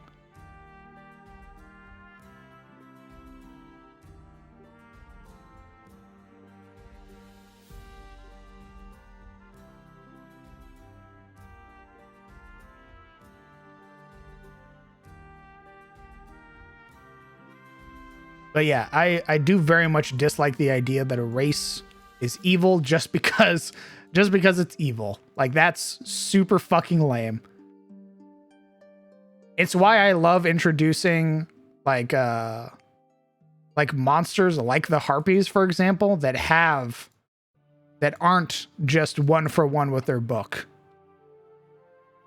Like, I introduced the harpies, and guess what? There's night maidens, and the night maidens are the original creations. They are followers of the goddess of death, and they're not they don't do all that heinous shit. They do blood magic, which is super fucking cool, but not all harpies are evil.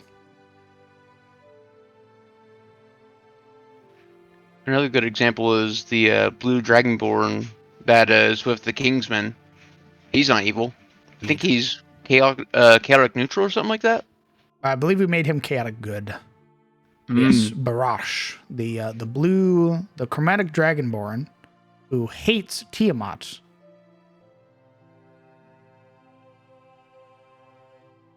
Races weren't always evil for the sake of being so. A lot of them were. I mean, yes, Presper. That's how a lot of the older editions were, but they stopped doing that shit. Like, WotC started getting rid of a lot of their flavor for their books. Like, if you go to 3.5, you would see so much. Like, 3.5 and 4E had so much flavor around all of their races and their gods and stuff like that. And then you get to 5th edition, and it's just like, breh, here's the bare minimum that we did. Enjoy. One of the reasons why a lot of people didn't like going from 3.5 to 4E or even 5.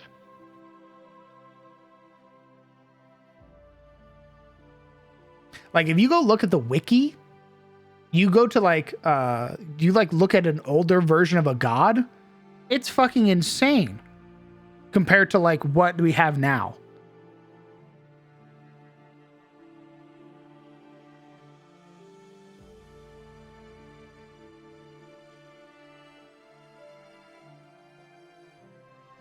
Is it really though? Having certain racist cultures be evil for the sake of being evil and having bad guys in your setting that are unquestionably evil and bad is one of the great things about fantasy. Not everything has to be shades of gray. Oh, I'm not saying that there shouldn't be inherently evil people. Like 100,000%, there should be just a straight up guy who is evil. Not everything has to be morally gray, because if everything's morally gray, it fucking sucks. You always feel like you're second guessing yourself. You always feel like, did I do the right thing? There should be somebody who's just mustache twirling evil.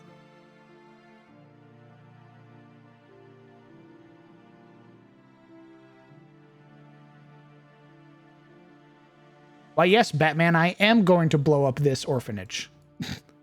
Why? Because fuck you.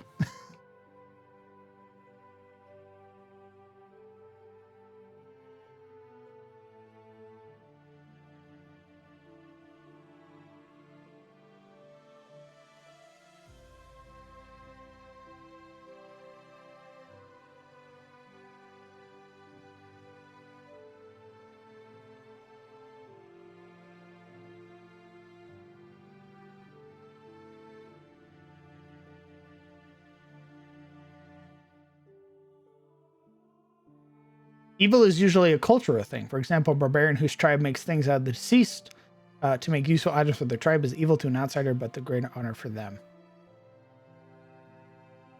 Yeah, like the what the Night Maidens do could very easily be considered evil because they do blood magic.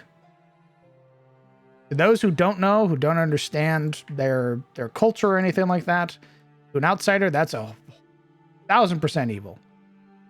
You're doing weird necrotic magic stuff. Meanwhile, the Night Maiden is curing an ailment from somebody.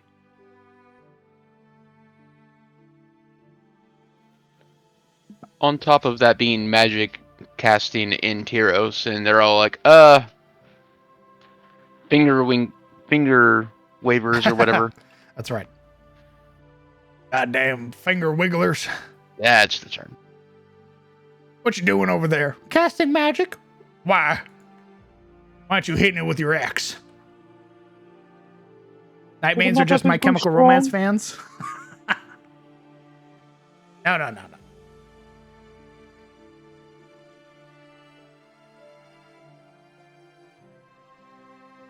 Every creature in the monster manual should have a ×2 HP by default. Yeah, I've definitely felt like for some monsters, I have just had to double their hit points. Like, that's just the way it has to be. If I want the fight to have any sort of substance or meaning, that monster needs to have double its hit points.